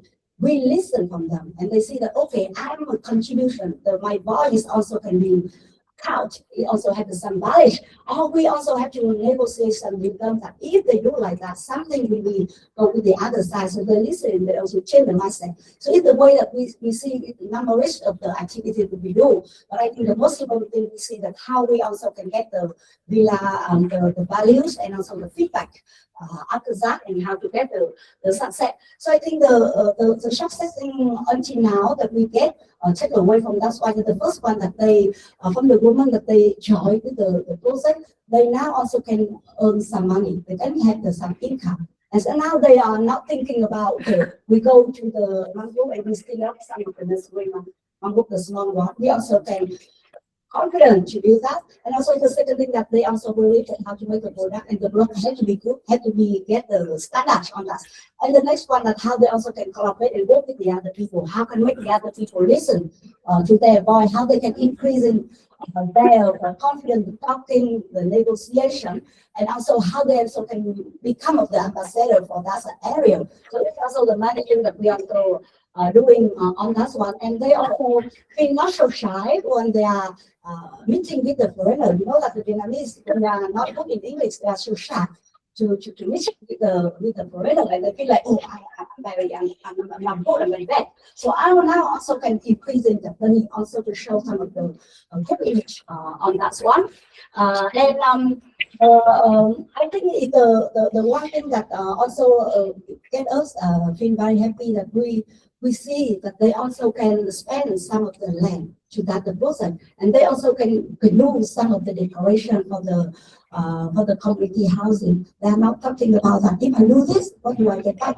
So I think it's going to be a very good activity, the project that we also can do and take away from that the project that we feel very happy to sharing. And here you also can see one of the nursery and training center is also with the community housing for all of the people go there and learn and also can do a last one that is 90% routine. Now for some of the symbols, the signage to do on that or the next one. So included all of our presentation, we are not show up about the result. We are thinking that how we also can encourage the people to make the scale if we think that it will get the success. And the scale will be the one thing that if we are not there, they also can do for the whole of the area. And also that kind of thing also can come up with the other area from the one group and also the other one. Because the most important now from when we develop the different project in Vietnam, especially from the rural side, they're always thinking about like waiting for the funding. We are doing something. And without the funding, we don't do anything. So I just want to call how we also can contribute and how we also can make the partnership with the platform, with the different stakeholders, and to train them to change their mindset that they also can do and also can make the partnership, the platform to change the issue or to make their lives better with a different kind of support on that one. It's not mean that every local people, every area also can be the indicative for all kinds of process. Because I think right now we are talking about a lot with net zero carbon credit and also, but I think only the professional one of the people, like we say, they have the trend, they understand that, but the local people, they really don't know. That's what we do contribute for that one. Why we do this one? Because when you do this one, then I'm thinking, okay, I get the money from that. I can help them. My life is good, but they clearly understand that, okay, if you do this, replacing of that, how many of the carbon credit you also can have? How you also can protect for the environment in the last world. So I think it's many things that we also can work and work together when we do the project. If we have the more integrated platform and sharing for that one. So it's the thing that we also want to share, and this also the learning and sharing also through of the tourism activity that we do. So it's a tourism activity. It's not only go there learning, see something. They also create the new culture, update the culture, update the lifestyle, make it more attractive because we know that the tourism or tourists they go there because they want to learn the new experience. And the new experience for the poor area, we don't have a lot. We also have to create so they also can make the change the lifestyle, they make something new. And this also will be the make the culture richer. So it's also like some of the message that we want to send and to share with you. And also we feel happy to listen to all of your sharing on that one. And we also hope that we also can make more that or maybe we call it a more practical platform that we also can continue where the academic also can get help to support on that. Thank you so much for listening.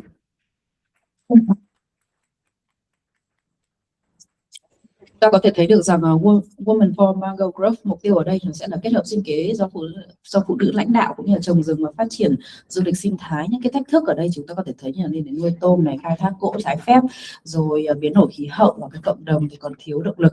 Cái cơ hội đó là huy động những cái nữ doanh nhân dẫn dắt rồi sản xuất trồng cây trà thảo mộc, phát triển du lịch nông nghiệp. Mục tiêu kết quả thứ nhất đó là chúng ta có thể xây dựng được các cái vườn ươm, thành lập các cái vườn ươm do phụ nữ quản lý này, sinh kế tái tạo, sản xuất trà thảo mộc từ rừng ngập mặn, các cái phát triển các sản phẩm ô cốp, và với cái sự tham gia của cộng đồng như là hợp tác xã, chính quyền, rồi kiểm lâm, đối thoại chính sách để gắn với bảo tồn và tạo thu nhập. Những cái hoạt động dịch vụ ví dụ như là thăm những cái vườn ươm này, mua cây giống, trồng rừng ngập mặn, tour sông, trải nghiệm văn hóa, rồi làm bánh. Về du lịch nông nghiệp thì ví dụ như là thu hoạch dừa nước, khám phá đa dạng sinh học, các cái gói du lịch sinh thái. Thì cái chiến lược nó sẽ mở rộng theo Blue Carbon, hướng đến các cái chuyển từ những cái dự án được tài trợ sang các cái dự án carbon xanh thương mại. Thế thì kết luận ở đây đó là Women for Mango Growth cho thấy một cái mô hình bảo tồn rừng ngập mặn gắn với sinh kế của phụ nữ, vừa có thể bảo vệ hệ sinh thái, tạo thu nhập, đồng thời mở ra cơ hội tham gia thị trường carbon xanh. Xin cảm ơn. Xin cảm ơn em. Tiếp đến thì mình sẽ có phần trình bày của đại diện bên Green Hub ạ.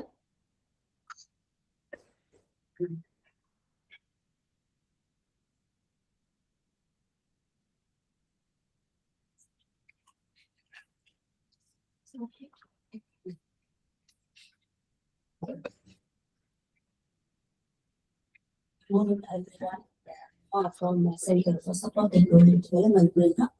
Yeah, some presentation. Yeah, with this topic of community-based solution as a private mitigation. So my presentation today is we don't have any carbon credit project yet. we share our initiative in the waste sector. Yeah. Community-based waste management initiative can play an important role in climate mitigation. Yeah, for reducing waste generation, recovering materials, avoiding methane emission from organic waste, and emission associated with plastic production. Yes, so we know that growing demand in carbon market is creating new interest in waste sector mitigation projects. Yes, I also quite fast. Yeah, we have some details for my presentation. Yes, so the first content about waste and climate in Vietnam. So mismanaged waste is a significant contributor to climate change in Vietnam. It's our first message. So key emission pathway can include. So the first is emission from decomposing organic waste. The second is open burning of waste, and the third, life cycle emission from plastic production.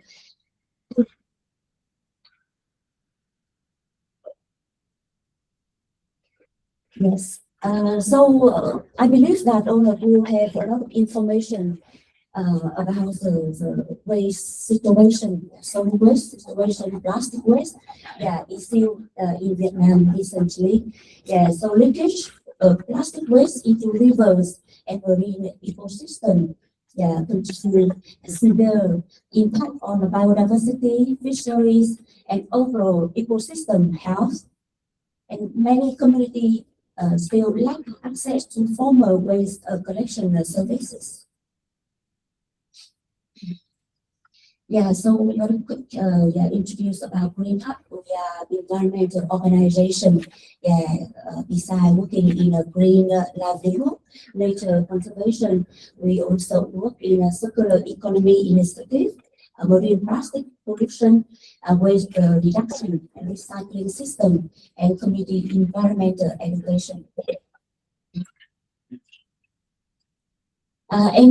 Today we will introduce two case study for you to share Green Hub activities and effort and how community-based work can contribute to climate mitigation.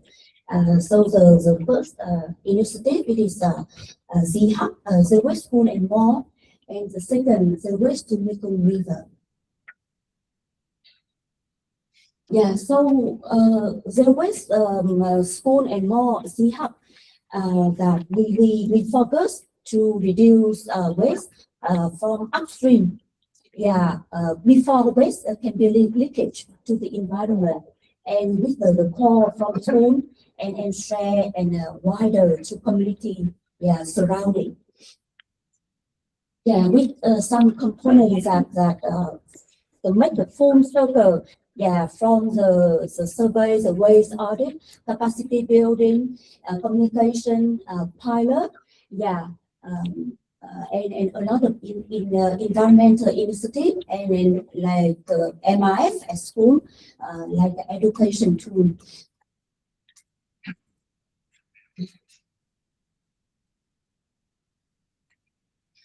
Yeah, so I just share like some results like a pilot school, for the waste recycle and organic waste, food waste. Yeah, so this space for Matilang School in Ho Chi Minh City, from 2022 to 2025, and the Z-Hub program we in fact finished in 2025, but the results still continue even project end. And this is the result from one school in Hanoi. Yeah, even we finished the project 2 years ago. So climate regulate the effort from CHUB to climate mitigation can be to reduce waste generation, reduce landfill methane emission, reduce plastic production emission, and reduce urban burning waste. And some other I already shared with you.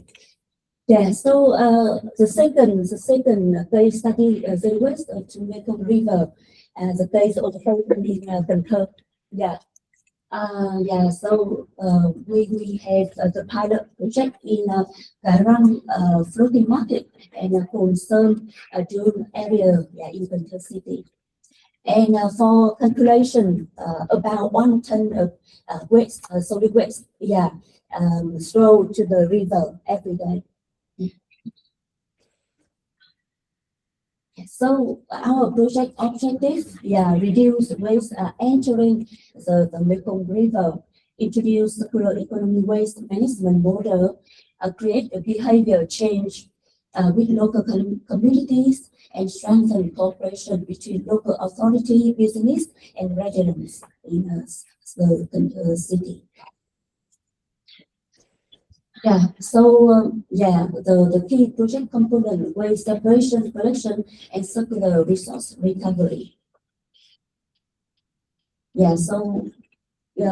After like 1 year and a half, project with some numbers from our survey, from waste audit, from cleanup, and also a pilot with communities. And we also have a significant distribution of organic waste into composting and livestock feed system. And the number of low value plastic waste recycled. So we move to climate mitigation potential. That the message here that community waste initiative can contribute to climate mitigation through several ways.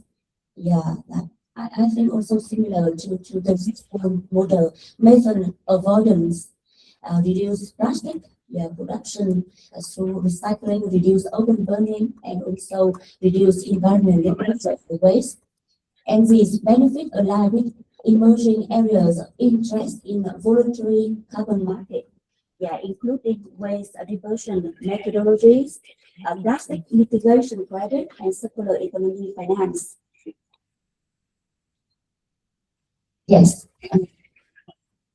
So this slide I provide the calculation, like not like exactly, but like about.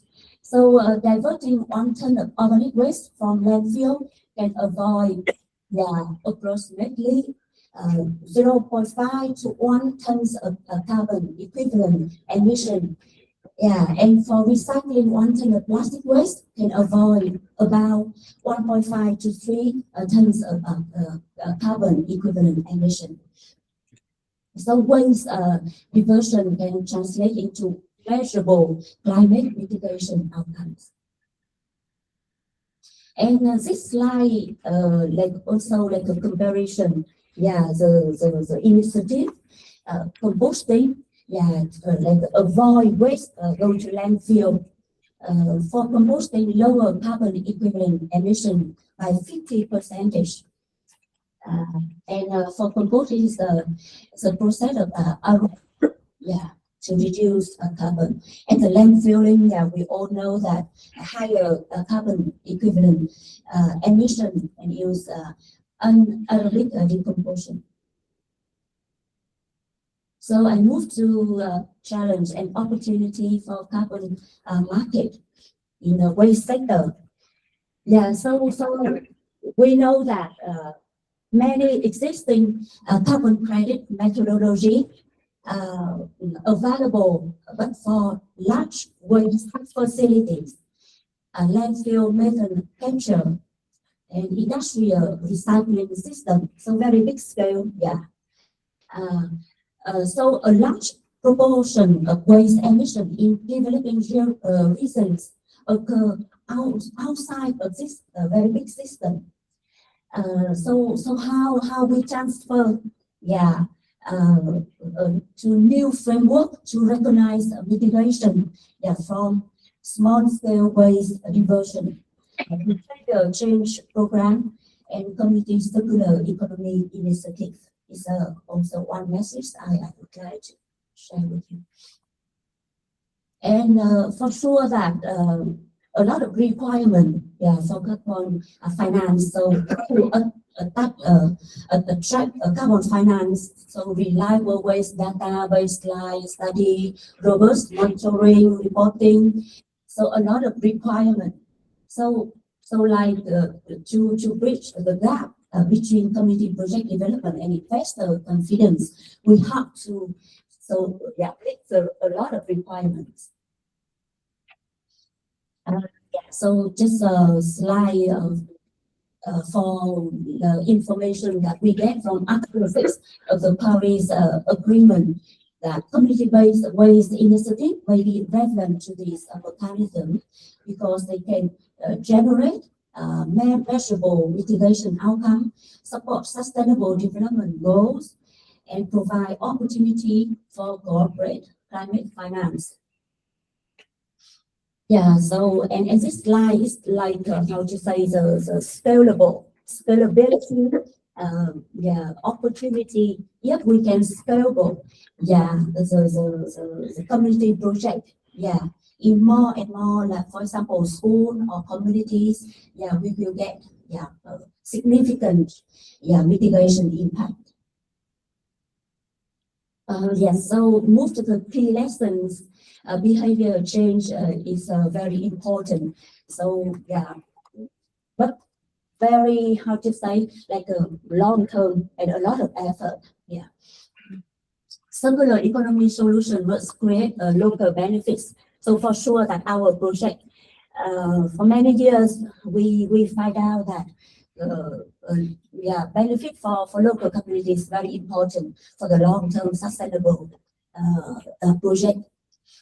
And community scale solution can deliver measurable environmental outcome. We believe in that. And so the slide for future opportunities, contribute to a future climate finance mechanism through plastic reduction initiative, circular economy project, distributed waste division system, and then a lot of work needed to develop monitoring and management framework, a scalable methodology, integration with carbon market mechanism. And like the slide conclusion, we believe that waste management is both environmental and climate challenge. Community-based initiatives demonstrate that local action can contribute the global climate goal, and integrating a circular economy principle, education and climate finance can unlock a new opportunity for sustainable development, emission reduction, scalable climate solution across Vietnam. So thank you very much for listening. Vâng, từ bài chia sẻ của Green Hub thì chúng ta có thể rút ra được là chất thải là cái nguồn phát thải khí nhà kính lớn, chủ yếu là do cái khí metan từ cái rác hữu cơ chôn lấp này, từ khí thải từ sản xuất nhựa và việc đốt rác ngoài trời. Thì nhiều cái khu vực nông thôn và ven biển chưa có hệ thống thu gom rác cũng như là các cái mô hình quản lý rác cộng đồng đóng một cái vai trò rất là quan trọng. Từ đó thì chúng tôi bên phía Green Hub đưa ra một số các cái mô hình. Mô hình thứ nhất đó là Z Hub, trường học không rác, và cái mô hình thứ hai là không rác thải tại sông Mekong, triển khai tại chợ nổi Cái Răng và Cồn Sơn tại Cần Thơ. Người dân sẽ phân loại cái rác thải tái chế hữu cơ và nhựa có giá trị thấp. Rồi tiếp nữa thì chúng ta sẽ thấy những cái tác động của khí hậu mà chúng ta có thể đo lường được. Ví dụ như là chúng ta có thể tái chế được 1 tấn nhựa và giảm 1,5 đến 3 tấn CO2 tương đương này. Rồi chuyển hướng chúng ta có thể thấy 1 tấn cái rác hữu cơ không chôn lấp thì cũng sẽ giảm được một lượng CO2. Vậy những cái thách thức và cái cơ hội của chúng ta đưa ra ở đây là gì? Thị trường tín chỉ carbon thì cũng chưa ghi nhận được những cái nỗ lực của các cái mô hình nhỏ, và cần có cái phương pháp mới để chứng minh cái giá trị của các sáng kiến cộng đồng. Và thứ ba, muốn thu hút tài chính carbon thì phải có các cái phải có các dữ liệu thật là đáng tin cậy, hệ thống theo dõi minh bạch và quy mô mở rộng. Bài học rút ra từ Green Hub có thể chia sẻ được đó là cần phải thay đổi hành vi là yếu tố cốt lõi quan trọng. Giải pháp tuần hoàn phải mang lợi ích cho mọi người dân và dự án nhỏ vẫn có thể tạo được tác động lớn nếu nhân rộng. Xin cảm ơn. Tiếp đến là mình sẽ có phần trình bày của tổ chức Penn Rachel. Xin mời.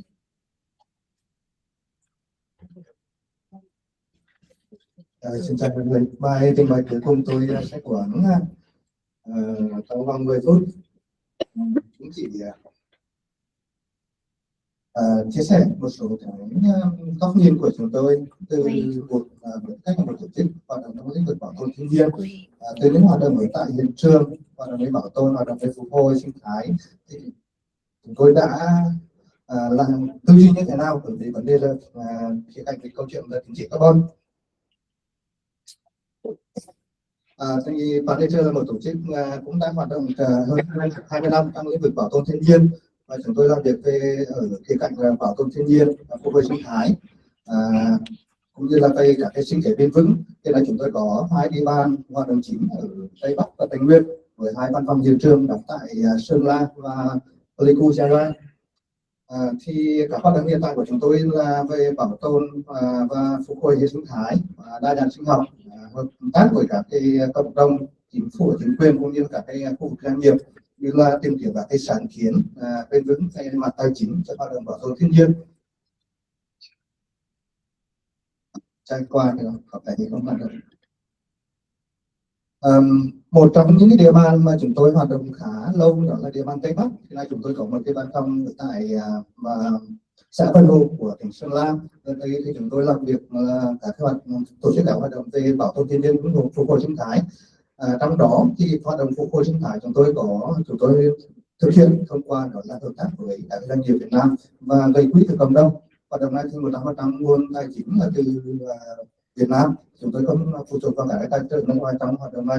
Tiếp tục, trong những năm vừa qua, kể từ năm 2020 ถึงđây thì chúng tôi đã tổ chức các hoạt động với các đối tác cũng thực hiện các hoạt động dài hạn và lâu năm như Vietnam Airlines, như là Fintech, Momo, tập đoàn HP, tập đoàn TH và khá nhiều các doanh nghiệp vừa và nhỏ khác. Ví dụ như trong năm 2025 chúng tôi có hơn 20 các doanh nghiệp đóng góp khoảng gần 2,2 tỷ đồng để thực hiện các hoạt động phục hồi sinh thái ở tại khu vực này. Thì các hoạt động phục hồi sinh thái của chúng tôi thì tập trung vào đó là phục hồi các cái loài bản địa, loài cây bản địa. Thứ hai đó là có sự tham gia của cộng đồng. Ở đây đó là tất cả các hoạt động của chúng tôi thì không phải theo hình thức là thuê người dân đi thực hiện các hoạt động trồng cây phục hồi rừng, mà thay đó là chúng tôi chỉ thực hiện công tác, còn lại cái huy động cái sự tham gia đó là có sự tham gia của bên địa phương và người dân. Chúng tôi cũng đang xây dựng cái hệ thống vườn ươm và để mục đích đó là phục hồi các loài mà chúng tôi không thể có kiếm được các cây giống ở trên thị trường. Thì rất nhiều loài cây quý hiếm, thì ví dụ như ở Tây Bắc thì các loài không là những loài mà mặc dù về giá trị kinh tế nó không cao, nhưng mà thì này đang bị tận diệt. Có nhiều loài thì này không thể thấy ở trên không thể cái con mai thứ nữa. Thì chúng tôi phải bắt buộc phải là tổ chức cái việc là tự làm các cái cây giống cho mình. Một trong những hoạt động mà trong cái lĩnh vực phục hồi sinh thái là nhiều công chúng cũng như doanh nghiệp nghĩ là có thể tổ chức một cái chiến dịch trồng cây xong là xong, thì lắm mà trồng cây xong có tí 10 cây chết bệnh. Tôi thực hiện các hoạt động trồng rau, những cái chăm sóc những cái khu vực mà cây trồng và dài hạn, chứ không chỉ là tổ chức một vài cái chiến dịch trồng cây. Bên cạnh đó thì các hoạt động về truyền thông nâng cao nhận thức cho người dân, bởi vì là để những người dân không tham gia không thì rất khó có thể duy trì được cái trồng. Và một cái bài học lớn nhất mà chúng tôi làm trong những năm vừa qua đó là nếu không có sự tham gia của khu doanh nghiệp, chúng tôi rất khó có thể thực hiện được các cái hoạt động mà phục hồi sinh thái, đặc biệt là những khu vực như là vùng biên giới. Ở tỉnh Sơn La chúng tôi có cái một số khu bảo tồn giáp biên, ở đấy thì gần như không thể là huy động nguồn tài trợ nước ngoài vào để làm được, bởi vì là sẽ không ai phê duyệt cho các dự án như thế cả. Tiếp, Ở một địa bàn thứ hai là ở địa bàn Tây Nguyên thì chúng tôi đang làm việc ở hai tỉnh là Gia Lai và Đắk Lắk. Ở Đắk Lắk thì chúng tôi chủ yếu làm việc với các cái doanh nghiệp cao su, còn ở Gia Lai thì chúng tôi hiện nay đã có một văn phòng dự án và bắt đầu từ năm nay thì triển khai một dự án dài hạn 10 năm thực hiện về cái trồng cây lâm nghiệp cảnh quan và nông lâm kết hợp tại địa bàn của cái tỉnh Gia Lai cũ, các bạn cái xã ở phía tây của tỉnh Gia Lai hiện nay. Khác với các cái dự án khác thì chúng tôi tập trung vào cái đối tượng không phải là các cái trồng rừng tập trung hay là rừng phòng hộ cái rừng tập trung. Ở đây chúng tôi tập trung vào đối tượng là cây phân tán và nông lâm kết hợp với người dân. Thì dự án này thì xây dựng trên cùng với một cái đối tác của Hà Lan là Phase Future, cũng là một đối tác và đang thực hiện với các dự án của Đắk Lắk ở đây. Thực hiện các hoạt động với trồng cây phân tán nông lâm kết hợp phục hồi sinh thái, nâng cao cái sinh kế cho người dân, như là mục tiêu giảm phát thải. Dự án này chúng tôi hướng đến là giảm 2 triệu tấn CO2 tương đương trong vòng đời của dự án, và được dự án được thiết kế theo hướng tiếp cận là theo cảnh quan ở quy mô lớn chứ không phải là một cái dự án ở quy mô nhỏ tiếp. Thì dự án này nó cũng được xây dựng với theo cái tham chiếu theo cái nguyên tắc của tiêu chuẩn VODA CCP, cụ thể là cái phương pháp VM 0047 dành cho các cái hoạt động phục hồi rừng AAA. Thì chúng tôi chia sẻ từ cả cái hoạt động của chúng tôi ở tại Tây Bắc và Tây Nguyên thì muốn đề cập một khía cạnh. Thường các cái dự án carbon chỉ hướng đến một cái đó là carbon thôi. Tuy nhiên trong carbon, trong cả cái trong cái tư cách tư duy của chúng tôi thì thực ra chúng tôi muốn lợi dụng tận dụng cái khung tín chỉ carbon để phục vụ cho hoạt động một cái hướng quan trọng hơn. Và đấy khá nhiều các tổ chức đối tác của chúng tôi chắc chắn sẽ cũng đang làm như thế, đó là sử dụng cái tín chỉ carbon phục vụ cho việc phục hồi sinh thái và bảo vệ đa dạng sinh học. Cái lý do tại sao lại đặt cái vấn đề bảo tồn đa dạng sinh học trong cái tín chỉ carbon thì nhất là cái việc mà tháo khá nhiều các cái bên quan tâm đến cái thị trường tín chỉ carbon rồi, nhưng mà cũng quan tâm đến các cái đầu tư dành cho thiên nhiên sau cái khung đa dạng sinh học toàn cầu, và sau rất nhiều các cái cuộc vận động của các tổ chức thì cái hướng cái sự quan tâm dành cho thiên nhiên cái này nhiều hơn rất nhiều, và nhiều cũng nhiều đang nhiều. Đã câu hỏi là chúng ta có thể đảm bảo các cái mục tiêu biến đổi khí hậu như thế nào, chúng ta có thể hỗ trợ đa dạng sinh học và thiên nhiên như thế nào. Con người chúng ta đang đi ra nhiều hơn, chúng ta đang có nhiều cái tôn trọng cho thiên nhiên hơn, và một cái những cái đầu tư cho vào rừng có cái giá trị cao, có chất lượng cao thì nó sẽ như thế nào. Thế là không chỉ là một cái tín chỉ mấy tấn về tấn carbon, nhưng mà những cái chủ tiền doanh nghiệp chúng ta bỏ ra 1 tấn mua 1 tấn, 1 tấn hay 10 tấn hay 1 triệu tấn carbon đấy thì nó sẽ mang lại cái gì? Cái chỉ là một cái tờ giấy mang tính chất giá trị vô hình thôi, carbon là không khí vô hình nữa, nhưng mà trên thực tế nó sẽ như thế nào? Và bên cạnh đó những câu hỏi quan trọng hơn đó là không phải là chúng ta chỉ đánh giá rừng như một cái cảnh carbon đơn thuần không, hay là những cái gì khác. Và các cái tài chính như carbon thực sự là sống hỗ trợ cho đa dạng sinh học như thế nào, và chúng ta có thể là tránh được cái việc đầu tư vào các cái dự án chất lượng thấp và những kênh cách tiếp cận ở ngắn hạn như thế nào. Thì đa dạng sinh học đấy là một trong những cái hướng mà giúp chúng ta là nhìn vào cái việc đầu tư cho tín chỉ carbon ở mức độ chất lượng cao và dài hạn hơn. Thì vậy là đối với chúng tôi thì chúng tôi cho rằng các cái dự án mà tài chính carbon hay dự án về tín chỉ carbon chất lượng cao ấy, nó phải đáp ứng được 5 cái tiêu chí. Thứ nhất, đó là phải mang lại các cái giá trị về mặt khí hậu một cách đích thực. Chúng ta rất may là carbon này chúng ta có thể có cái phương pháp luận để đo đong điểm được, đúng không?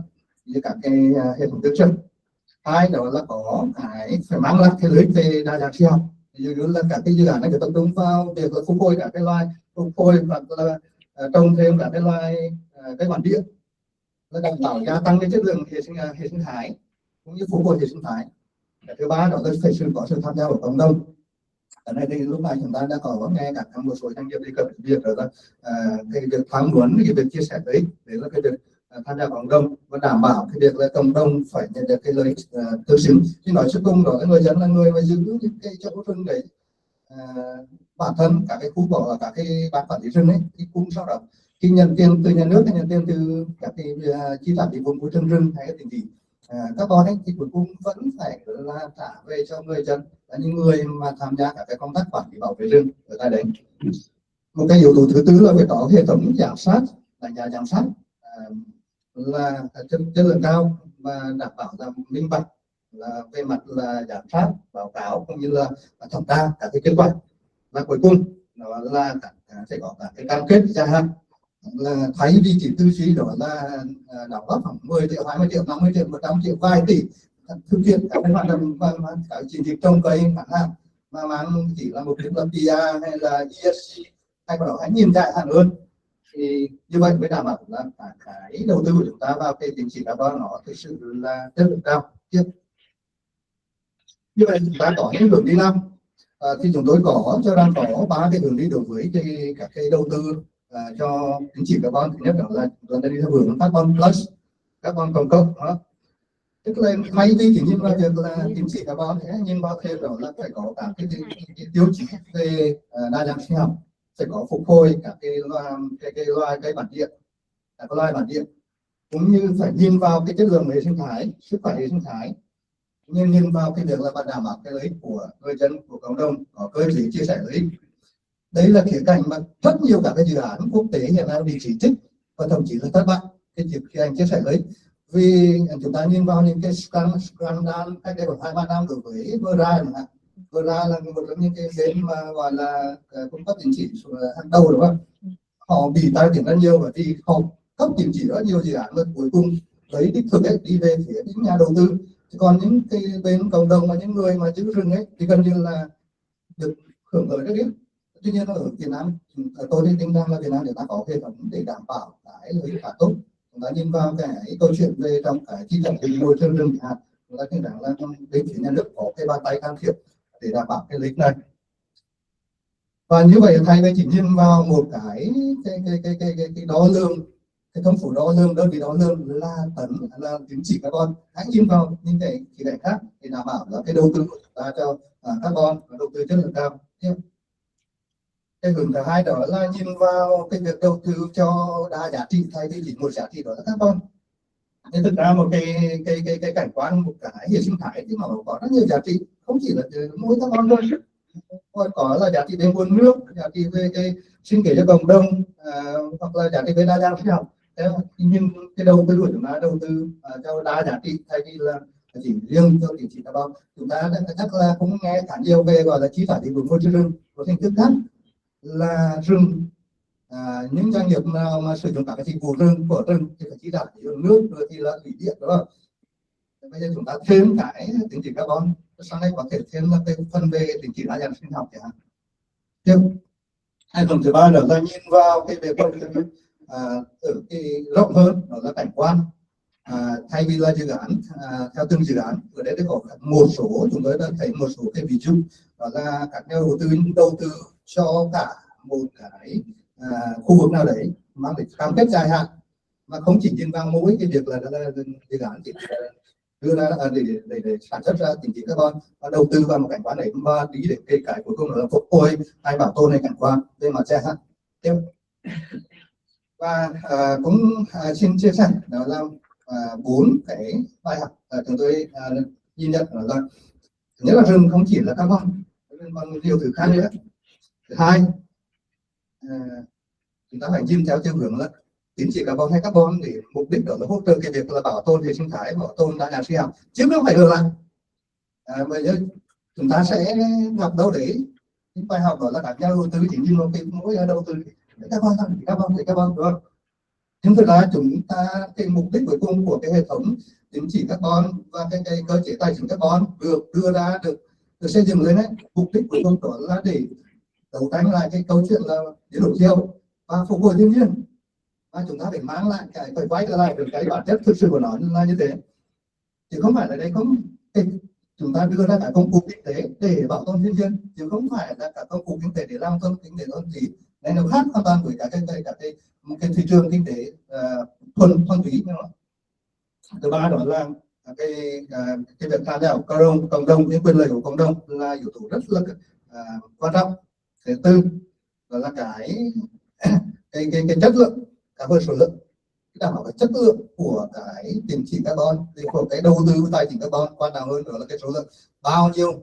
Chúng ta có thể tuyên bố là 1 triệu tấn, 1 triệu tín chỉ, 1 tỷ tín chỉ, nhưng mà cái hệ sinh thái đấy, cái chất lượng của hệ sinh thái, chất lượng của những cái đầu tư của chúng ta vào đấy nó đưa ra cái gì quan trọng hơn.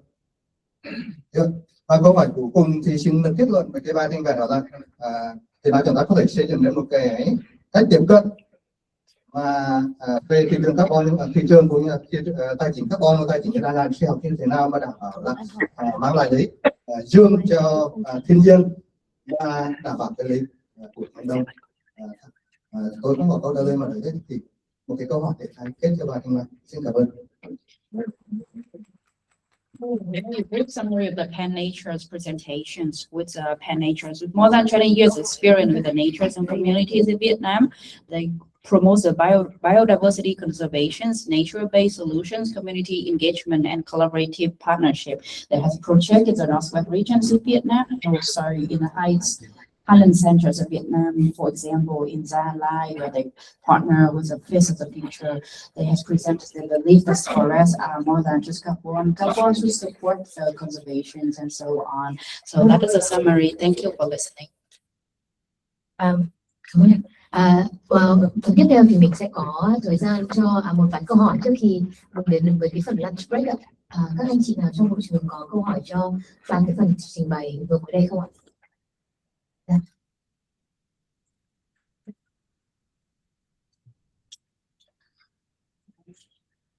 Vâng, tôi có một câu hỏi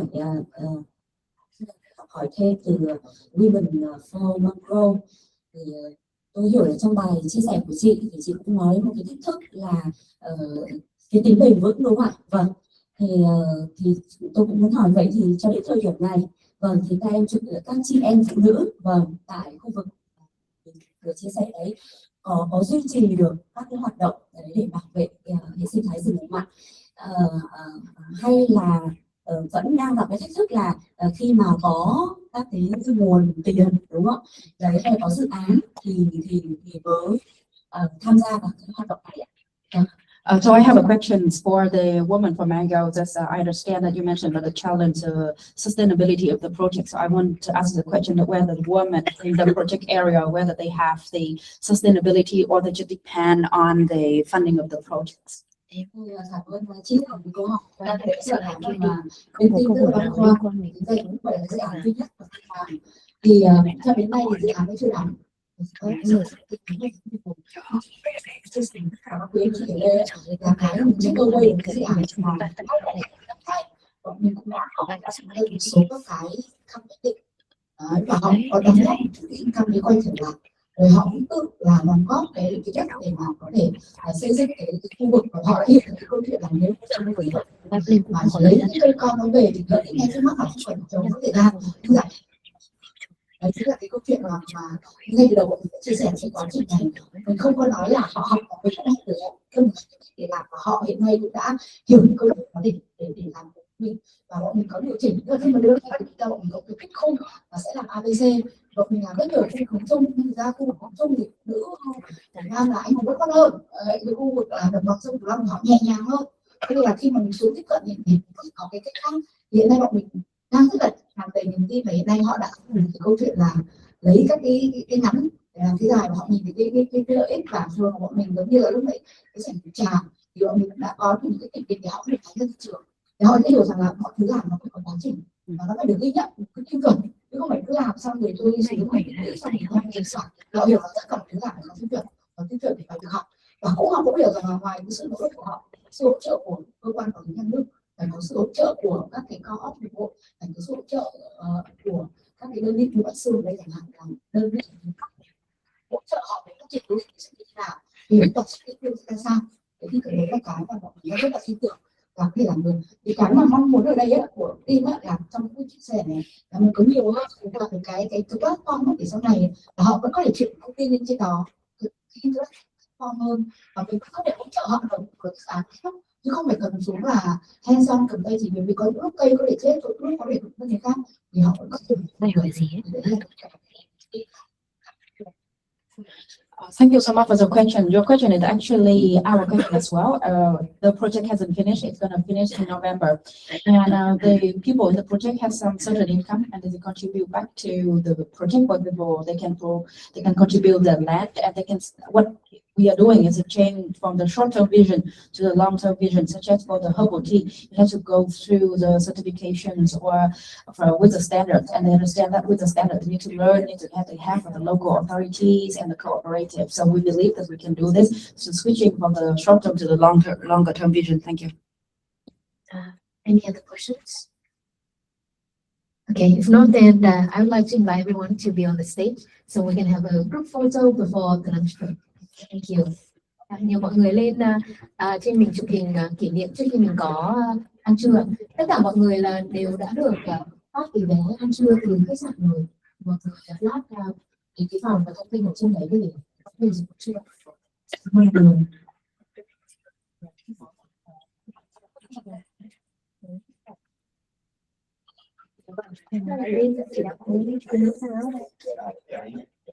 Chưa mai bạn chưa nữa. Vâng.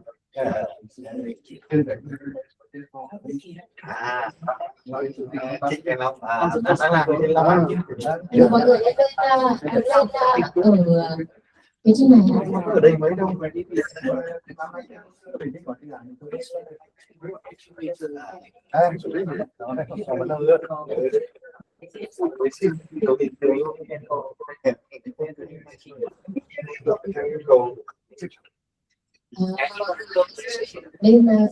trên. Ngọc ơi, mình Ngọc hướng dẫn mọi người sắp xếp thế nào để chụp hình nhé. Oh, they're not in the front.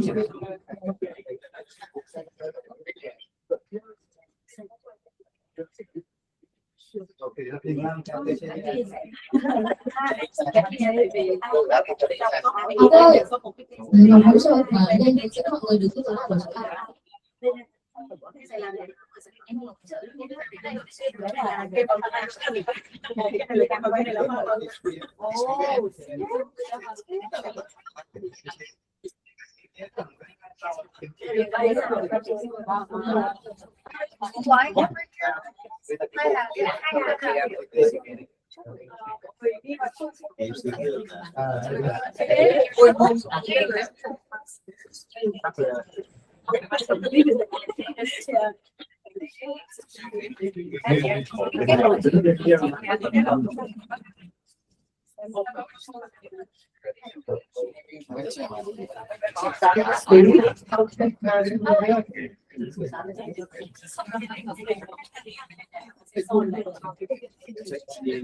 Đứng tuổi lại lấy. Thế nào em có cần space in không?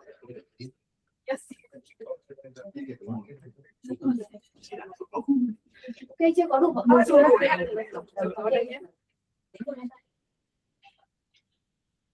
1, 2, 3.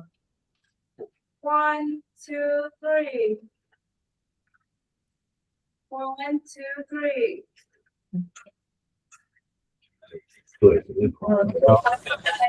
Ôi chưa cười chụp lời nhá.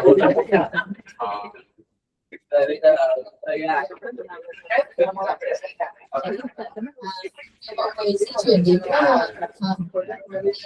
Convento để mà ăn trưa.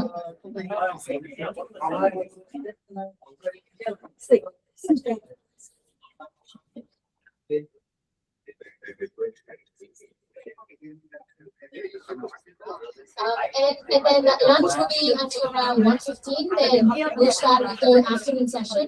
Thank you. Mọi người có thể để đồ đạc ở đây, rồi sau đấy là mình sẽ ăn trưa, rồi sẽ quay trở lại đây rồi mới làm bạn.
start. Hy vọng mọi người đã có một buổi ăn trưa rất là refresh và cũng kết nối được với nhiều người và có thể là eventually là tham gia những diễn với nhau. Phần buổi chiều của mình thì sẽ bắt đầu bởi cái phần chia sẻ của chị Lộc từ đại diện từ phía bên GIZ ạ. Xin mời chị Lộc lên chia sẻ.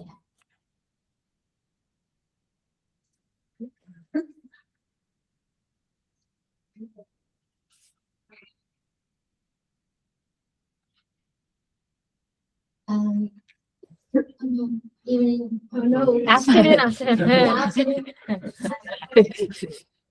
I think that everyone's sleepy, like after a very good lunch. My name is Lo. I'm from ZZ and I'm working for ZZ. I have background on forestry and environmental science and environmental management. And I have been working for WWF for more than 8 years. Then I work for FSS auditor, FSC auditor for more than 10 years now. And now I'm working for ZZ Vietnam. So today I will share with you a bit information about our case study in long acacia plantations and the carbon benefit.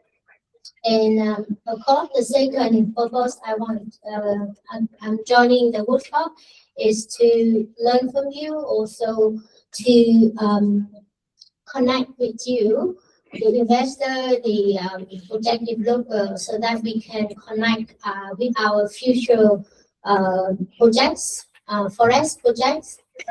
We also have a carbon stream.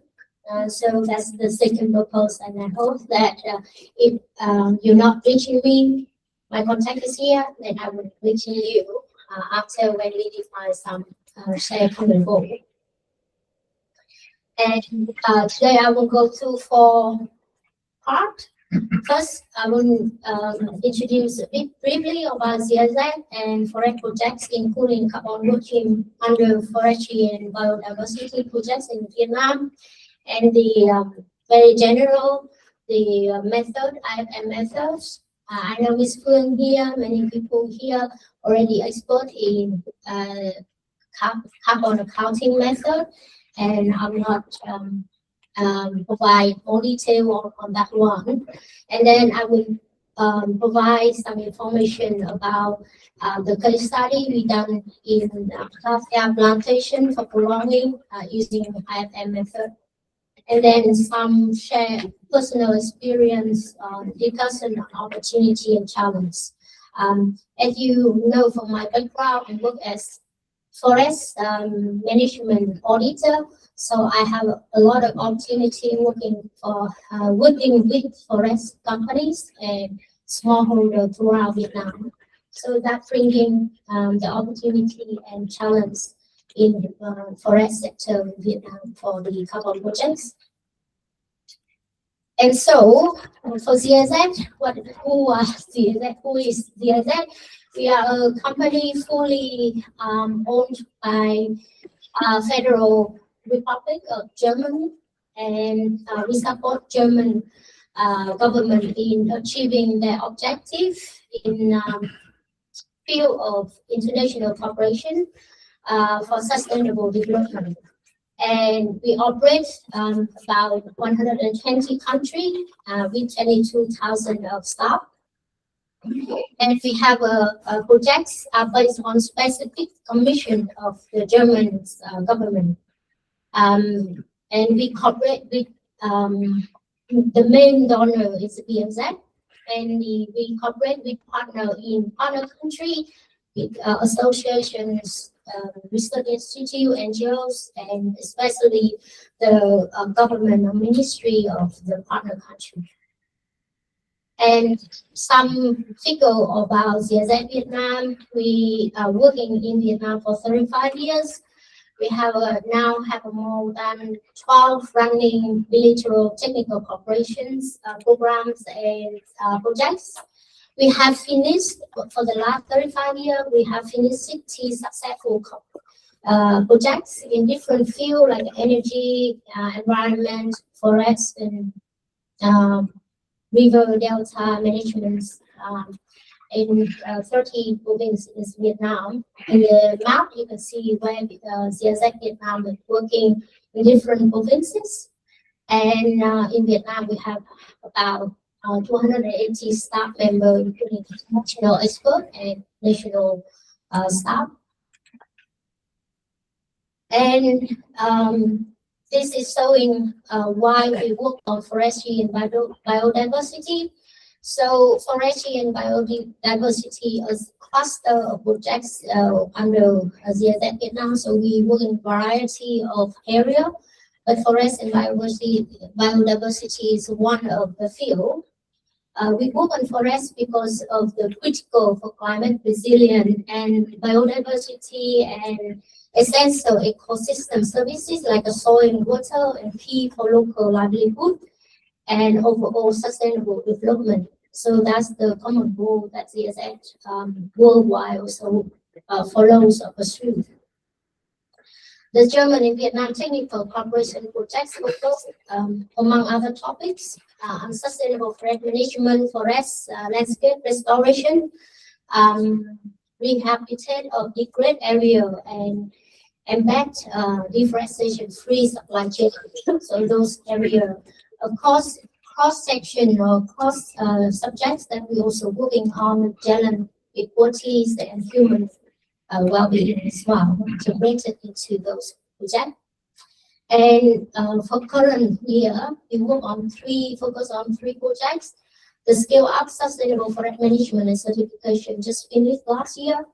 And the second big projects that we're working on is management and protection of protected area with diversity ecosystem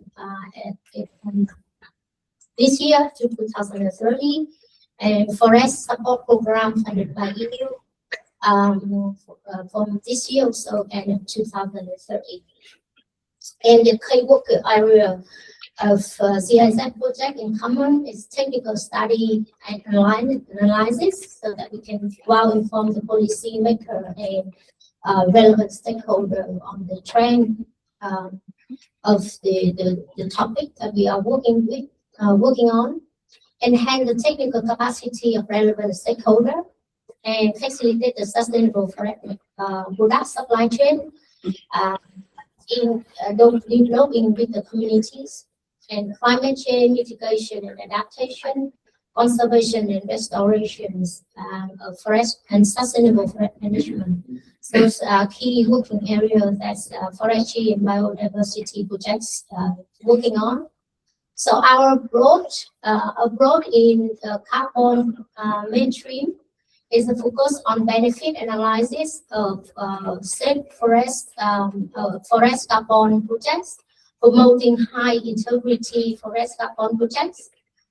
We also enhancing relevant stakeholder capacity. We applying selected methodology for carbon measure and counting, and then do field data collection, monitoring, measuring analysis, and reporting the carbon absorption or sequence, and then sending those results to policymaker, different forum and policymaker and policy advocacy to invest to carbon projects development, so that we aim at effective growth for Vietnam carbon market. So now I'm moving a bit on the very brief background for IFM, the improved forest management, so that you have some background to understand our case study. So IFM is the forest management activity which results in increasing the carbon stock within the forest and reduce greenhouse emission from forestry activity.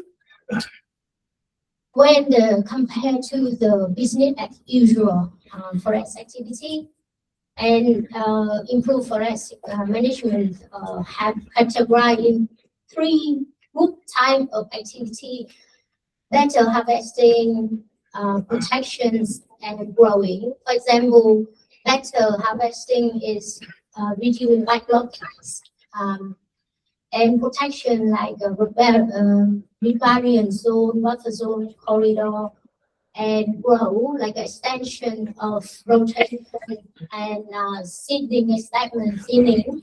So our case study will focus on the growing and its extension of plantation forest.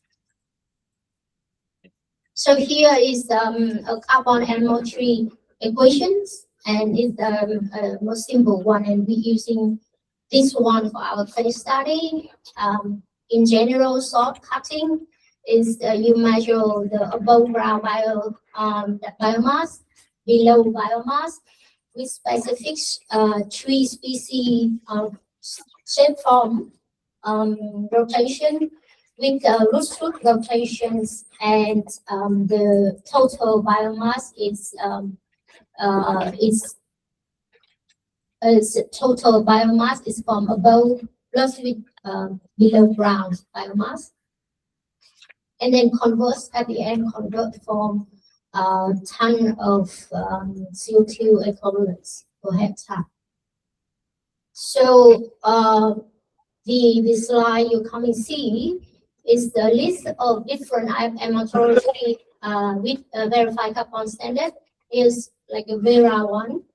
I know some of you mentioned before in the morning that Vera seems to be dominant in verification standard, but we choose that one because the common and easy application for the case study.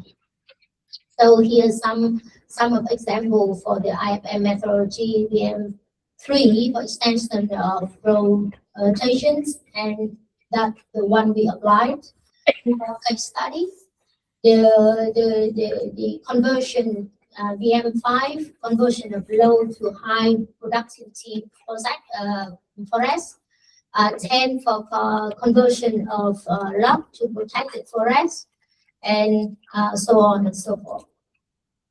So the table also summarize a bit from the number is a bit outdated. It's from 2023. It's a different number of projects verified under different IFM methodology and standard, and the number of carbon unit that issued under that, and a bit about the geographical where they generate. As you can see, that is more focused on like the US, Brazil, where the lands or the forest or plantation is gathered together and spreaded. So following is some information about case study. Some of you are experts in carbon calculation or carbon accounting. This is not very complicated science, but I think for your interest, I'm not going deep into the technical detail, but just method and some result sharing by the study. So we chose this because the Vietnam government and forest owner are our partner interest in the working on forest carbon markets, and they have not knowing any opportunity or information to inform their decision making. And we use the improved forest management IFM on extending rotation from 5 year acacia, 5 years of rotation at original or baseline, and to prolong to 11 years for the large timber. And objects, of course, I mentioned a bit before, is measuring the carbon reduction per hectare of acacia plantation, and based on VM03, providing information and training for forest owner and also policy maker, so they have better understanding of methodology, carbon accounting, and then recommendation for forest owner for preparation the IFM carbon projects.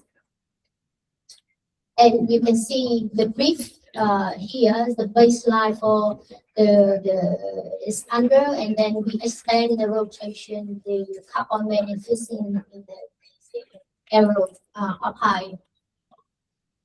So for viewing the site, we have total 75 sample plot, a 10 by 10 meter sample plot, dividing premium forest companies and so-called forest company is in Bình Định province before. Now I think it's in Gia Lai, and we measure the bit height diameter about 4 centimeters and represent the height of the stem. Step we have conducted into 5 steps. I have mentioned a bit before. The first step is we calculate the stem value. Then the second step is to quantify the above ground biomass. The third step is quantify the below ground biomass, and then we have a total biomass, and then we convert to certifiable CO2 equivalents that can issue for hectare per year. So this is the picture that you can imagine how the sample plot we distribute, and then the impressions of second year, third year, and 11th year forest stand.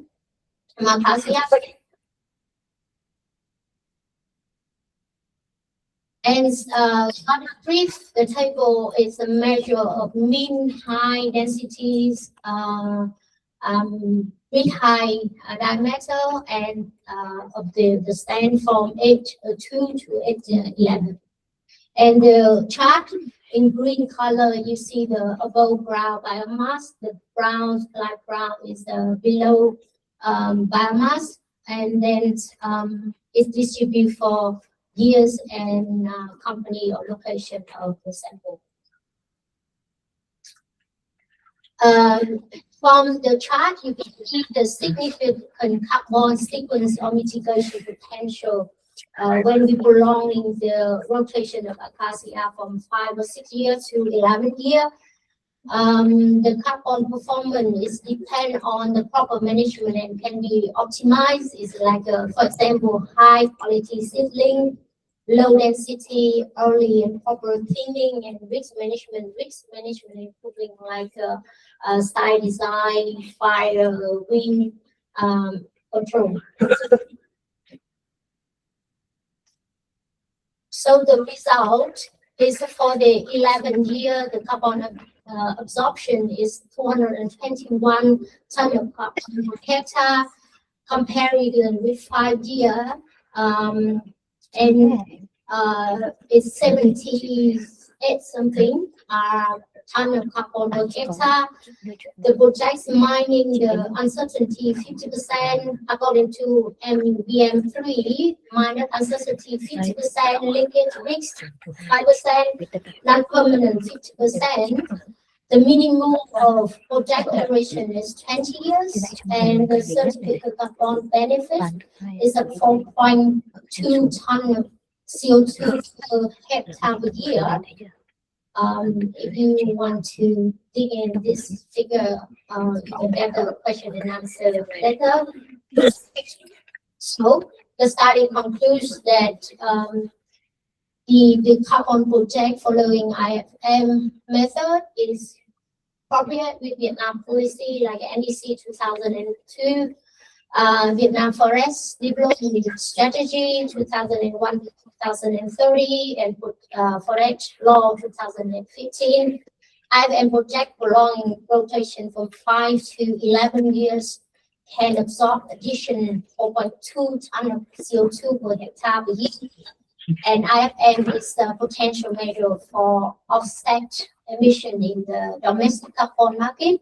According to the degree 06, the forest owner needs support on carbon accounting and monitoring, cost and benefit evaluation at the very beginning to make the decision for investment or co-investment. Silviculture management to ensure the benefit of carbon projects. And here are some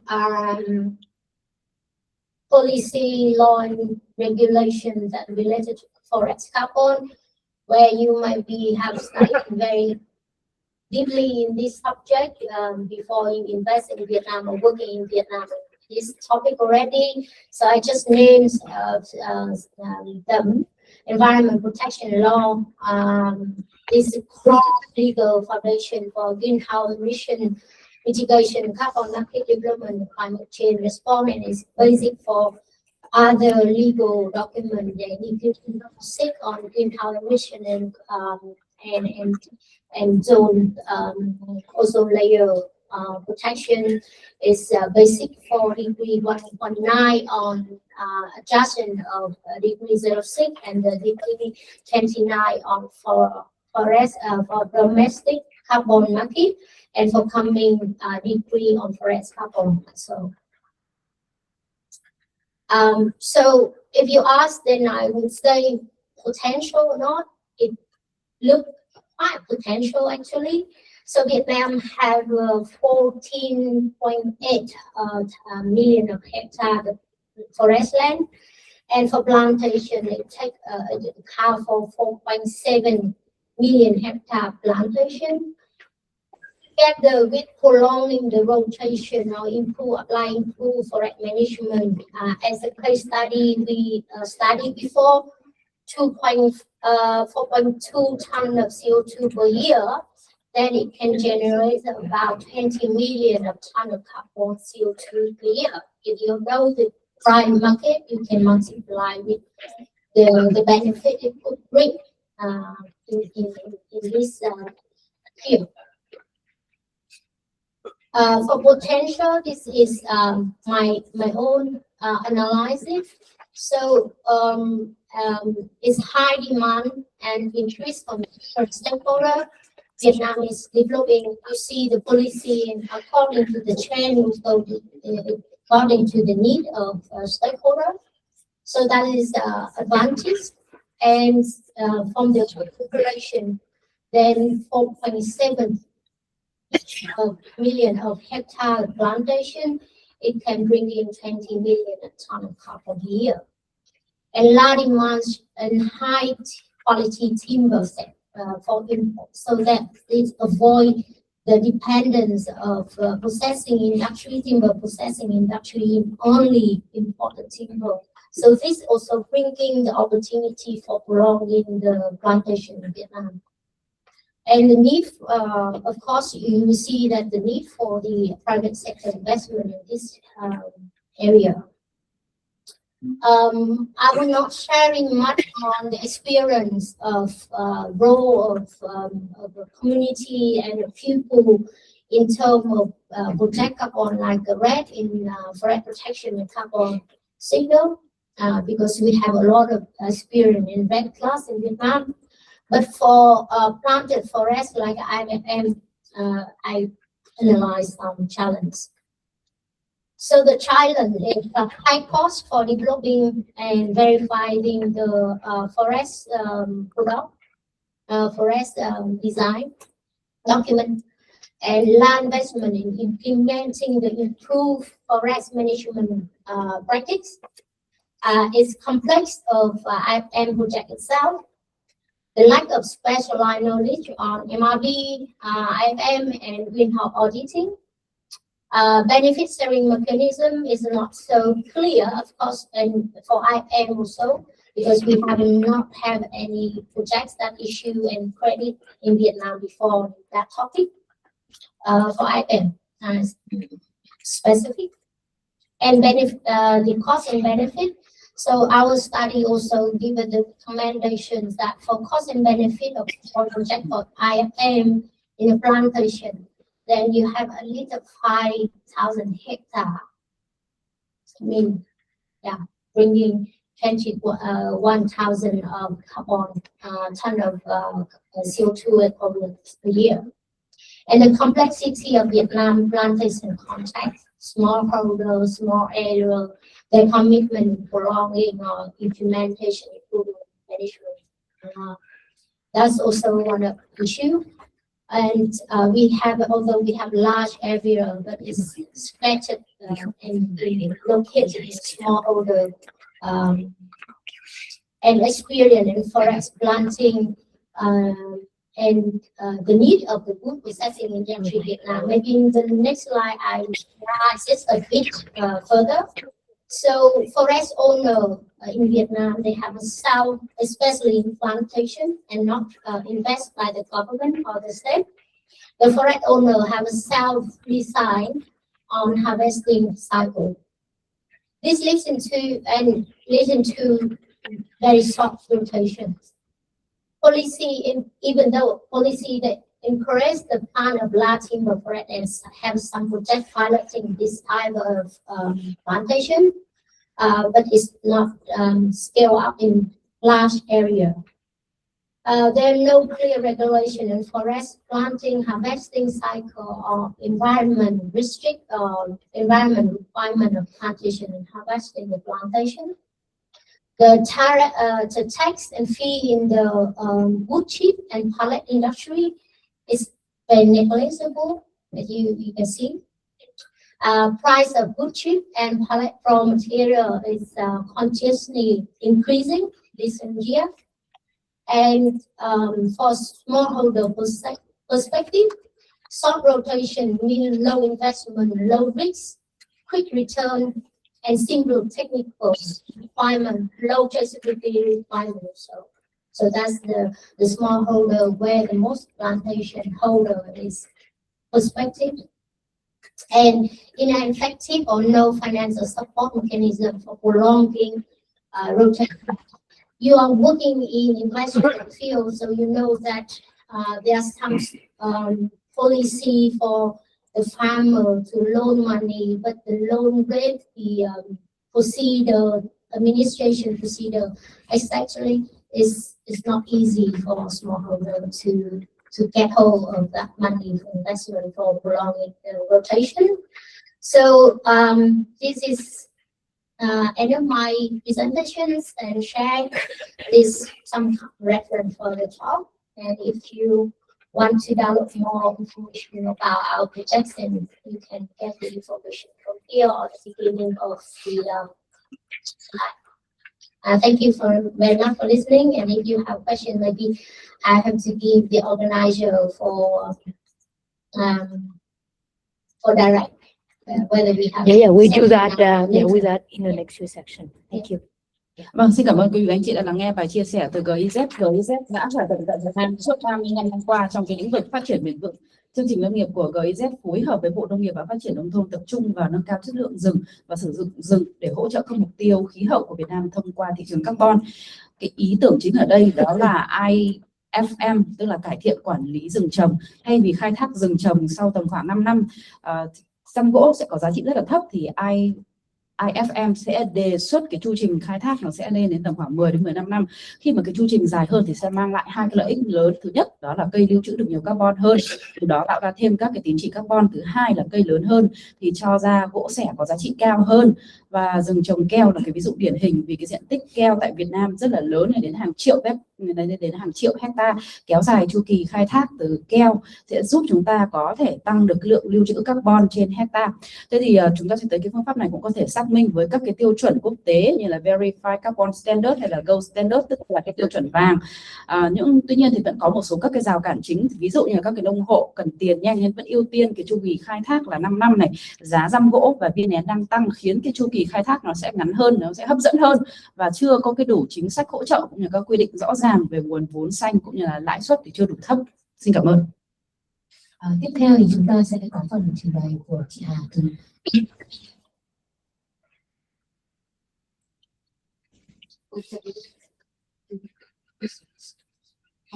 Chắc là cho tôi xin chào với các quý vị đại biểu. Tôi xin giới thiệu, tôi là Hà, tôi đến từ chương trình phát triển Liên Hợp Quốc và tôi là phụ trách các cái mảng hoạt động liên quan đến mitigation từ phía UNDP. Và sau đây thì tôi xin giới thiệu về cái sáng kiến toàn cầu của UNDP về gọi là xây dựng cái thị trường carbon tính toàn vẹn cao. Xin phép cho tôi xin được trình bày một cái tại vì cái này là nó gọi là đi sâu về mặt kỹ thuật, cho nên là tôi muốn truyền tải những cái thông tin nội dung sâu nhất kỹ nhất.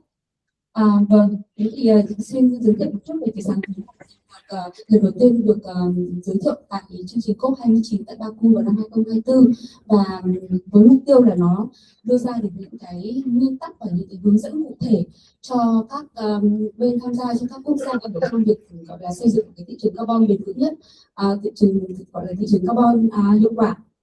Và cái việc thiết lập cái sáng kiến này thì cũng giúp cho các bên gọi là thông tin được các bên được truy cập cái thông tin minh bạch nhất, rõ ràng nhất để tạo ra một cái thị trường carbon có độ tin cậy cao. Và đây là một cái sáng kiến mà UNDP đã tập trung tất cả những cái bài học mà UNDP đã triển khai về cái thị trường carbon trên toàn các trên các nước, trên các quốc gia.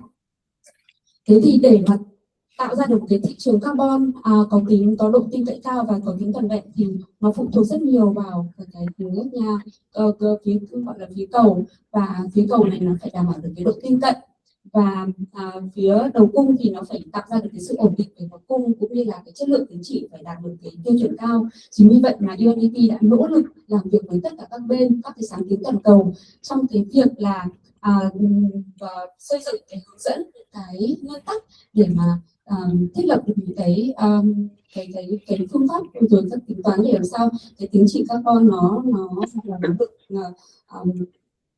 được gọi là được tạo ra một cách gọi là bền vững, và cũng như là tiếp cận đến người mua một cách người mua thì gọi là xin lỗi ạ, và người mua thì có nhu cầu thực sự ạ. Vâng, thì với cái sáng kiến toàn cầu về thị trường carbon mang tính toàn vẹn thì UNDP có hai cái gọi là tiếp cận ở phía danh mục, và chúng tôi cung cấp cái hỗ trợ cho các quốc gia ở hai cái hợp phần. Hợp phần thứ nhất là liên quan đến việc xây dựng cái sự sẵn sàng của quốc gia để tham gia thị trường carbon. Phần thứ hai là liên quan đến việc là thực hiện cái thị trường carbon, triển khai cái thị trường carbon như thế nào. Thì với cái phần mà gọi là xây dựng cái sự sẵn sàng ấy thì là UNDP hỗ trợ các quốc gia trong cái việc là xây dựng các cái chiến lược để mà tiếp cận thị trường. Và với cái trong cái triển khai thị trường thì chúng tôi tập trung vào ba cái offer chính là liên quan đến cái hỗ trợ về các triển khai các cái chương trình ISMO và các cái chương trình tham gia các cái chương trình carbon tự nguyện, và cuối cùng là cái phần gọi là xây dựng cái năng lực để mà xây dựng cái thị trường carbon trong nước, cũng như là cái trao đổi gọi là cái trao đổi hạn ngạch. Và xuyên suốt thì tất cả các hoạt động của UNDP trong cái sáng kiến này thì chúng tôi đảm bảo được là các cái yếu tố về carbon và yếu tố về bảo vệ môi trường xã hội được đưa vào lồng gọi là lồng ghép xuyên suốt để đảm bảo được là nó tăng được cái tác động tới cái mục tiêu phát triển bền vững. Và cái kết quả mà chiến lược từ cái chương trình này thì chúng tôi với mong muốn là sẽ gọi là mở khóa được những cái tài chính về thị trường carbon để làm sao hỗ trợ thúc đẩy các quốc gia trong việc thực hiện NDC cũng như là SDG. Và kết quả thứ hai đấy là thúc đẩy được cái thị trường carbon có mang tính công bằng và cải thiện được những cái kết quả cho cả quốc gia lẫn cùng với các bên tham gia. Và kết quả thứ ba đó là tăng được cái gọi là các cái chất lượng của tín chỉ carbon để phục vụ được cái nhu cầu toàn cầu. Với nhiệm vụ của trong các cái hoạt động, các nhiệm vụ của UNDP trong sáng kiến này thì làm cái mục tiêu là đảm bảo được những cái hành lang, những cái gọi là cái lan can về cái việc làm sao cái tín chỉ carbon nó được tạo ra, nó đảm bảo được hai cái yếu tố. Thứ nhất là yếu tố về carbon, và yếu tố thứ hai là yếu tố về bảo vệ về an toàn về cái môi trường và xã hội. Với carbon thì nó phải các cái dự án, các chương trình carbon trong cái khuôn khổ này thì nó phải gọi là phù hợp với cái nghị định Paris và đóng góp được vào cái mục tiêu quốc gia về giảm phát thải về net zero vào năm 2050. Và các cái chương trình carbon thì nó phải mang tính giải trình cao và liên tục được cải thiện. Nó các cái phải tính toán gọi là một cách gọi là mang tính độ tin cậy cao, nghĩa là nó sẽ phải sử dụng cái đường cơ sở, cái đường kịch bản có độ tin cậy cao này, sử dụng các hệ đo đạc MAV gọi là theo tiêu chuẩn, và nó cũng phải đảm bảo được cái carbon này nó phải là tránh cái độ trùng lặp. Tức là đây trùng lặp ở đây là không trùng lặp về cái việc phải đăng ký 2 lần, hay là không trùng lặp về cái việc là claim cái tín chỉ carbon này 2 lần, và cũng như là cái việc là gọi là không sử dụng cái tín chỉ carbon này để mà claim một cái mục tiêu về phát thải gọi là khí hậu. Các cái dự án chương trình tín chỉ carbon thì cũng phải đảm bảo cái việc là mang tính bổ sung, tức là các dự án tín chỉ carbon phải được tạo ra từ cái chương trình mà nếu không có các loại dự án thì nó sẽ không có được tín chỉ carbon đó, và phải được gọi là thẩm tra và thẩm định bên thứ ba, và nó phải đảm bảo toàn bộ những cái yêu cầu về các cái dự án carbon. Ngoài ra thì với cái yêu cầu về xã hội và môi trường ấy, thì các cái dự án, các cái chương trình đảm bảo cái việc là nó đánh giá và thẩm định được cái rủi ro về tiềm ẩn về môi trường và xã hội, và đảm bảo được cái quyền lao động như là cái điều kiện làm việc của người lao động, và sử dụng hiệu quả cái phần tài nguyên tránh gây ô nhiễm môi trường, gọi là tuân thủ cái việc là công bằng trong cái việc là thu hồi đất, cũng như là cái tái định cư cho những gọi là những cái người mà không tự nguyện, đảm bảo được an toàn đa dạng sinh học và cũng như là quản lý được cái nguồn tài nguyên thiên nhiên, và tạo ra được một cái gọi là tạo ra được cái xây dựng được cái cơ chế khuyến mại và vận hành để đảm bảo cơ chế nó hoạt động, và cũng phải cần thiết là phải bảo vệ được cái người dân ở địa gọi là cái người bản địa này, dân địa phương, và bảo vệ được gọi là các cái văn hóa, di sản văn hóa, cũng như là các cái yêu cầu khác. Đây thì tôi sẽ skip cái slide này vì là nó liên quan đến các cái hoạt động của UNDP sẽ tập trung vào cái việc là thực hiện triển khai IoT-Powered, cái điều 6 của nghị định Paris, và cái này thì nó là lý thuyết của cái nghị định Paris thôi. Với đây là một cái tổng quan về các cái gọi là các cái trụ cột chính mà UNDP đang triển khai các quốc gia trên thế giới, thì nó gồm có 6 cái trụ cột chính. Cái trụ cột đầu tiên là liên quan đến việc là xây dựng cái gọi là cái chiến lược về thực hiện cái điều 6. Trụ thứ hai là chuẩn bị sự sẵn sàng cho quốc gia trong cái việc thực hiện điều 6. Cái điều thứ ba là trụ cột thứ ba là xây dựng cái khung pháp lý và khung để mà thực hiện điều 6 cho các quốc gia. Cái thứ tư là hỗ trợ về mặt gọi là số hóa các cái chương trình. Ở đây thì có thể là những cái gọi là xây dựng cái dựa trên cái chương trình số hóa của UNDP, có một cái hệ thống gọi dữ liệu mở để hỗ trợ các quốc gia trong cái việc làm sao tracking và xây dựng được các cái dự án theo IMO tracking và đảm bảo được cái gọi là cái sự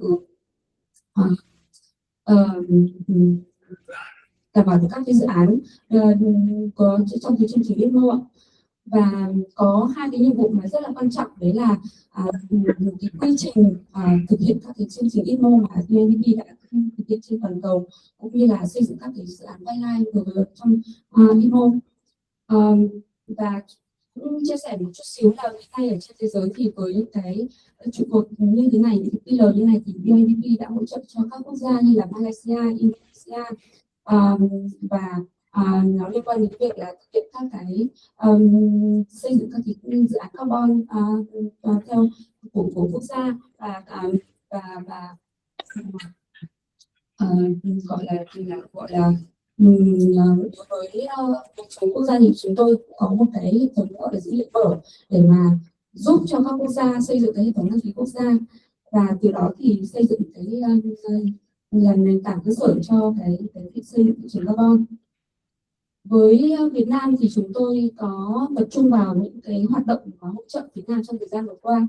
Thì ở đây là chúng tôi xin tóm tắt lại một vài cái hoạt động mà hiện nay đã và đang triển khai. Thứ nhất là xây dựng hỗ trợ chính phủ là xây dựng cái hệ thống đăng ký quốc gia, và cái hệ thống đăng ký quốc gia này thì nó sẽ quản lý được các cái hạng mục về phát thải và cũng như là các cái tín chỉ carbon, và nó gồm có hai cái phần, hệ thống đăng ký hạng mục và hệ thống tín chỉ. Ở đây nó sẽ được kết nối với VTC và cái sàn giao dịch Hà Nội để tạo ra được một cái sàn carbon của Việt Nam, và chúng tôi hy vọng là đến khoảng tháng 6 thì có thể sẽ go live. Và cái hệ thống này thì sẽ được tích hợp với cái hệ thống trading platform của Việt Nam, và hy vọng là trong thời gian tới thì nó sẽ kết nối được cả với quốc tế, thị trường quốc tế. Và cái nhiệm vụ thứ hai thì chúng tôi cũng đã hỗ trợ cho chính phủ trong cái việc là xây dựng cái thị trường, gọi là cái tiêu chuẩn carbon trong nước, và lát nữa thì anh Phương sẽ trình bày sâu hơn về cái tiêu chuẩn này, đấy là tiêu chuẩn về carbon, về tín chỉ carbon rừng. Cái hỗ trợ thứ ba mà chúng tôi đã triển khai hoàn thành 2 năm trước, đấy là cái hỗ trợ xây dựng trong cái dự án về carbon, về gọi là tiêu chuẩn gold standard, là tiêu chuẩn vàng. Hỗ trợ cho Select Motor là một cái đơn vị mà họ sản xuất là xe máy điện ấy. Thì cái hiện nay là cái dự án đã đăng ký thành công với gold standard, và chúng tôi đang chờ trong cái giai đoạn tiếp theo là cái giai đoạn giám sát và kiểm, gọi là thẩm tra, để mà issue được cái này tín chỉ đầu tiên. Và cái nhiệm vụ của chúng tôi vẫn đang triển khai, đấy là thực hiện hỗ trợ cho chính phủ trong cái việc là sự sẵn sàng để xây dựng cái thị trường carbon, đấy là những là gọi là hỗ trợ của chính phủ trong việc là xây dựng cái năng lượng, cũng như là translate những cái yêu cầu của UNFCCC liên quan đến điều 6.2 và điều 6.4, cũng như là trong cái giai đoạn chuyển đổi về CDM. Thực ra thì cũng muốn chia sẻ một chút xíu về những cái thách thức mà hiện nay UNDP toàn cầu đang phải đối mặt với cái dự án mà chúng tôi đã và đang triển khai. Đấy là những cái nguồn lực để mà đầu tư cho cái chương trình dự án tín chỉ carbon, là nó yêu cầu cái upfront payment, tức là cái chi phí đầu tư ban đầu rất là cao, và thường những dự án thì phải vài năm sau mới có được cái tín chỉ carbon, mới được phát hành và có được cái nguồn doanh thu. Chính như vậy mà những cái dự án, những cái chương trình mà cái tín chỉ carbon mà nó chỉ gọi là phát hành dưới 1 triệu tấn carbon thì nó sẽ rất khá là rủi ro, và chúng tôi cũng rất là thiếu cái sự cam kết của các người mua để mà tránh được cái rủi ro này, vì là thường thì là người mua họ cũng sẽ không sẵn sàng đầu tư ngay từ đầu, thì đấy là lý do mà nó cũng rất là rủi ro cho khi mà doanh nghiệp cũng như là UNDP bỏ tiền vào đầu tư các dự án, xây dựng các dự án. Và có một cái khó khăn mà hiện nay là chúng tôi nghĩ rằng là chính phủ rất là cần hỗ trợ, đấy là những cái xây dựng những cái dữ liệu của quốc gia trong cái việc là các cái chỉ số phát thải, để đảm bảo được cái việc là tính toán được các cái phát thải khí carbon là nó được gọi là và hiện nay thì chính phủ cũng đang có nỗ lực trong cái việc là các nghiên cứu và xây dựng các hệ số phát thải theo gọi là theo quốc gia đấy. Và một cái nữa thì cũng phải đề cập đến đấy là cái không đảm bảo, không chắc chắn một cái gọi là các cái thực hiện NDC của chính phủ. Thì cho đến nay thì cái việc mà gọi là điều chỉnh tương ứng nó cũng rất là rủi ro, rất là cao, vì cái việc làm sao các cái dự án đầu tư để mà có được cái thư xác nhận, gọi là thư authorize từ chính phủ, thì nó cũng là một cái vấn đề rất là lớn. Và một cái vấn đề nữa đấy là những cái chương trình InMo ấy, thì thông thường là mỗi quốc gia thì họ có những cái yêu cầu khác nhau đối với các cái dự án InMo. Cái việc mà đưa những cái công nghệ vào thì nó rất là khác nhau, cho nên là đấy cũng là những cái mà khá là thách thức trong cái việc là thực hiện và xây dựng cái chương trình carbon. Tuy nhiên thì chúng tôi cũng nhìn thấy khá nhiều cơ hội, thực sự thì rất là nhiều cơ hội. Có thể thấy được là cái nhu cầu về các tín chỉ về InMo cũng như là thị trường carbon tự nhiên thì sắp tới là nó sẽ khả năng là nó sẽ gia tăng. Và với cái nghị định 112 vừa rồi chính phủ mới issue và từ vào ngày 1 tháng 4 ấy, thì có thể thấy được là nó đã tạo ra được một cái cơ bản rất là gọi là giúp cho các doanh nghiệp có được cái niềm tin để mà chuẩn bị sẵn sàng trong cái việc là thực hiện các dự án InMo. Thế thì chúng tôi cũng rất là có một cái niềm tin là trong thời gian tới thì có thể UNDP phối hợp cùng với các bên để tiếp tục hỗ trợ các cái doanh nghiệp gọi là các bên gọi là private sector có thể đầu tư được các dự án, xây dựng các dự án tín chỉ carbon gọi là có tính toàn vẹn cao. Và chúng ta cũng có thể thấy là các người mua thì họ luôn luôn mong muốn là các tín chỉ carbon là nó phải là gọi là có chất lượng cao nhất, cũng như là họ muốn xây dựng những cái gọi là xây dựng những cái gọi là portfolio, những cái danh mục dự án đầu tư có thân thiện với khí hậu. Và cũng có một cái điều mà chúng tôi cũng thấy được rằng nó khá là cơ hội lớn, đấy là các quốc gia thì luôn quan tâm đến cái việc là tạo ra những cái tín chỉ có chất lượng cao để mà gọi là thu hút các cái nguồn đầu tư để mà thực hiện triển khai thu hút nguồn tài chính để mà thực hiện cái EDC. Và đây là những cái chia sẻ từ phía UNDP đối với cái sáng kiến toàn cầu của chúng tôi. Và ở Việt Nam thì chúng tôi cũng hy vọng là sẽ tiếp tục đồng hành cùng với chính phủ trong cái việc là làm sao hỗ trợ xây dựng năng lực cho chính phủ, tạo ra những cái gọi là như chúng tôi đang làm ấy, tức là một cái infrastructure tốt nhất để đảm bảo được cái thị trường carbon nó có thể vận hành một cách hiệu quả và bền vững trong thời gian tới. Và thì đây là tôi xin kết thúc bài trình bày. Cảm ơn. Xin cảm ơn chị Hà từ đại diện của UNDP rất nhiều. Thank you so much, Ms. Hà, for your sharing. So as we can learn from the presentation of the UNDP, UNDP is a key facilitator for the global carbon markets, which approach is based on high integrity carbon credits to ensure that UNDP align with the major international standards. From the demand side, we can name the Science-Based Target Initiative or Voluntary Carbon Market Integrity Initiative. Or the supply side, it follows the principle of Integrity Council for the voluntary carbon market to make sure credits are credible and transparent. UNDP supports the countries like Vietnam through 4 main pillars. The first one is to have the government create the legal framework for the Article 6 of Paris Agreement. Secondly, is build institutional capacity by training staff, developing the system to manage, to track carbon transaction. Thirdly, it have to develop the pipeline of high quality projects. And finally, it improve the markets assessed by the Connecting Vietnam with Trusted Buyer, ensure the transparency and how its credits are sold and recorded. So for the Vietnam, the main priority is to become ready to implement the Article 6. It means that we need to move away from the older systems such as the clean development mechanisms to adapting the new Article 6.2, 6.4, and Vietnam also need to avoid the double counting.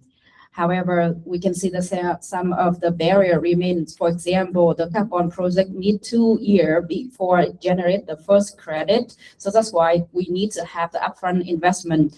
The problem with the verifications and validation are quite expensive, and Vietnam lack of the accurate greenhouse gas data. Another concern is Vietnam could sell too many credit abroad and struggle to make its own national climate commitment. Despite those challenges, we can see some positive outlooks, such as the global demand for ITMO, high quality carbon credits is growing, and buyers are increasing willing to pay for more credit. And if Vietnam link its projects to the SDG, can attract more stronger investment and longer term partnership. Tiếp theo chương trình chúng ta sẽ có phần trình bày của anh Phương từ VFCS.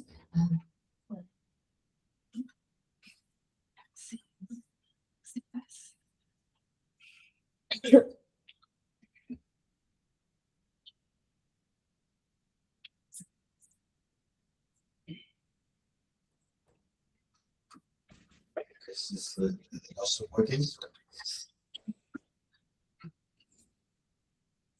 I think I need the slides. Okay, so good afternoon, everyone. So thank you so much, organizer, for giving me the opportunity to be here. So I think for me to talk about this. This standard is the higher level of the Vietnam national standards. And of course, we started working on these versions, developing this since 2024. And of course, we received a lot of support, and we work closely with the Vietnam Administration and Forestry, and also supported by the USAID and UNDP during the whole process. So this is the 6th version of these standards. We go through the different processes from the public consultation, from the different webinar, from different consultation workshops organized in different locations in Vietnam, and then also comes out with a number of the experts in this area. So we come with the version. So I would say we have 2 more routes to go. The first one is we will be reporters this at the administration of forestry for the appraisal, and then if we go through it, and we can submit to the National Quality and Standard Committee for final check, and after that the standard will be issued by the Ministry of the Science and Technology. So, okay, I can adjust. So somebody already mentioned about the legal contact in Vietnam. So I will say now we have quite a good legal base for running the carbon trading in the carbon market within the Vietnam and also internationally. So in summary, we have 2 channels to go. The first is that we can go with the international carbon credit trading through the Decree 112. So we can go with that under the Article 6 of the Paris Agreement, and also you can go with the UNCCC mechanism. Another channel for the international transaction is you can work with the volunteer carbon standard like the VCS, like Plan Vivo or someone else. But for inside Vietnam, like the Vietnam carbon market, we will go with like we say VETS, like because we already have a decree saying that we put the quota to the 3 key sectors like coal, power plant, steel production, and cement production, with about 110 factory will be imposes the emission quota for 25 and 26. And of course, in the DC, you can see here the target. We aim to reduce emission by 2030, so very clear. So all the company in Vietnam who having the emission quota, they can offset or can extend about the 30% of the existing emission quota amount. That is possible. Of course, they can invest in forestry sector. So our standard structure, you can see here, we learn from our RED Plus. We learn from the number of the international, standard like BCS or other like Kimbo standard and something like that. But we need to fit to the Vietnam condition, because the Vietnam has some special condition for the forest management. So we need to comply with our laws. So in the structure, you can see here the standard comprise a number of the content. The first one is the scope of application. Second is the normative reference. The third one is the term and definition. We provide the number of term and definition in the standard. And the fourth carbon credit, what are the credit can be eligible in this standard. And the number 5 is the project eligibility. Number 6 is intervention measure. Number 7 is measuring, monitoring, and reporting. Number 8 is safeguards, social environment safeguard.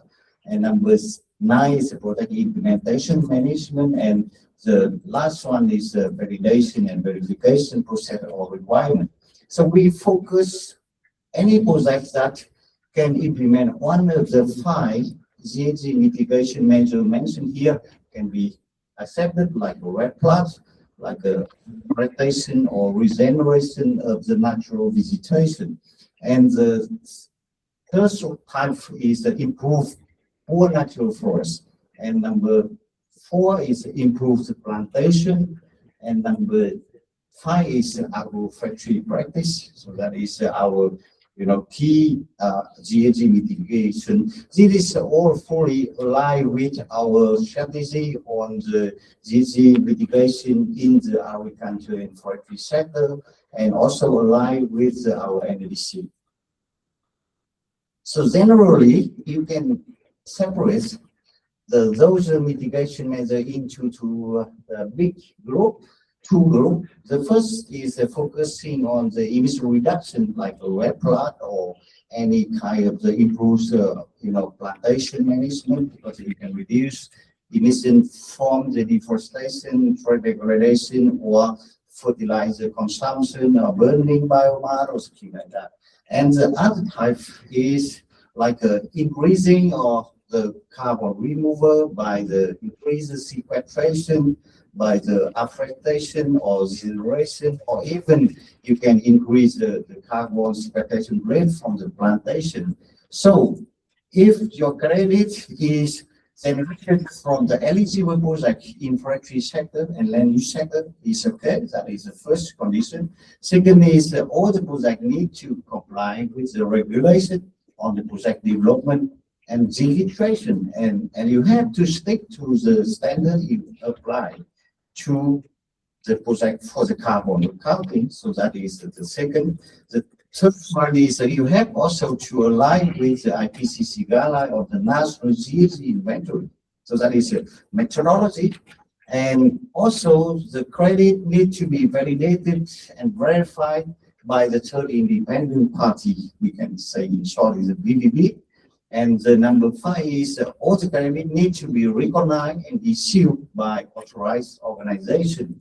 In the decree 119, it's saying that the Ministry of the Agriculture and Environment will be the authority to issue the credit. Of course, it is for our Vietnam carbon standard market.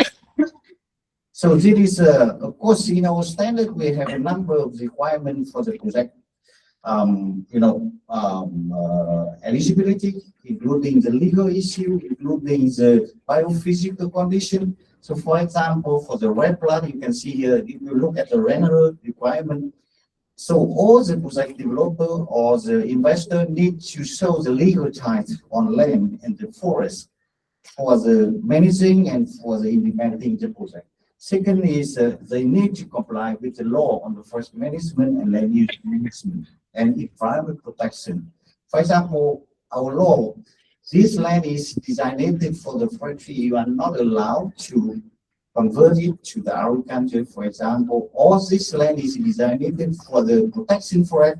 You are only allowed to grow the native species, for example. So that is a number of requirements you need to comply. And the other requirement is even your project need to show clear and detectable the project boundary on the map and in the field. And the next is very important is your project need to demonstrate the additionality in terms of the emission reduction or in terms of the carbon removal. And the next is you need to comply with the project registration, implementation, and reporting. And of course, our project is to encourage the project with much benefit, especially the co-benefit, climate co-benefit, like biodiversity, like ecosystem services. So that is, we can give some plus point for that project. And if you look more in detail here, it is the money icon, it is the crediting periods. I put here is the minimum crediting periods. Of course, you can renew your crediting period several times up to the timeline of the project maintenance. So we also put the minimum requirement for the project maintenance. So you can see the minimum rate is 10 years. But if you can do 20 years, it's up to you, but you have to show in the project document. Same for the ANR, at least 20 years. And for AF, and it's the improved natural forest, also at least 20 years. For plantation, we have the two types of plantations that can be improved. One is you can improve existing plantation by extending the rotation. And second one is you can replant your plantation after the harvesting. So that is two types of plantation for improvement. So you can see the minimum year you have to maintain. And for agroforestry, also at least 10 years. So in the, I cannot go through the content of the standard, but I try to show you the key content. This is one of the most intensive and difficult parts for the measuring, monitoring, and reporting. In short, it's MMR. So in all the type of project, you have to define very clearly and consistently when you do measurement, when you do monitoring, when you do reporting, like you have to define the carbon pool sources, CNG gases, what kind of the pool, what kind of sources, what kind of gases you are going to count. Yeah. And second is you have to show how you develop the activity data. And the next one is how you develop the emission factor for carbon accounting. And then how you set up the reference level. And then how you do the GHG emission counting in the reporting periods. And the next is you need to calculate how much emission can be reduced or how much carbon removal can be achieved during the implementation of the project. And one of the important is that you also need to assess the uncertainty of your estimate for the contract reference level for the reporting your results from the project implementation. And other thing is that you need to assess the risk for the leakage, for the reversal. If your project is implemented in that area, so whether is there any risk for the leakage or zero reservoir. And then based on all the things, you need to estimate the buffer. That is the amount to set aside for compensating for the uncertainty, for the risks identified. And next is that you need to show how much carbon credit can be ready for the transaction. So this is the example of the carbon pool and gases you need to account for.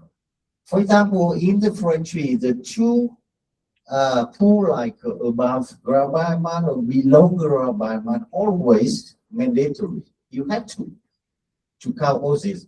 But for the above ground and below ground biomass of the floor vegetation, you can have some option.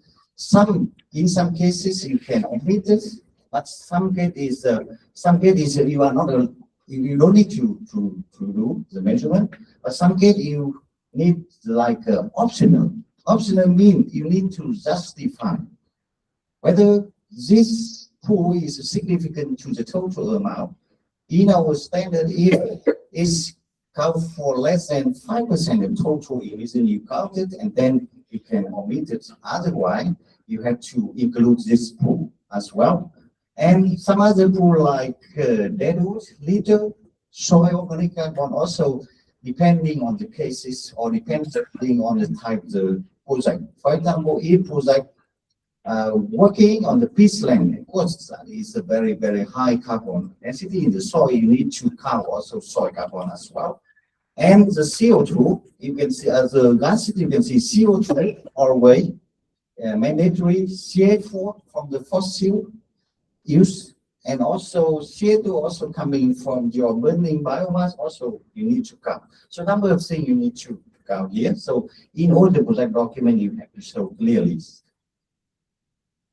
And this activity data, we are not using the statistical data. Every is activity data that show the land use, forest current forest cover, or any changes in the forest or the land use. You need to use the remote sensing information. You have to create the cover map and overlay with the cover map at a different point of time, and then you come up with the cover chain. Then you change.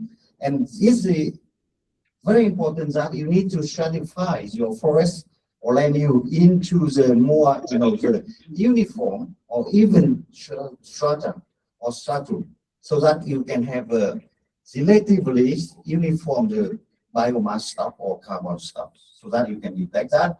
The other kind of the activity data is you have to collect all the data regarding the fossil use, for example, how much, for example, you transport the seedling from the nursery to the site.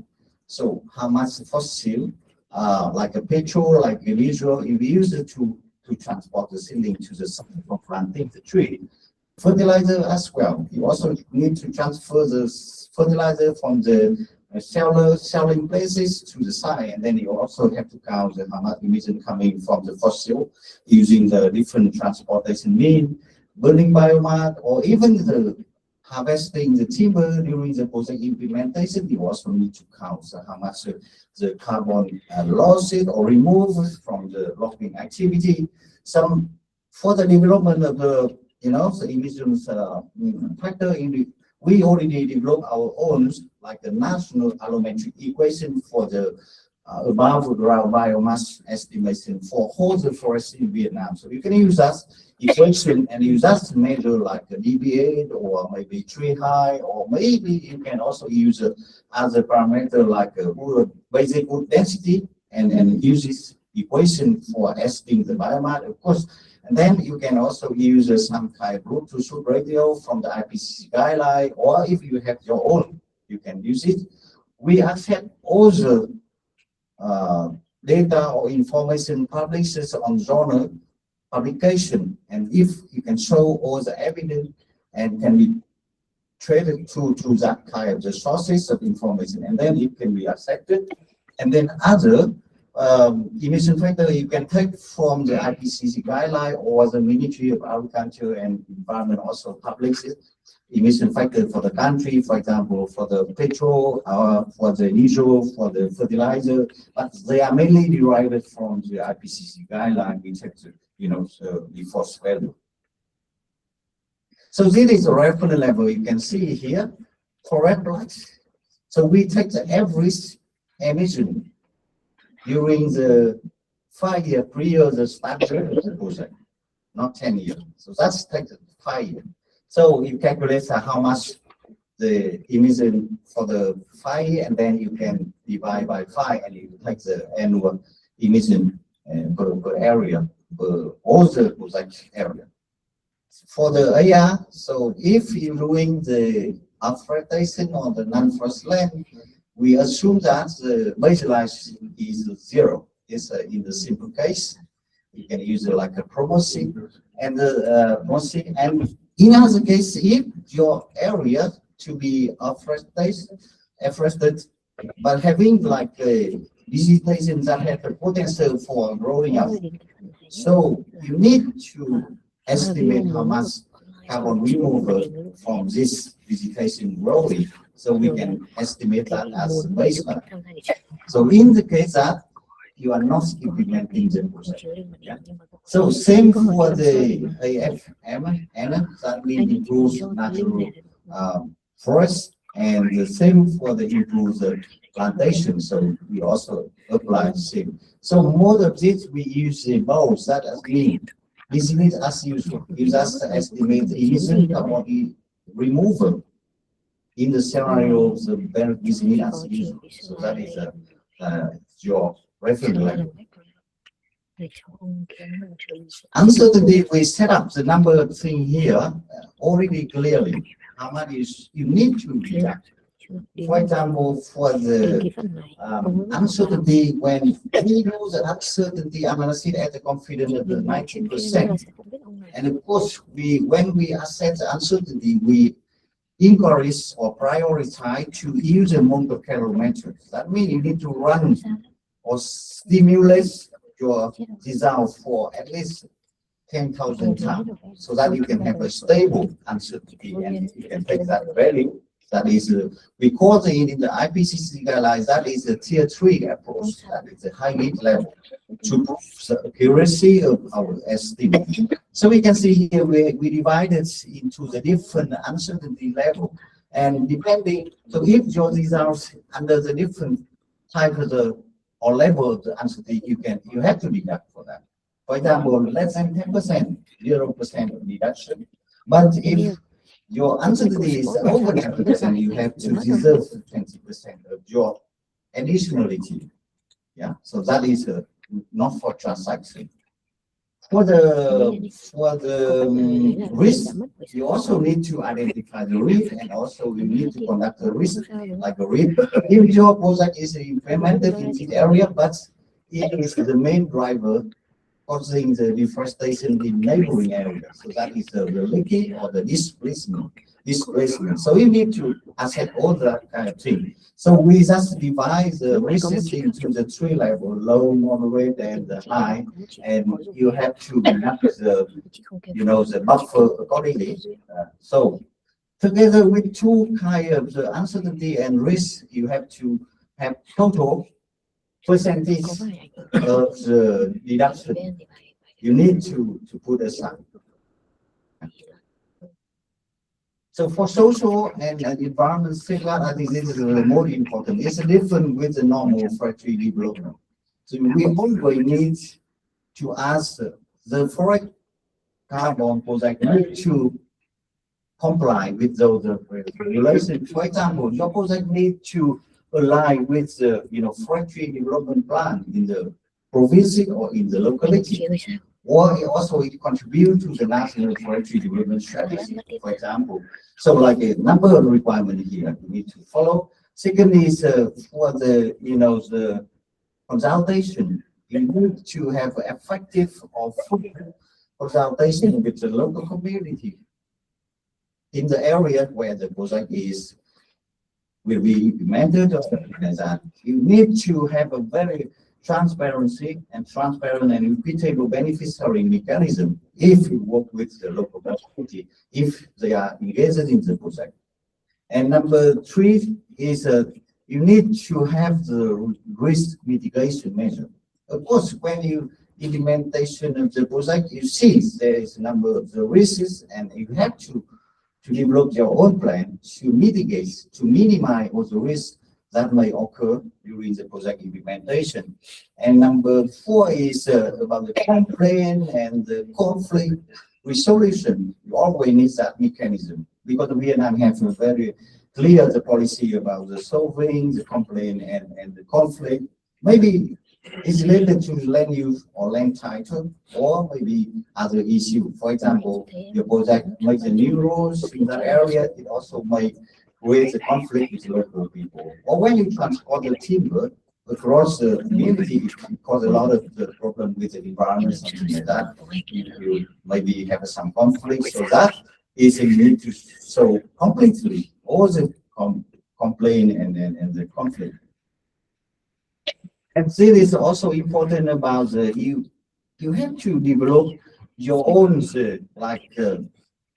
all the how to say the procedure for the quality control, for the quality assurance. For example, when you develop the activity, what kind of quality control you need to take?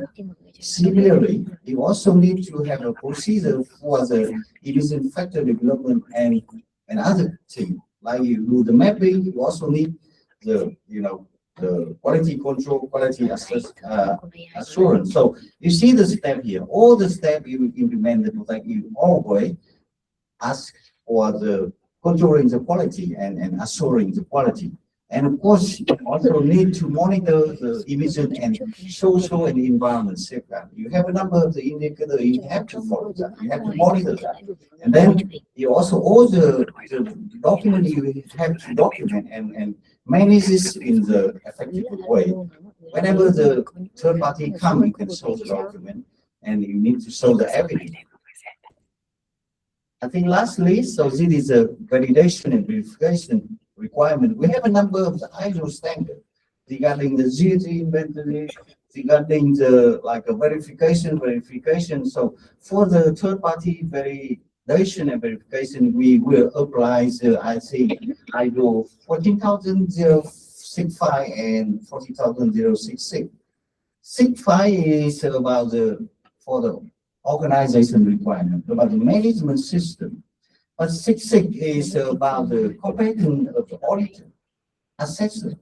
So they need to be trained on this to make sure that they have the capacity to conduct the validation and verification. So I think that's it. So finally, if all the kind of thing is done, and then you submit all the documents together with the validation and verification, we go to the Ministry of Agriculture and Environment, and then they will consider and issue the carbon credit for you.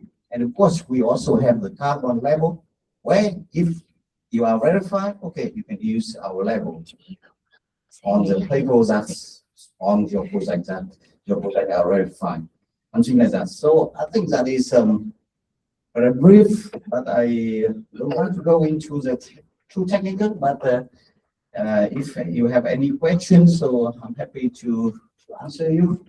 Thank you very much for your listening. Vâng, cảm ơn tiến sĩ Phương rất nhiều về cái bài tham luận rất là hay và sâu sắc. Tiến sĩ Phương đã chia sẻ với chúng ta Việt Nam đang xây dựng cái thị trường carbon dựa trên luật bảo vệ môi trường 2020, mục tiêu net zero 2050 cũng như các quy định mới là các cái nghị định 119/2025, nghị định 29/2026 và quyết định 263, cũng như là nó rất là phù hợp với cái điều 6 của thỏa thuận Paris, tiêu chuẩn áp dụng cho các cái dự án lâm nghiệp sử dụng cái đất tạo tín chỉ carbon thì gồm như là cả RED cộng này, rồi trồng và tái trồng rừng, cải thiện quản lý rừng nông nghiệp kết hợp. Và để được cấp tín chỉ thì dự án phải có quyền sử dụng đất hợp pháp, ranh giới rõ ràng, chứng minh được cái lượng phát thải hoặc là hấp thụ carbon là có thật, và tiếp nữa là cần phải tuân thủ các cái hướng dẫn của Ủy ban Liên minh Chính phủ về biến đổi khí hậu IPCC, tránh cái việc là đếm kép, cũng như là phải được một cái bên thứ ba độc lập xác minh cái thời gian tối thiểu cho các dự án thì sẽ có các cái khá dài, ví dụ như là RED cộng là 5 đến 10 năm này, trồng rừng thì là 10 đến 20 năm, và quản lý rừng cải thiện 5 đến 20 năm, và nông kết hợp thì sẽ là 5 đến 10 năm. Thì tất nhiên là chúng ta cũng sẽ thấy cần phải có cái hệ thống đo lường và giám sát, báo cáo, theo dõi tất cả các cái nguồn carbon, rồi các cái khí thải như là CO2, CH4, N2O. Dự án phải tính đến các cái rủi ro như là sai số liệu này, rò rỉ phát thải hoặc là mất carbon ở trong tương lai. Thì cuối cùng thì dự án sẽ cần phải được xác minh bởi cái tổ chức được công nhận theo các cái tiêu chuẩn như là ISO. Vâng, xin cảm ơn rất nhiều ạ.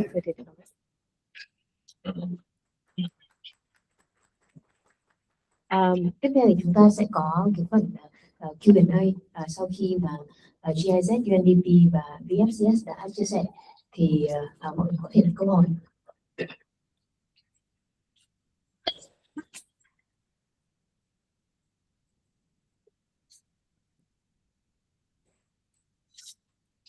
Dạ, em đến từ CCTV để hỏi chia sẻ một xíu về cái yêu cầu của cái phần tính toán đó.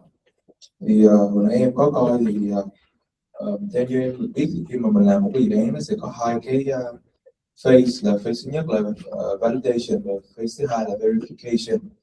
Thì trong cả hai cái trường hợp đều sẽ phải có những cái sự tính toán nhất định, nhưng mà trong cái phần mà validation là cái phần mà mình đang đánh giá những cái khả thi của dự án thì là mình sẽ có được, theo như em hiểu thì em sẽ tính được baseline. Nhưng mà còn cái độ hiệu quả của cái hoạt động đó thì cái đó em sẽ phải tự ước lượng hoặc tự giả định, rồi sau đó là cái giả định hoặc cái ước lượng nó phải phù hợp, sau đó là sẽ nộp lên. Và nếu như mà được xác nhận cái validation đó thì sẽ tiến hành là làm dự án. Thì em đang muốn hỏi là hồi nãy khi mà tiến sĩ nhắc về cái độ chính xác của Monte Carlo là mình đang nói về sau cái verification hay là validation hay là cả hai. Nếu mà validation thì làm sao để tụi em kiểm soát được cái độ chính xác khi mà tụi em đang giả định cái hoạt động của tụi em. Là cái thứ nhất. Cái thứ hai là trong cái phần mà có những cái conflict đối với lại những cái cộng đồng gần đó thì cái đó nó có cần được phải đưa vào cái phần tính toán không, và nếu mà đưa vào phần tính toán thì sẽ đâu là những cái cạnh để mà tính toán cho nó hiệu quả nhất khi mà tính cái độ chính xác của.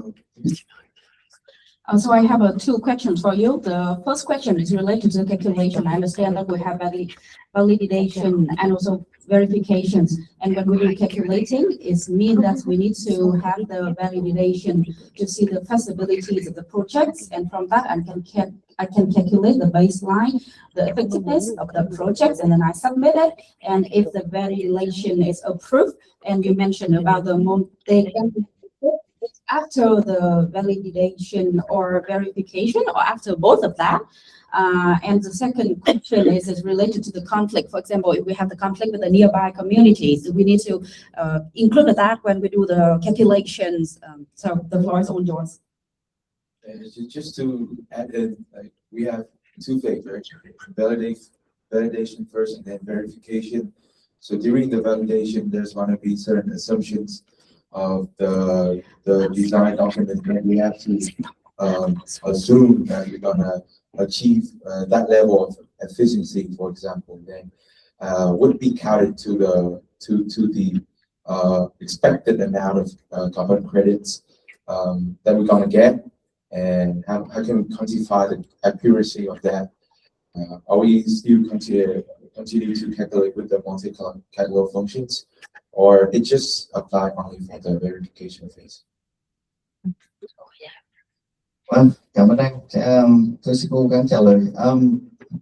Thứ nhất là chúng ta phải phân biệt khi chúng ta xây dựng một cái dự án để đăng ký theo cái nghị định 119 và sắp tới có thể là một cái nghị định trong lâm nghiệp, nó sẽ rõ các bước. Một cái tài liệu dự án là chúng ta phải mô tả hết rồi.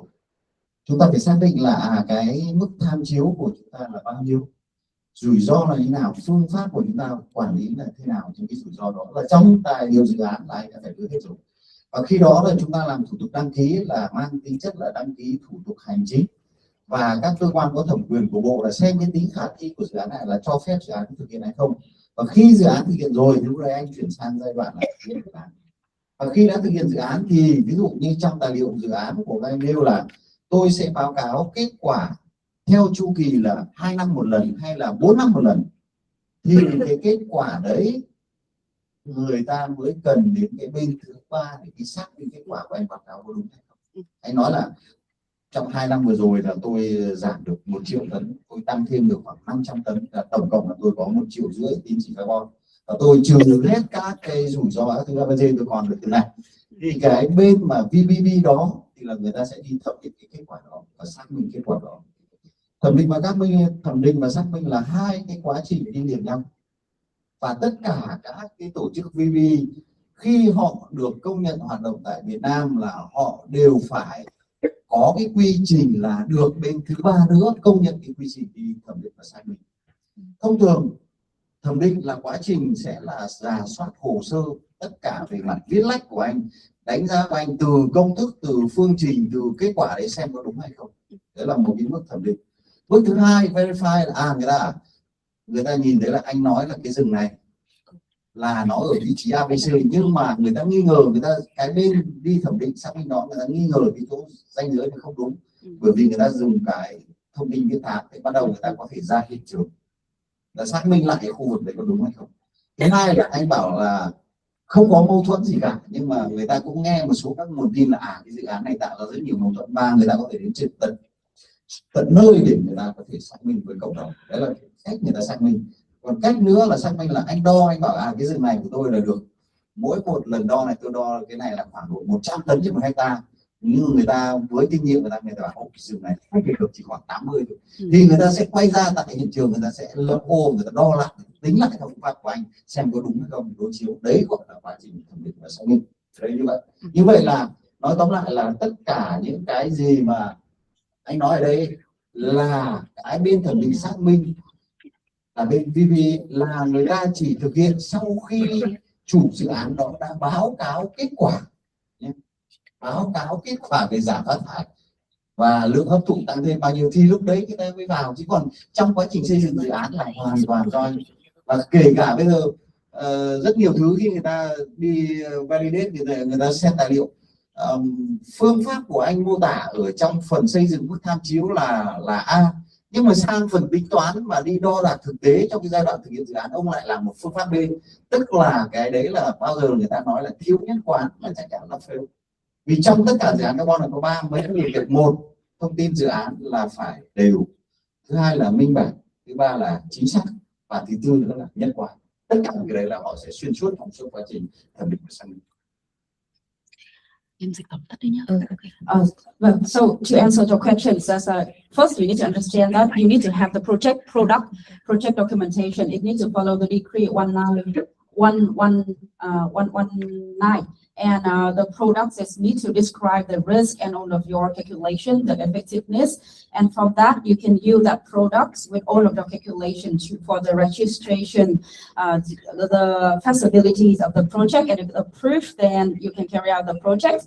Now, for the report, you need to report maybe every 2 years, and after every 2 years, you need to produce a report that will be the third party come to verify, validation, what you say, what you claim.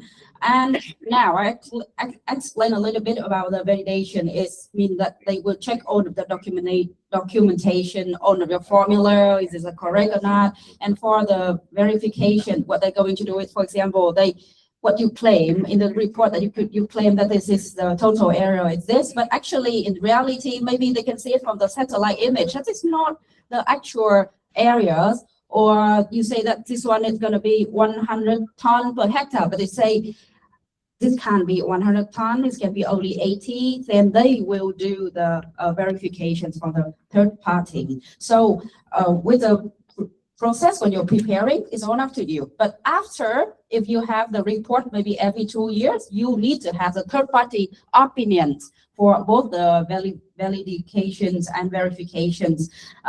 So that is to say that you need to prepare the information, the product, that the product needs to be consistent, transparency.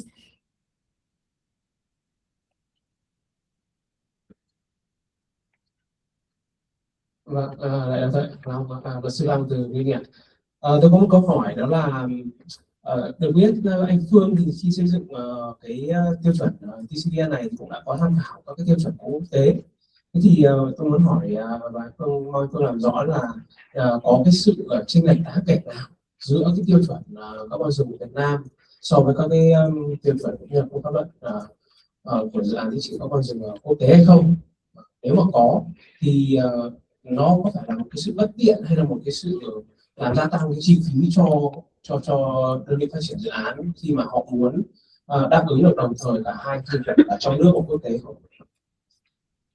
So I'm Long, I'm the lawyer. I have the questions for Dr. Phương again. I understand that you developed the TCVN and you take reference of an international standard. So I want to know if there any disparity or the gap between the TCVN and international standard. If so, is it a cost inconvenience or even the incur costs for the investors or the stakeholders? So floor is all yours. Vâng, chắc chắn là luôn luôn có cái sự khác biệt. Ngay cả nếu anh so sánh giữa các tiêu chuẩn quốc tế với nhau cũng có sự khác biệt. Và chính cái sự khác biệt đấy nó thể hiện cái sự đặc thù của mỗi tiêu chuẩn. Tôi nói ví dụ, bây giờ là DCF bảo tôi phải trồng rừng mới ở trên cái đất mà cách đây khoảng 50 năm chẳng hạn. Rõ ràng là có những tiêu chuẩn bảo không, tôi chỉ cần trồng rừng mới là chỉ cần 5 năm, mất rừng là ok.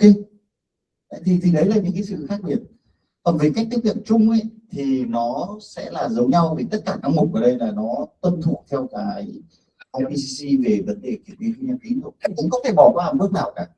Chỉ có cái là bây giờ một số tiêu chuẩn là thôi anh chẳng cần phải đánh giá độ không chắc chắn thì tôi cho anh luôn một cái proxy vào đấy là ông ngẫu nhiên ông cứ phải trừ cho tôi là 20%, không cần phải phân tích uncertainty gì cả, tôi fix luôn cho ông một con số. Đấy là một cách, đấy cũng là một cách, nhưng cái cách đấy cũng là cái cách mà có thể nhiều cái chỗ lại có lợi, nhưng có thể có nhiều cái chỗ người ta chứng minh là tôi đo vẽ các cái diện tích rồi tôi tính toán cái này nó chính xác với cái sai số nó thấp, thì rõ ràng cái uncertainty của tôi là nó sẽ nhỏ đi, thì tôi không thể chịu một cái mức mà cứ phải bắt tôi bỏ ra 20% đấy để dự phòng rồi.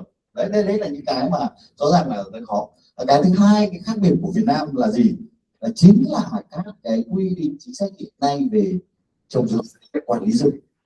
Anh trồng rừng trên đất ba loại đấy, phòng hộ đặc dụng thì anh không được phép trồng keo hoặc trồng cây khác, hoặc chỉ được cho mục đích lâm nghiệp, chứ không phải là ông muốn làm gì làm. Cái sở hữu của Việt Nam nó lại khác với các nước là đất của ông muốn làm gì làm.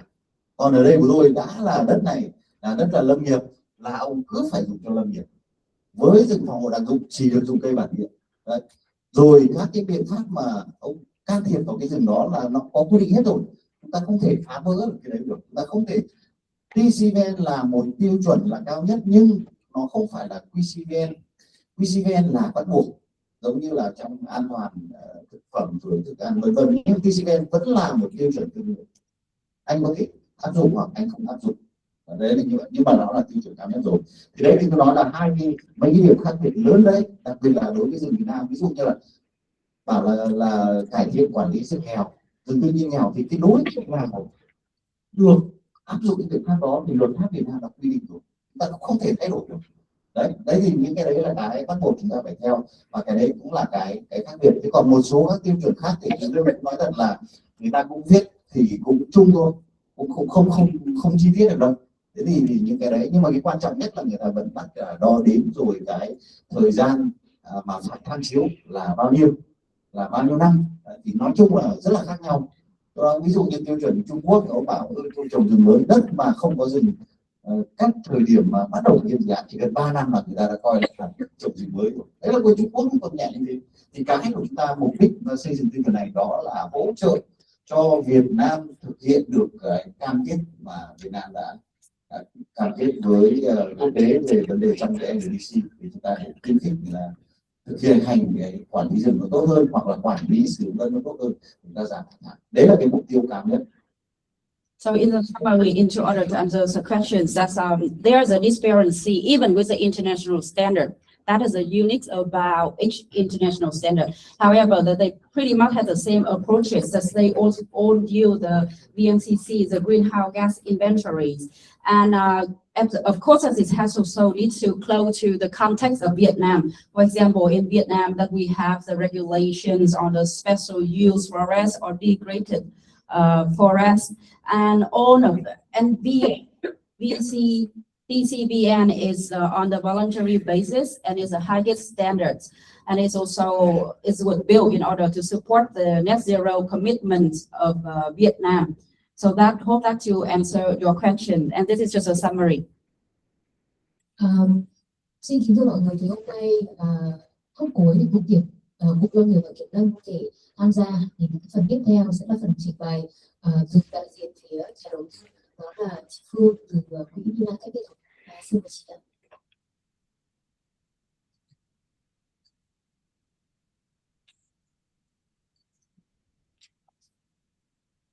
Xin chào mọi người. Trong khán phòng hôm nay thì Phương rất là cảm ơn và ban tổ chức đã cho tôi cái cơ hội hôm nay để chia sẻ với mọi người, giới thiệu qua một chút liên quan đến các học cho những người chưa được nghe về các học bao giờ chia sẻ một chút về hành trình của chúng tôi đã làm trong những năm vừa qua và cái chiến lược của chúng tôi trong các năm sắp tới. Và sau cái buổi workshop này thì tôi cũng rất hy vọng là các cái tổ chức, các đại diện NGO, các cái viện khoa học và tôi rất là mong là có thể kết nối để học hỏi thêm, cũng như là chung tay để có thể phát triển trường carbon ở Việt Nam trong thời gian sắp tới. Có thể rằng là mọi người còn chưa quen với Vina Carbon, tuy nhiên thì Vina Carbon thì thành lập sự tập đoàn Vina Capital hiện nay đã ở Việt Nam được trên 20 năm rồi, chính xác là 23 năm. Chúng tôi thành lập vào năm 2003 và hiện nay thì đang hải sản khoảng 3,8 tỷ vụ, và bộ máy nhân sự của chúng tôi khoảng 200 người, trong đó thì headquarter thì ở thành phố Hồ Chí Minh và chúng tôi Vina Capital chúng tôi là một tập đoàn quản lý kinh doanh đa lĩnh vực và chúng tôi được dựa trên cái sự phát triển của Việt Nam.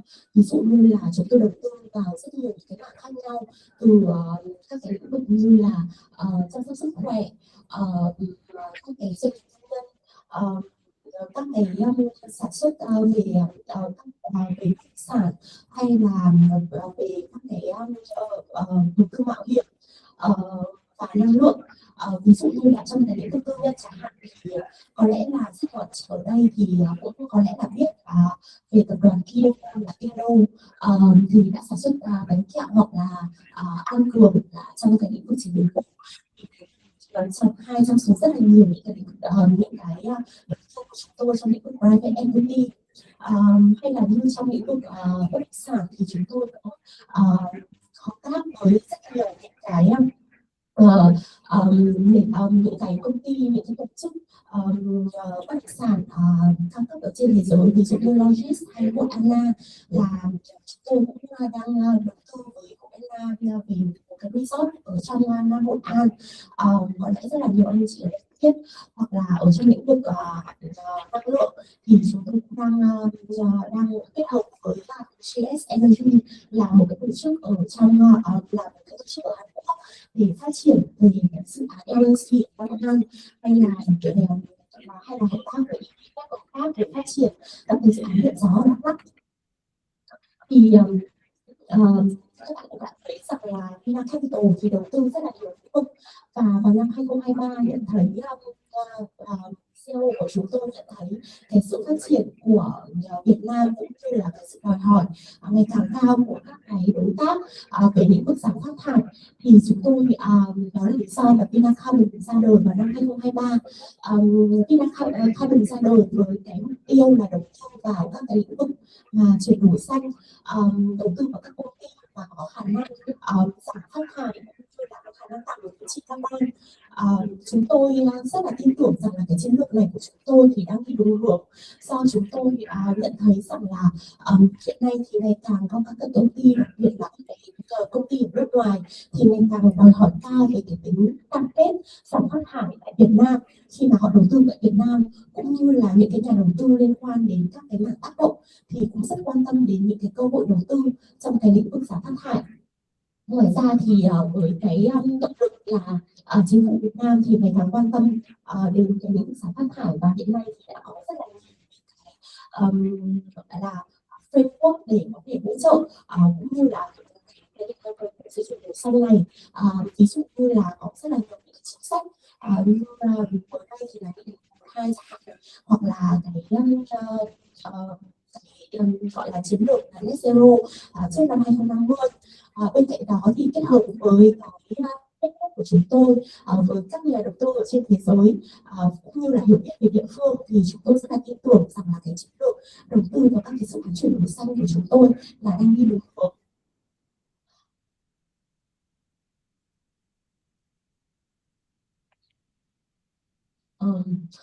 Trước hết thì tôi xin nói một chút là tại sao mà Vina Capital coi Việt Nam như là cái bước khởi đầu của chúng tôi trong cái lĩnh vực chuyển đổi xanh. Thì Việt Nam của chúng ta thì như mọi người đã biết là nghe rất nhiều là rừng vàng biển bạc, đúng không ạ? Thì Việt Nam có một cái rừng rất là lớn, có 10 triệu ha rừng tự nhiên và có khoảng 5 triệu ha rừng sản xuất. Đây là một cái nguồn mà thể tạo ra được cái khí carbon đều có thể hấp thụ vào trong rừng, hoặc là chúng ta có một đường ống rất là dài có thể có tiềm năng để tạo ra các khí carbon việc mà bảo tồn mangrove và bảo tồn và ngoài ra thì ta có thể tạo được các cái loại carbon xanh, là loại carbon mà có giá trị rất là cao hiện nay trên thị trường. Ngoài ra thì chúng ta hiện nay thì cũng được lựa chọn trong những cái đất nước mà được các cái nhà đầu tư trên thế giới rất là quan tâm, là nơi mà đặt rất là nhiều các nhà máy như là Samsung này, hoặc là các cái nhà máy hoặc là IKEA, Lego tại Việt Nam, cho nên là họ cũng rất là yêu cầu liên quan đến cái việc mà giải pháp hoặc là xanh hóa cái chuỗi cung ứng của họ. Bên cạnh đó thì chúng ta cũng có một cái nguồn nông nghiệp rất là lớn. Ví dụ như là cái lĩnh vực về sản xuất xuất khẩu cà phê hoặc là xuất khẩu gạo của chúng ta cũng hàng đầu trên thế giới, thì chúng tôi cũng nhận thấy rằng là đây là một cái nguồn tiềm năng rất lớn để có thể áp dụng những cái tiến bộ trên kỹ thuật để có thể là giảm cái phát thải trên nông nghiệp. Bên cạnh đó thì như tôi cũng đã nói rằng là hiện nay thì không bao giờ là phù hợp hơn cái thời điểm này, tại vì là hiện nay thì các cái chính sách ở các cái quốc tế cũng như ở tại Việt Nam thì cũng đang rất là hỗ trợ, cũng như là thúc đẩy các cái doanh nghiệp trong cái lĩnh vực xanh. Thì đây là một số các cái lĩnh vực mà Vina Carbon hiện nay đang tập trung đầu tư vào. Thì chị cũng đã thấy rằng là đầu tiên là lĩnh vực lâm nghiệp, và chúng tôi thì có thể là đầu tư vào các cái sản xuất để có thể làm tăng cái tiềm năng cũng như là tối ưu hóa được cái giá trị của cái rừng này, cũng là đầu tư hoặc là chúng tôi cũng rất là quan tâm đến cái việc mà phát triển các cái dự án thuần carbon, là các cái dự án về rừng tự nhiên. Bên cạnh đó thì ngoài ra chúng tôi cũng quan tâm đến một số các cái dự án khác trong lĩnh vực phát thải cũng như là giảm carbon trong công nghiệp. Về chiến lược của chúng tôi trong năm 2026 thì đây là bốn chiến lược của chúng tôi. Chiến lược chính thứ nhất là trong nông nghiệp, trong việc phát triển các cái tín chỉ carbon từ rừng tự nhiên hoặc là từ việc bảo tồn mangrove. Ngoài ra thì là trong lĩnh vực năng lượng và chất thải. Tôi muốn nói chi tiết hơn về cái mảng đầu tư của chúng tôi từ năm 2025. Trong năm 2025 thì chúng tôi đã cùng với một công ty tại Quảng Ninh để hợp tác để trồng rừng sản xuất. Trong cái quá trình mà chúng tôi trao đổi với rất là nhiều các cái công ty lâm nghiệp, chúng tôi nhận thấy rằng là cái thực trạng vô cùng là phổ biến, đó chính là các công ty lâm nghiệp thì họ không có nguồn vốn dài hạn để có thể phát triển rừng một cách tối đa. Ví dụ như là họ không có đủ để nguồn tài chính để có thể phát triển sống chất lượng và phù hợp với cái lập địa của họ chẳng hạn này, hoặc là họ không có hoặc là ví dụ như là họ không có đủ cái tiềm năng tài chính để có thể kéo dài cái rừng trồng. Ví dụ như là như ban nãy BNJ có nói rằng là có thể kéo dài chu kỳ rừng trồng từ 5 năm lên thành 8 đến 9 năm hoặc là 10 năm. Tại vì là họ cái chi phí cho cái việc hoạt động của họ rất là cao, cho nên chính vì vậy mà họ thường là phải khai thác rất là sớm để có thể chi trả cho những cái nguồn cho cái hoạt động của họ. Ngoài ra thì nhiều các cái công ty thì họ cũng còn phụ thuộc nhiều vào cái biện pháp lưỡng sinh rất là truyền thống. Họ không có các cái biện pháp như là điểm đồng địa thôi, hoặc là sử dụng các cái phân bón chẳng hạn, cũng là vì do là thiếu các cái nguồn vốn dài hạn và một tiết kiệm chi phí. Thì với sự có mặt của Vina Carbon thì chúng tôi đem đến một cái nguồn vốn dài hạn cho các công ty để có thể là áp dụng các cái khoa tiến bộ của khoa học kỹ thuật. Chúng tôi có thể là hỗ trợ các cái công ty có một cái nguồn vốn dài hạn để có thể kéo dài chu kỳ rừng sản xuất từ 5 năm lên thành 10 năm. Thì hiện nay ở Quảng Ninh chúng tôi đang phát triển một công ty đang quản lý khoảng 3.000 hectare rừng, và đối với cái dự án này thì chúng tôi sẽ là 50%, thì chúng tôi sẽ vẫn phát triển các cái dự án là vẫn phát triển rừng theo là chu kỳ 5 năm, tuy nhiên thì áp dụng các cái biện pháp lưỡng sinh tốt hơn, sử dụng phân bón, sử dụng các cái nguồn giống tốt hơn. Còn một nửa diện tích thì chúng tôi sẽ áp dụng các cái biện pháp để kéo dài chu kỳ trồng rừng. Mục đích của chúng tôi làm cái hoạt động này là tại vì là nếu mà kéo dài, nếu mà chờ đến 10 năm thì sẽ cần chờ một thời gian rất là dài, cho nên là chúng tôi sẽ kết hợp hai cái hình thức này để tạo ra một cái nguồn vốn trung hạn, và tức là sẽ có một cái nguồn cash flow trong trung hạn và có một cái nguồn cash flow trong toàn dài hạn. Ngoài ra thì chúng tôi cũng hỗ trợ các cái công ty lâm nghiệp có thể làm FSC để có thể phục vụ cho cái nhu cầu ở các cái thị trường khó tính hơn. Bên cạnh đó thì chúng tôi cũng tìm các cái nguồn giống có chất lượng, cũng như là hỗ trợ doanh nghiệp để có thể mua các cái nguồn phân bón. Nhất là trong cái tình hình chiến tranh trở lại đây thì các bạn thấy rằng là phân bón thì ngày càng giá rất là cao, cho nên là điều này thì nếu mà không có cho nên là chính vì vậy mà Vina Capital tham gia vào để có thể tối ưu hóa được cái hoạt động doanh nghiệp. Bên cạnh đó thì họ áp dụng các cái biện pháp kỹ thuật, ví dụ như là quản lý bằng drone, hay là chúng tôi sẽ mua những bảo vệ thiên tai, đặc biệt cho những cái vùng rừng ở phía Bắc rất là có khả năng là bị ảnh hưởng cái gọi là hoặc là cháy rừng hàng năm.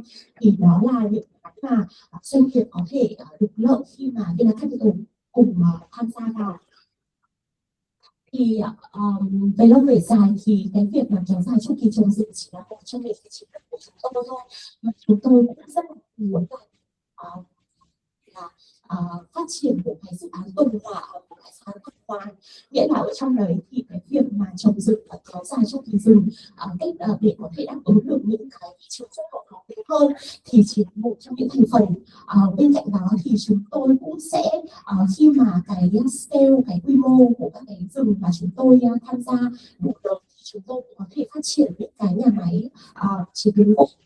Như các bạn cũng đã thấy rằng là chúng tôi cũng đã có trong portfolio và chúng tôi đầu tư thì cũng đã có những an toàn chẳng hạn, họ rất là có kinh nghiệm trong cái lĩnh vực này, cho nên chúng tôi rất là tự tin rằng là khi mà chúng tôi đạt được cái quy mô đủ lớn thì chúng tôi cũng tham gia được vào cái chuỗi cung ứng này.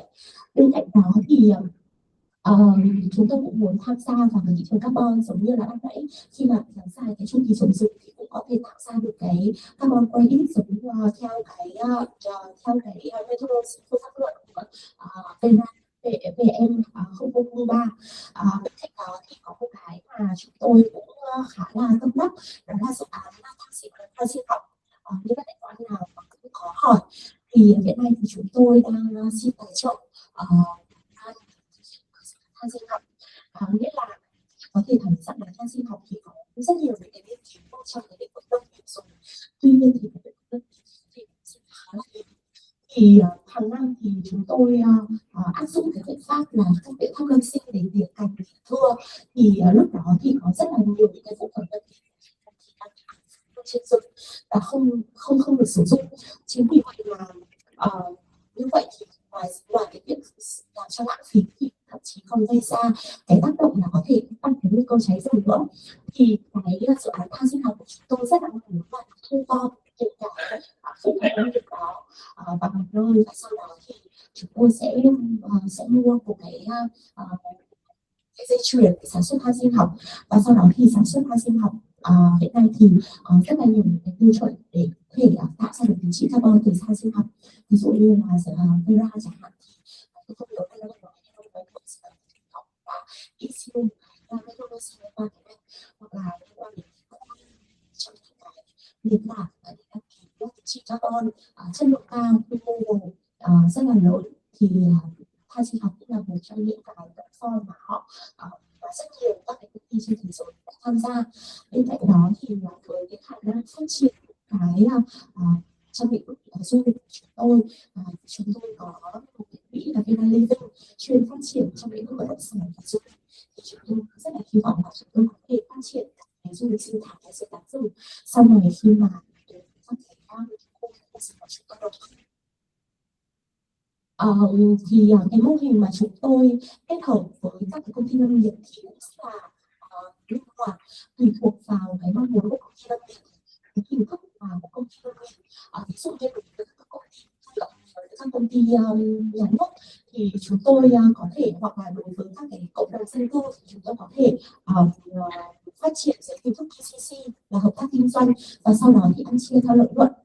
Còn đối với các cái công ty về tư nhân thì chúng tôi cũng đang tìm kiếm cái cơ hội để có thể mua cổ phần và đóng vai trò là bên quản lý cũng như là bên chi phối, và sau đấy thì nhiều các mối quan hệ liên quan đến nhiều những tiềm năng tài chính cũng như là mối quan hệ địa phương và các mối quan hệ với các cái nhà đầu tư trên thế giới, thì chúng tôi sẽ có thể optimize cái hoạt động của họ.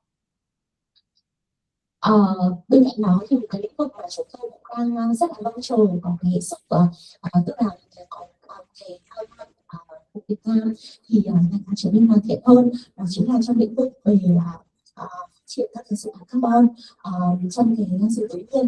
Thì chúng tôi cũng rất là mong muốn là các cái đơn vị của cái tổ chức NGO có nhu cầu phát triển các cái dự án carbon có độ rộng, thì rất là mong là có thể tìm kiếm được cái cơ hội để hợp tác trong cái lĩnh vực này. Và chỉ mình tôi cũng hơi ngắn nhưng mà cũng đã nói những cái hình thức mà chúng tôi đang thực hiện. Rất là mong là qua cái shop này có thể kết nối được nhiều chức để có thể có trong thị trường carbon. Xin cảm ơn đại diện của Vina Capital presentation of Vina Capital. We understand that Vina Capital is the leading multi-sector investment management company in Vietnam, and they have the Vina Carbon Foundation that will have the Vietnam to commit to the net zero by 2050. Their strategy is right place, right time, with abundant natural resources of Vietnam, with policy drivers that and also the market demand from the global company like Samsung, Microsoft. And there are 4 core pillars for investment. First is sustainable forestry. Secondly, carbon credit. Third is waste management. Fourth is decarbonization. She also shared about the forestry cases study, also the investment prospect and the opportunity. So that's all from the Vina Capital. Thank you for listening. Cảm ơn phần trình bày của chị Phương. Chị Phương hôm nay hơi bị ốm với mọi người nên là rất biết ơn khi mà chị và thành phố dành thời gian đến để chia sẻ cùng mình.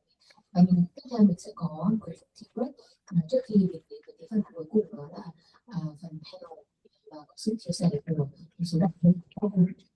Xin mời cái là sự tea break ạ.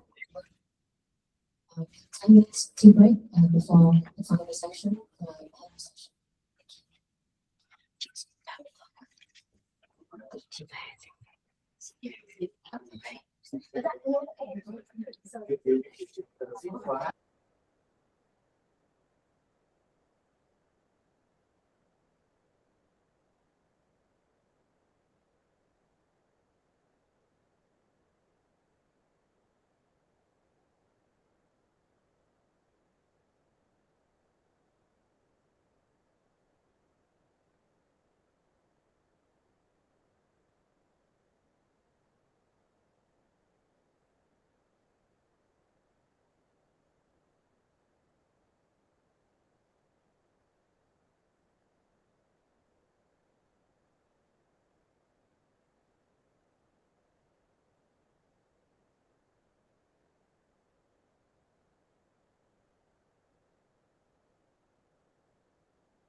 Hi,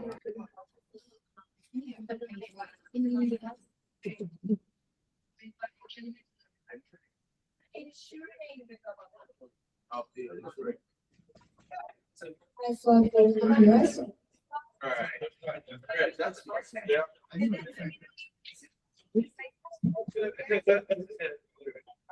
Flavio, can you hear us?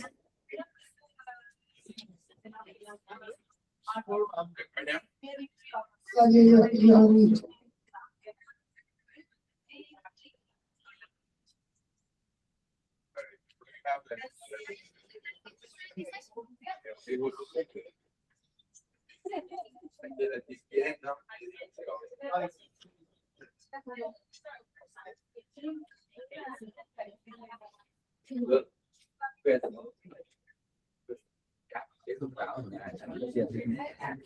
Thông báo về nhà chuyển nốt tiền kia. Dạ vâng, lát nữa chị chuyển Làm một quẹt thẻ luôn à? ở đây bạn ạ. Ở đây luôn.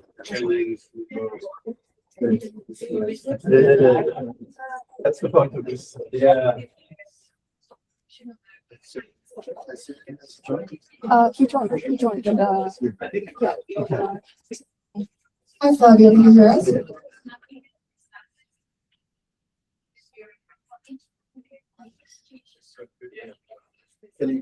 Can they speak? Or? he can speak. Yes, we can hear you. Yeah. Hi, Flavio. Hi. How are you? How can you hear us with the microphone? Yeah. Okay. Hi, Flavio. This is Bryce. How are you?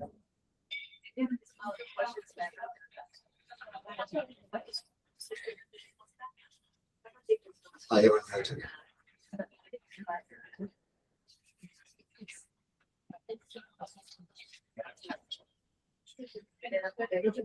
So look, the topics are not set. Yes. It's just a guided discussion, nothing.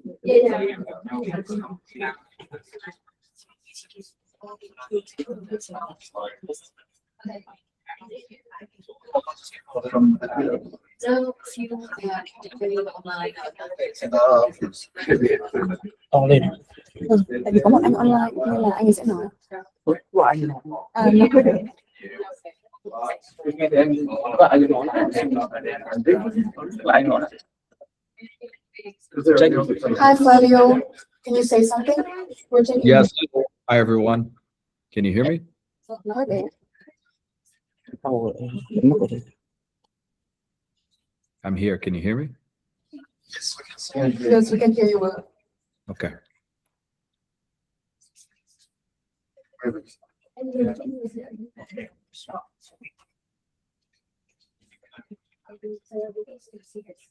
So we can't see the room.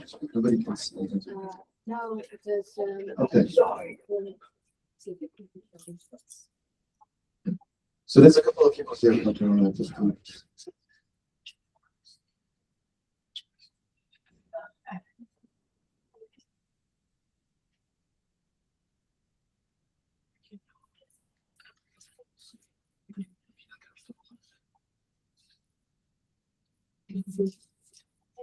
that person.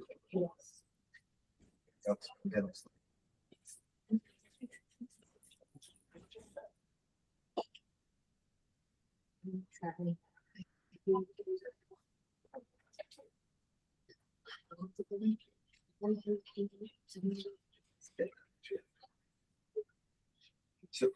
to you.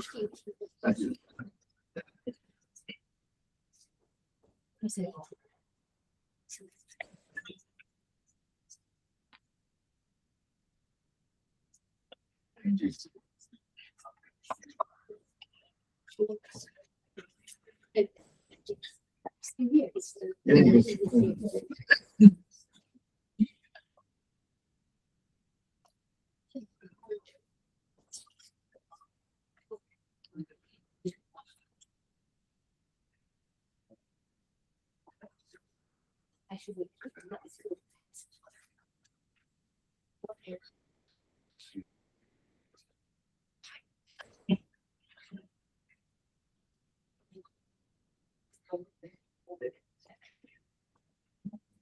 Thank you.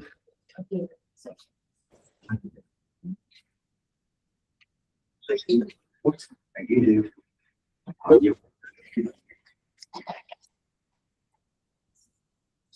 Can you share the rest of people on the call so they see setting? Yeah, yes. It's easier for them to imagine where we are rather than just being lying on there. Oh, so you want to take down I the don't picture? think they can see anything here, right? Yeah, they can see you. They can see us. Ah, okay. Oh, all right.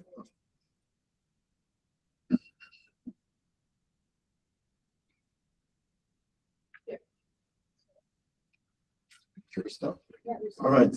Okay. Well, first of all, thanks a lot again for everyone for joining this workshop. For those of you that have presented today, again, thanks a lot.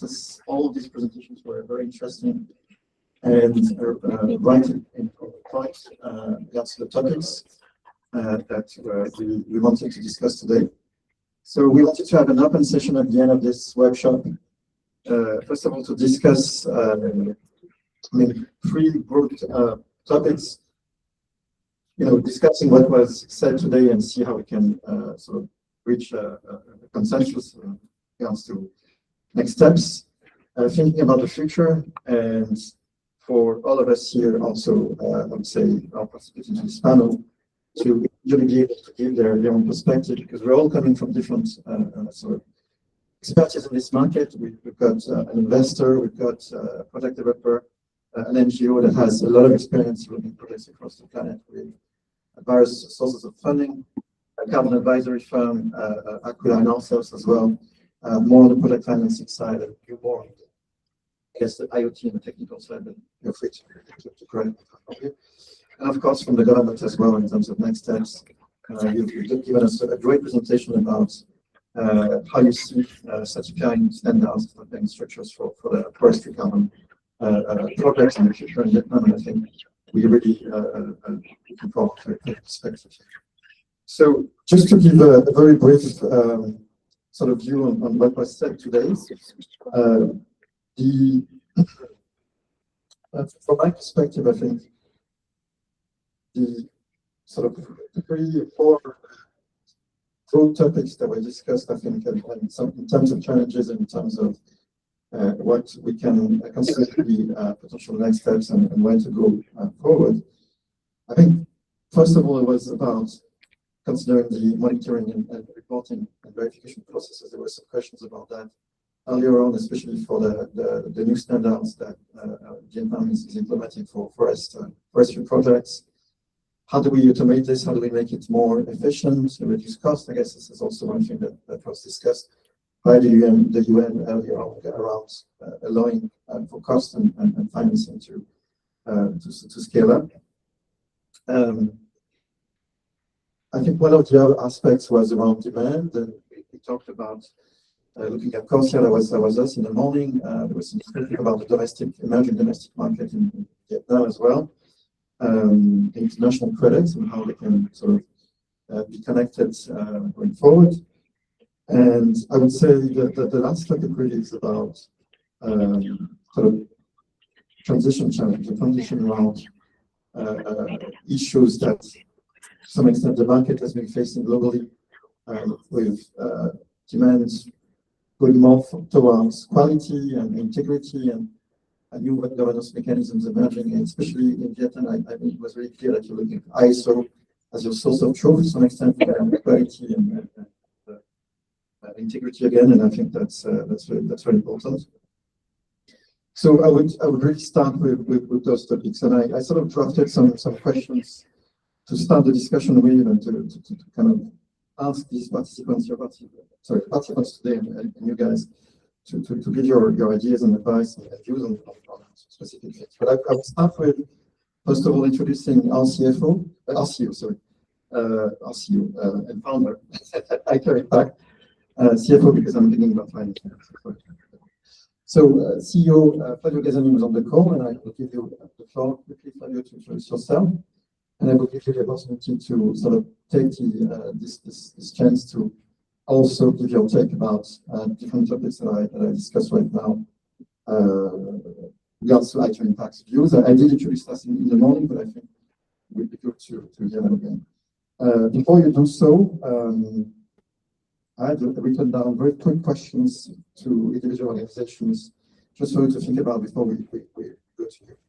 So to Villa Capital, I wanted to ask you, you've given a great presentation about your investment targets and the fund that you set up, and it's very clear that you're going in this direction. You told me that you're really looking at IFM as being your core mandate. So to ask you for the whole floor, what would be the key criteria for you to commit capital in the future? To you, I wanted to ask about your views on the interconnection, interoperability between the standards that you're setting up and the standards that already exist, Vera and also, I mean, you did mention that high level in your presentation, but I think to hear about that. To recall, I wanted to ask you, what do you feel is the biggest barrier between smallholder farmer changing their irrigation practice and actually receiving carbon revenue? Because you did mention you're going that direction. I remember Monco as well, thinking that this could be a challenge. And to Aquila, I wanted to ask about your view about the smart IoT technology and how this can help the carbon markets in Vietnam to develop further. I'm sure you're working on that a lot already, because this is really, I think, the key force of the strengths that you develop. But I'd like to hear more about that in connection to MRV.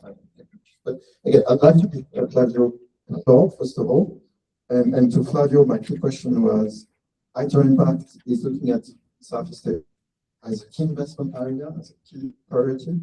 And I would like to ask you to develop your views on the strategy as the CEO of Aither Impact around this question.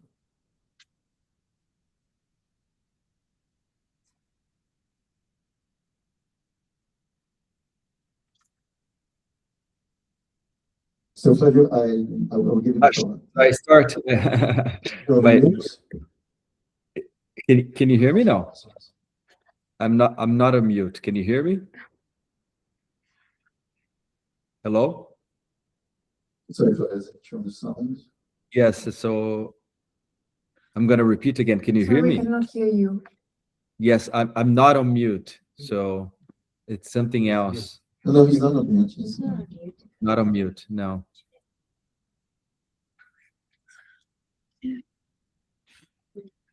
I hear you. No, we can't. Can you hear me? Yeah, we could hear him. Why can't we hear? You can hear me now. Oh, so the people online. Can you reconnect to your audio source? Yeah, audio online can hear you. No, the people Yes. online can hear. Can everyone hear me now? So maybe the one online can hear.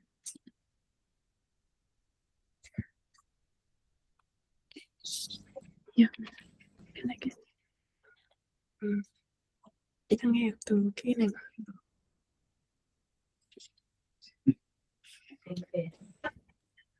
Can you try again? Yes, can you hear me now? Oh. So no.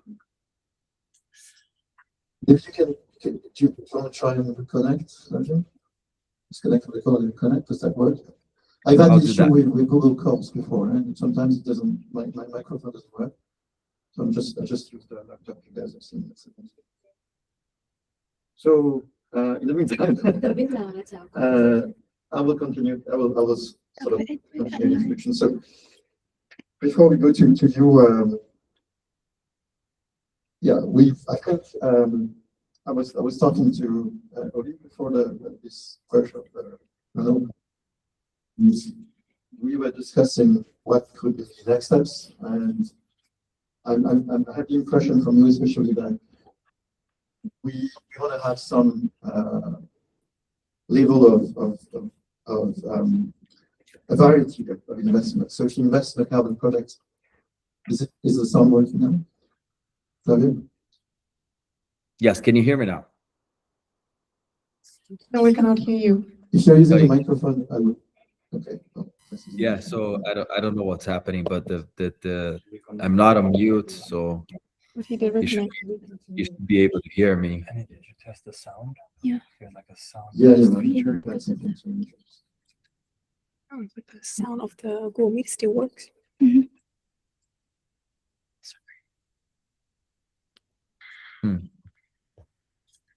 Let's call them yeah.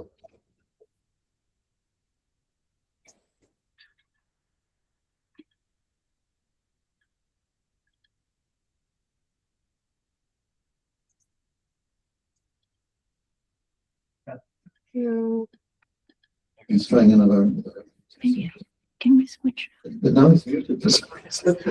No idea. I cannot unmute him. There's a sound test feature in Google Meet. Okay, wait. Hello, can you hear me now? Yeah. Yes, can you hear me? Okay. All right. So let's continue then. And I'm really sorry for this. Can you hear us? But we can't hear it, so we'll have to stop the as soon as you can hear you. Yes, go ahead. I mean, I don't know what else to do. Sure. So it works. Yeah. Sound works on our side. So I've had to show not- Google before Yeah. several times. Yeah, we can see. Can any of the people on this call on this link they can use the sound? Can they There's try people on the call, not in the audience, right? So Hello. and if we use a Teams link, just can we do that? Because it might go. The online. Because that has happened before today. Hello. hello. I think what you should. She created a Teams link for him to connect. I connected, I just talk and it doesn't go this. Yeah. She created a Teams link, or can do it. I think that's gonna work because I had Google. Sure. But tell Breeze to move on for the other people to start answering his questions, okay? I think that's so, best. I mean, the point was to try and multiply the sources of revenue in a project, not just Java, but have other things. I'll tell him. Is that how you look at? Okay, good. Thank you, Ollie.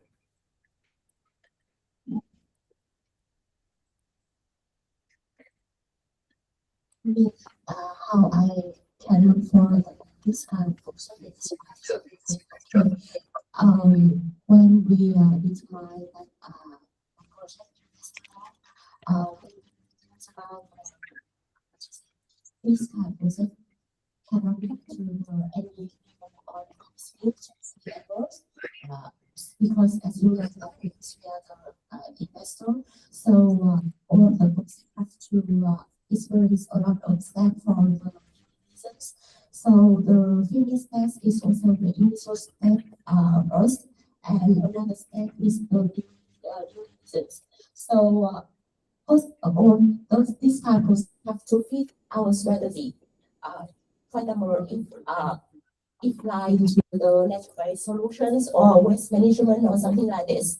And the second one, we have to assess that whether this kind of project cause risk to the environment or the society or not.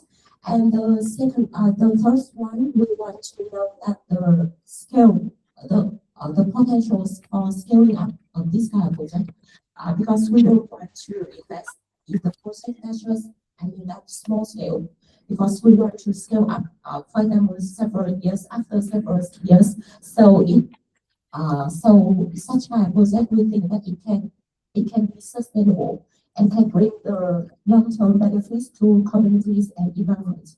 So so there are many factors where we think that we have to assess before injecting the financial.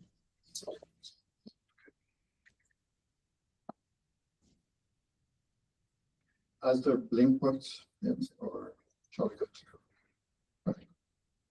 You'll let us know. Maybe Sunny, if you want to give your perspective on the, let's go with the questions. Okay, maybe. So as I mentioned earlier, for a profile project, we want to make sure that the end is really solid. For example, for charge project, we help the companies to use sensors in their enterprise. This is how we collect the data, and then we submit this data points to Vera, as I mentioned. For example, the travel distance is really important to look at, and then the fuel usage. All these data points create a project a lot more have higher integrity, because if you may be aware, some project in the past where we do like annual survey to collect the data for some coastal projects that later on was disqualified with Vera, and then so that really create lower clarity and also in terms of data integrity for the project. So when we work on our project, we want to make sure that the data and the technology is in the front of every single project. And then yeah, for another project we're working on right now is you might know sorry for by the Anxoni's tech guy. So designed his motorbike from very a lot of sensor input to make sure that they can collect data, and they actually have an app where driver can connect with their motorbike and look at the data. So this is very important. So this that we try to address along the way. For example, when we work with validator right now for charge project, we have to be very transparent about for IoT devices. Sometimes things break down, right? And then some of the motorbike may not work, and we cannot have data.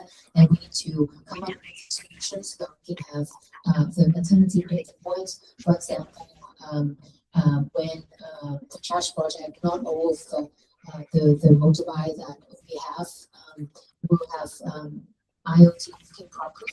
Then when we work with something to Vera, we would choose a segment where, for example, we take a certain percentage and provide a sample for IoT instead of the whole population. And yeah, so that is for us from a project. And then for select motor project, for example, we understand that for them, they make sure that all devices have IoT, so they collect data from that.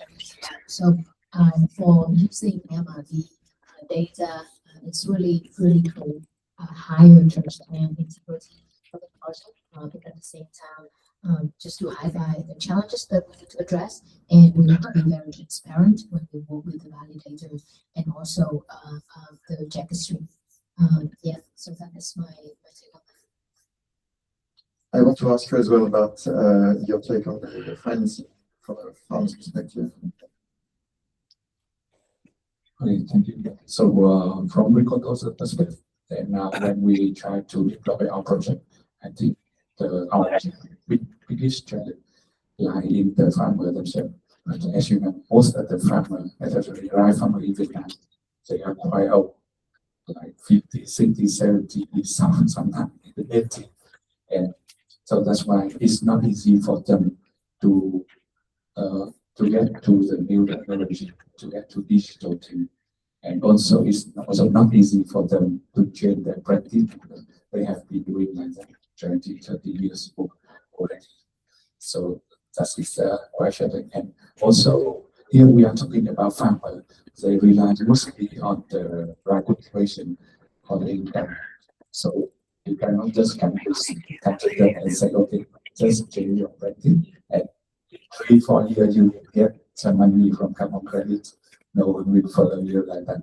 So that's why we need to find some way to compete the farmers at the same time that by applying the sustainable practice, they can get several benefits in terms of income other than the environment thing. So it can really show the farmer that they will have a benefit in our project.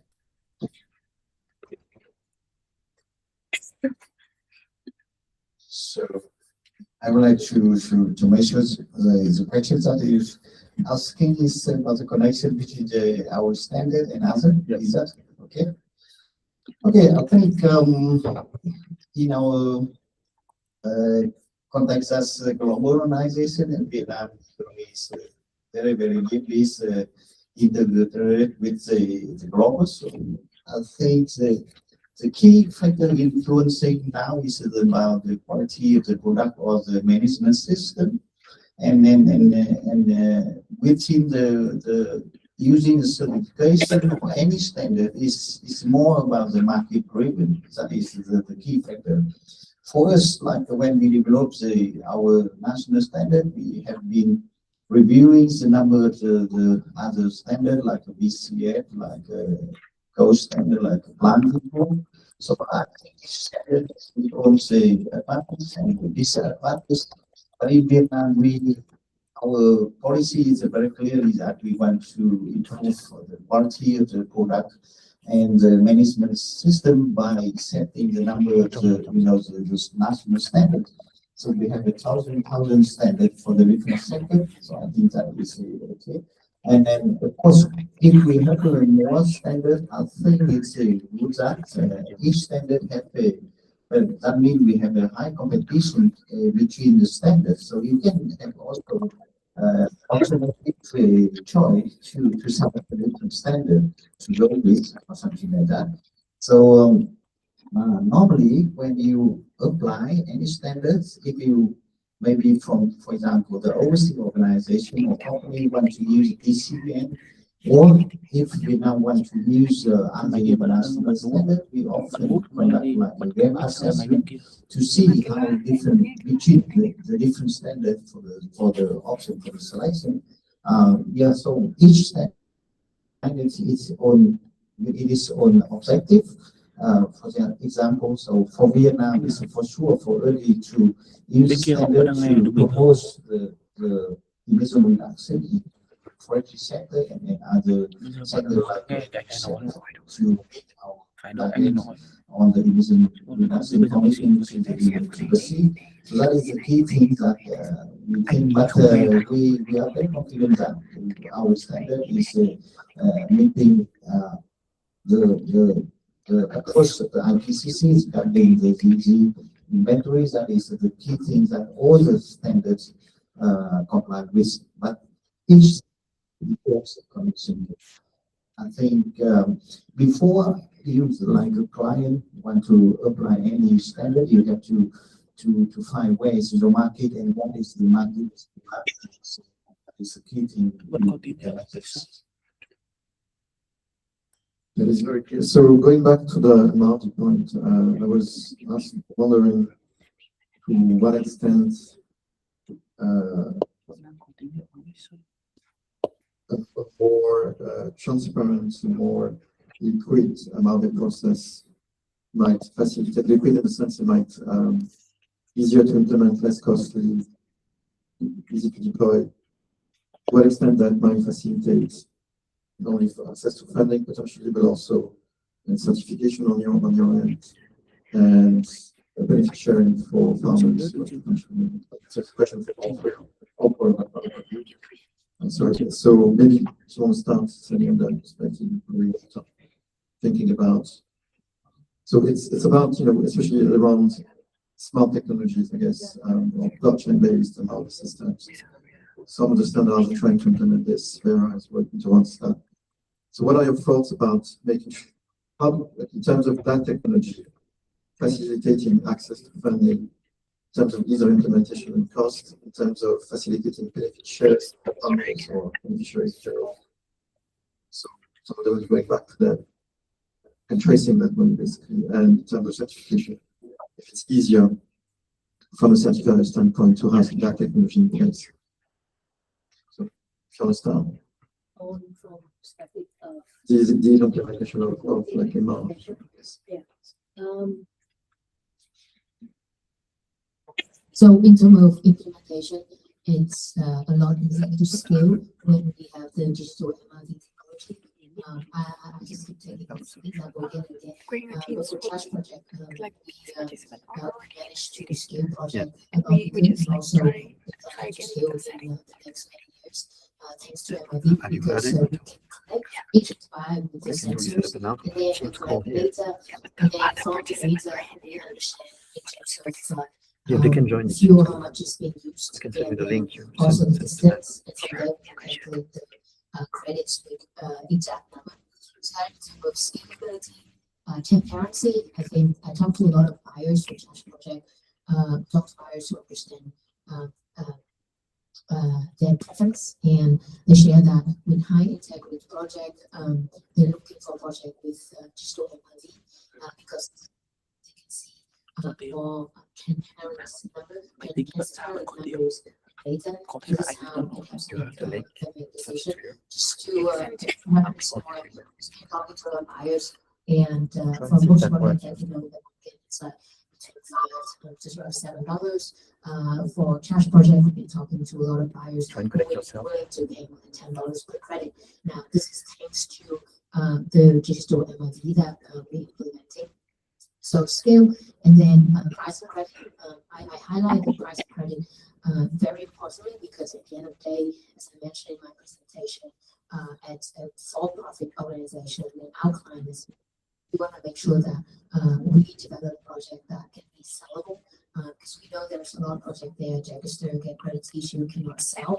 Coming from a finance background, I don't think it's efficient, but I think it's so important that we look at these type of projects, seeing MIV as a way to guarantee the higher price for the market for the buyers. And yeah, so those 2 points. And then last point, in terms of speed, I think for projects that have digital MIV installation, the speed of say validation for from the validator will be a lot faster. Now working with a validator named VKE, and it's helped them to validate the project faster.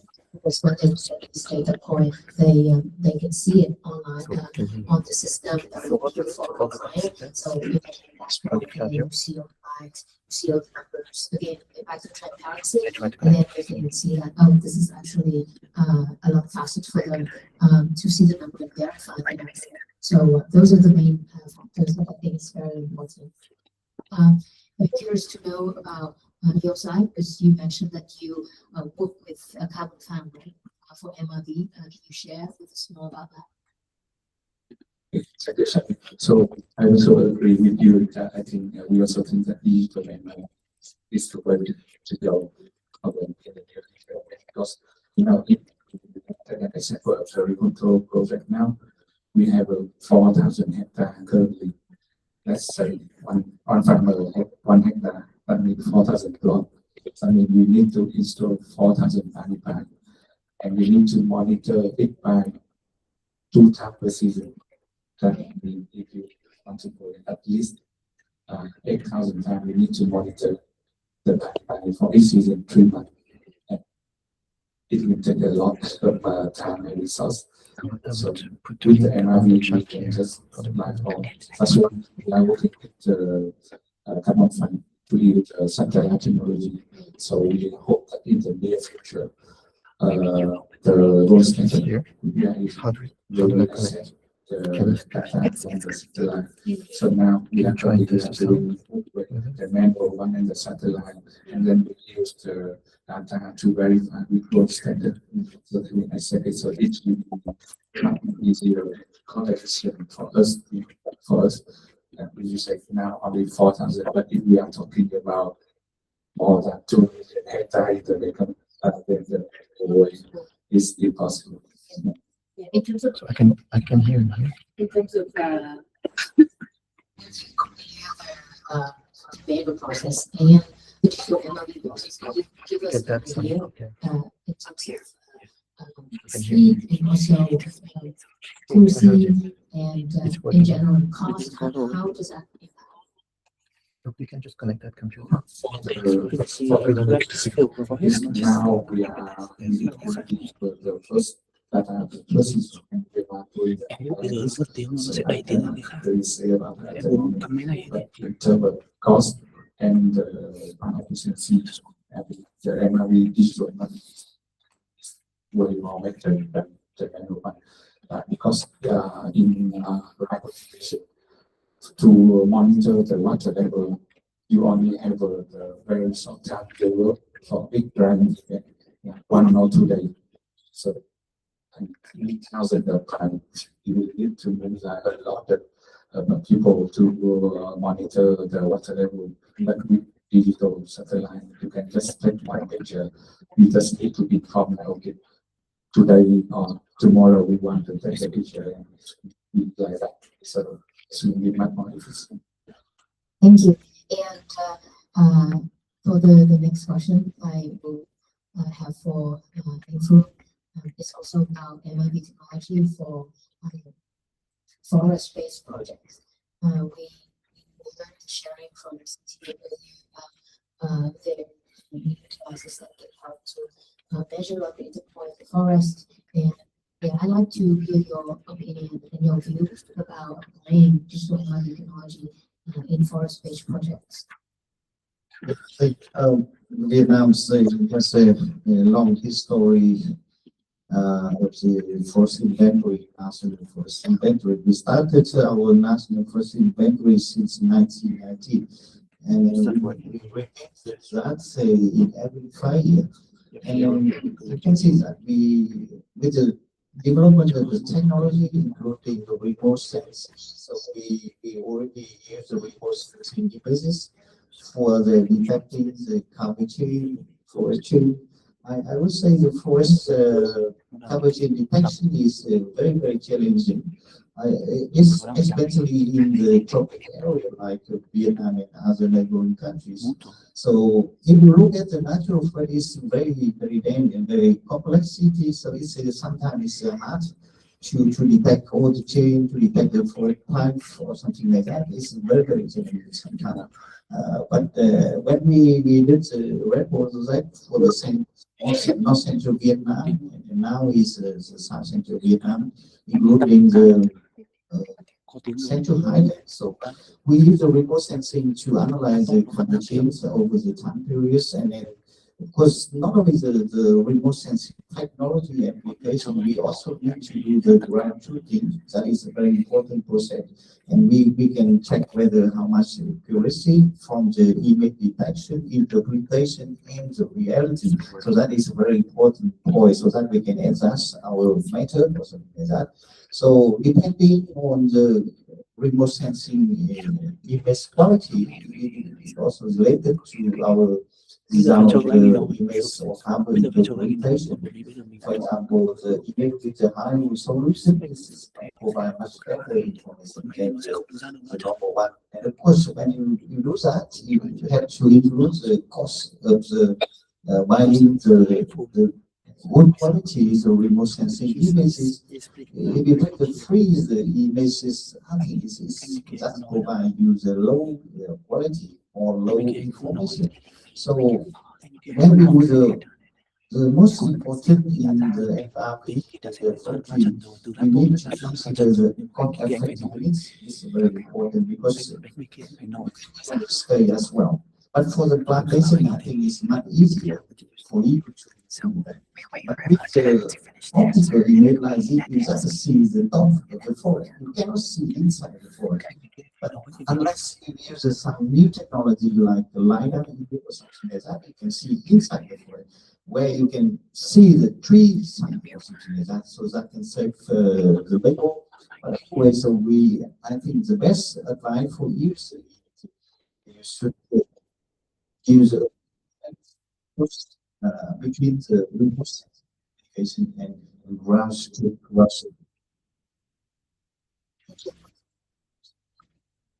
Yes, we miss your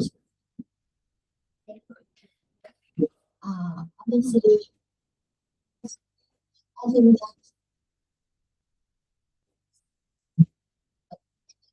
I think so I think that to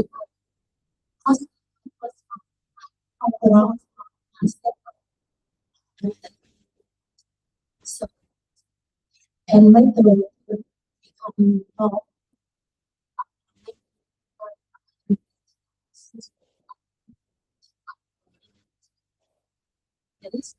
more and So I think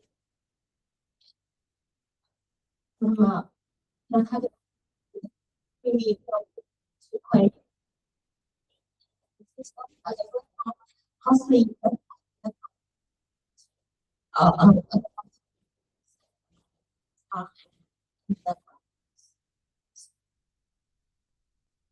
Thanks a lot for your connection.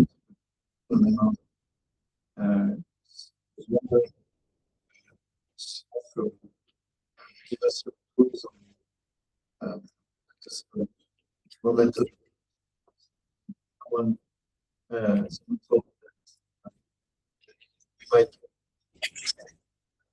when things will happen, how much revenue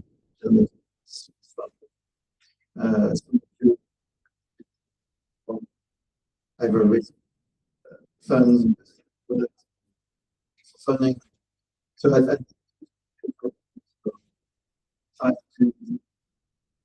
especially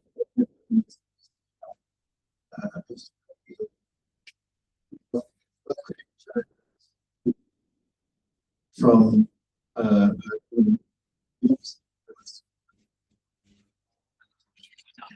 or maybe start. And from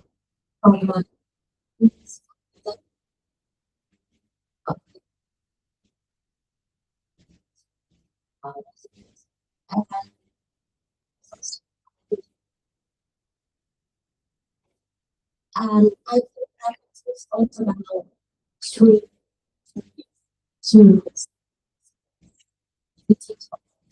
because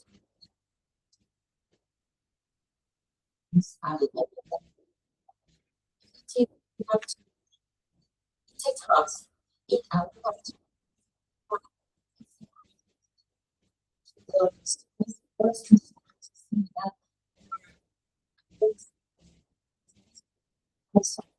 so I think it's the so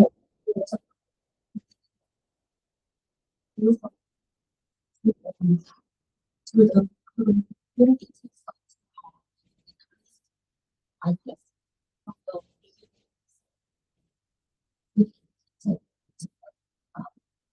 a long time. You want to go next? Yeah. It's, for me, I think that one mark is first thing is about months and then carbon price. So for Vietnam, so now the carbon credits like available by the government that's using quota to the central coal power plant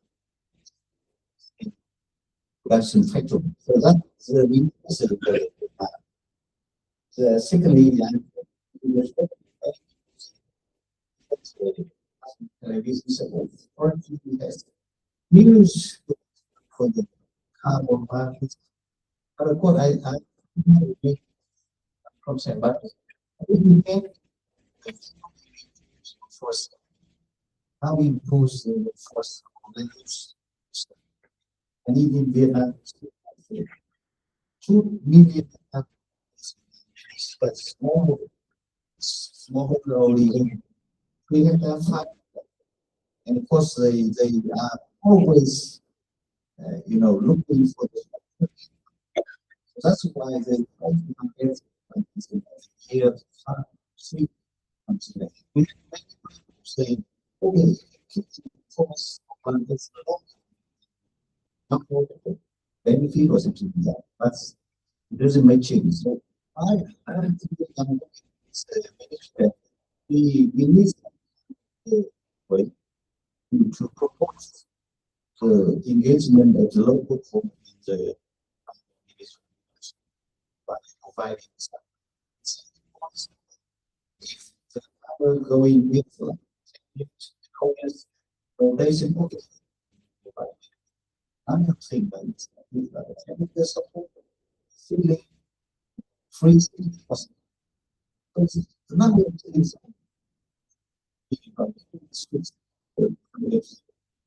the road keeps coming. So you this households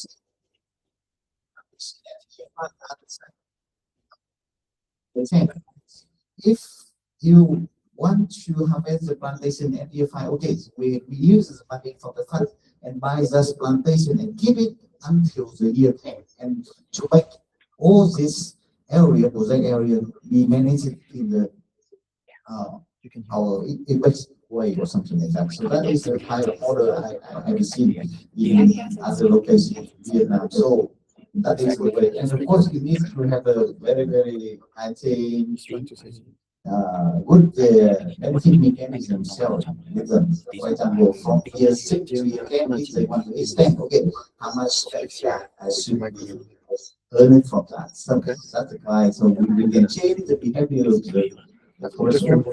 So I think this project takes time. But other thing I think is the support from the private sector, because the farmer are, you know, very vulnerable in terms, or they are like have a lot of the disadvantage compared to the company. For example, accepting the loan from the bank also difficult, and they even now the policy in Vietnam, if you take a loan from the bank, you know how much they have to pay, maybe 8%, 10%. The return benefit from the factory sector very low, I would say less than 5%.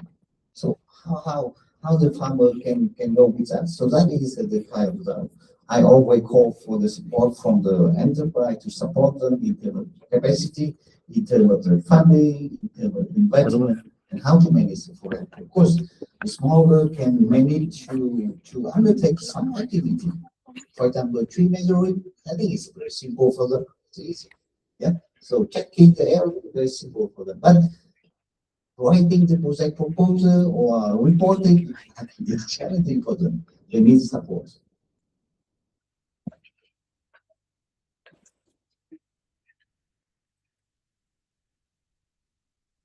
So for I think in private sector, the demand for carbon credit in rice cultivation has been starting in 19 or 20. So for us, we start to develop our project in 2020. So when he speaks, apply for the first season in 2025. So 3 years, and now our first validation and first verification will be whatever you run in there. From 2022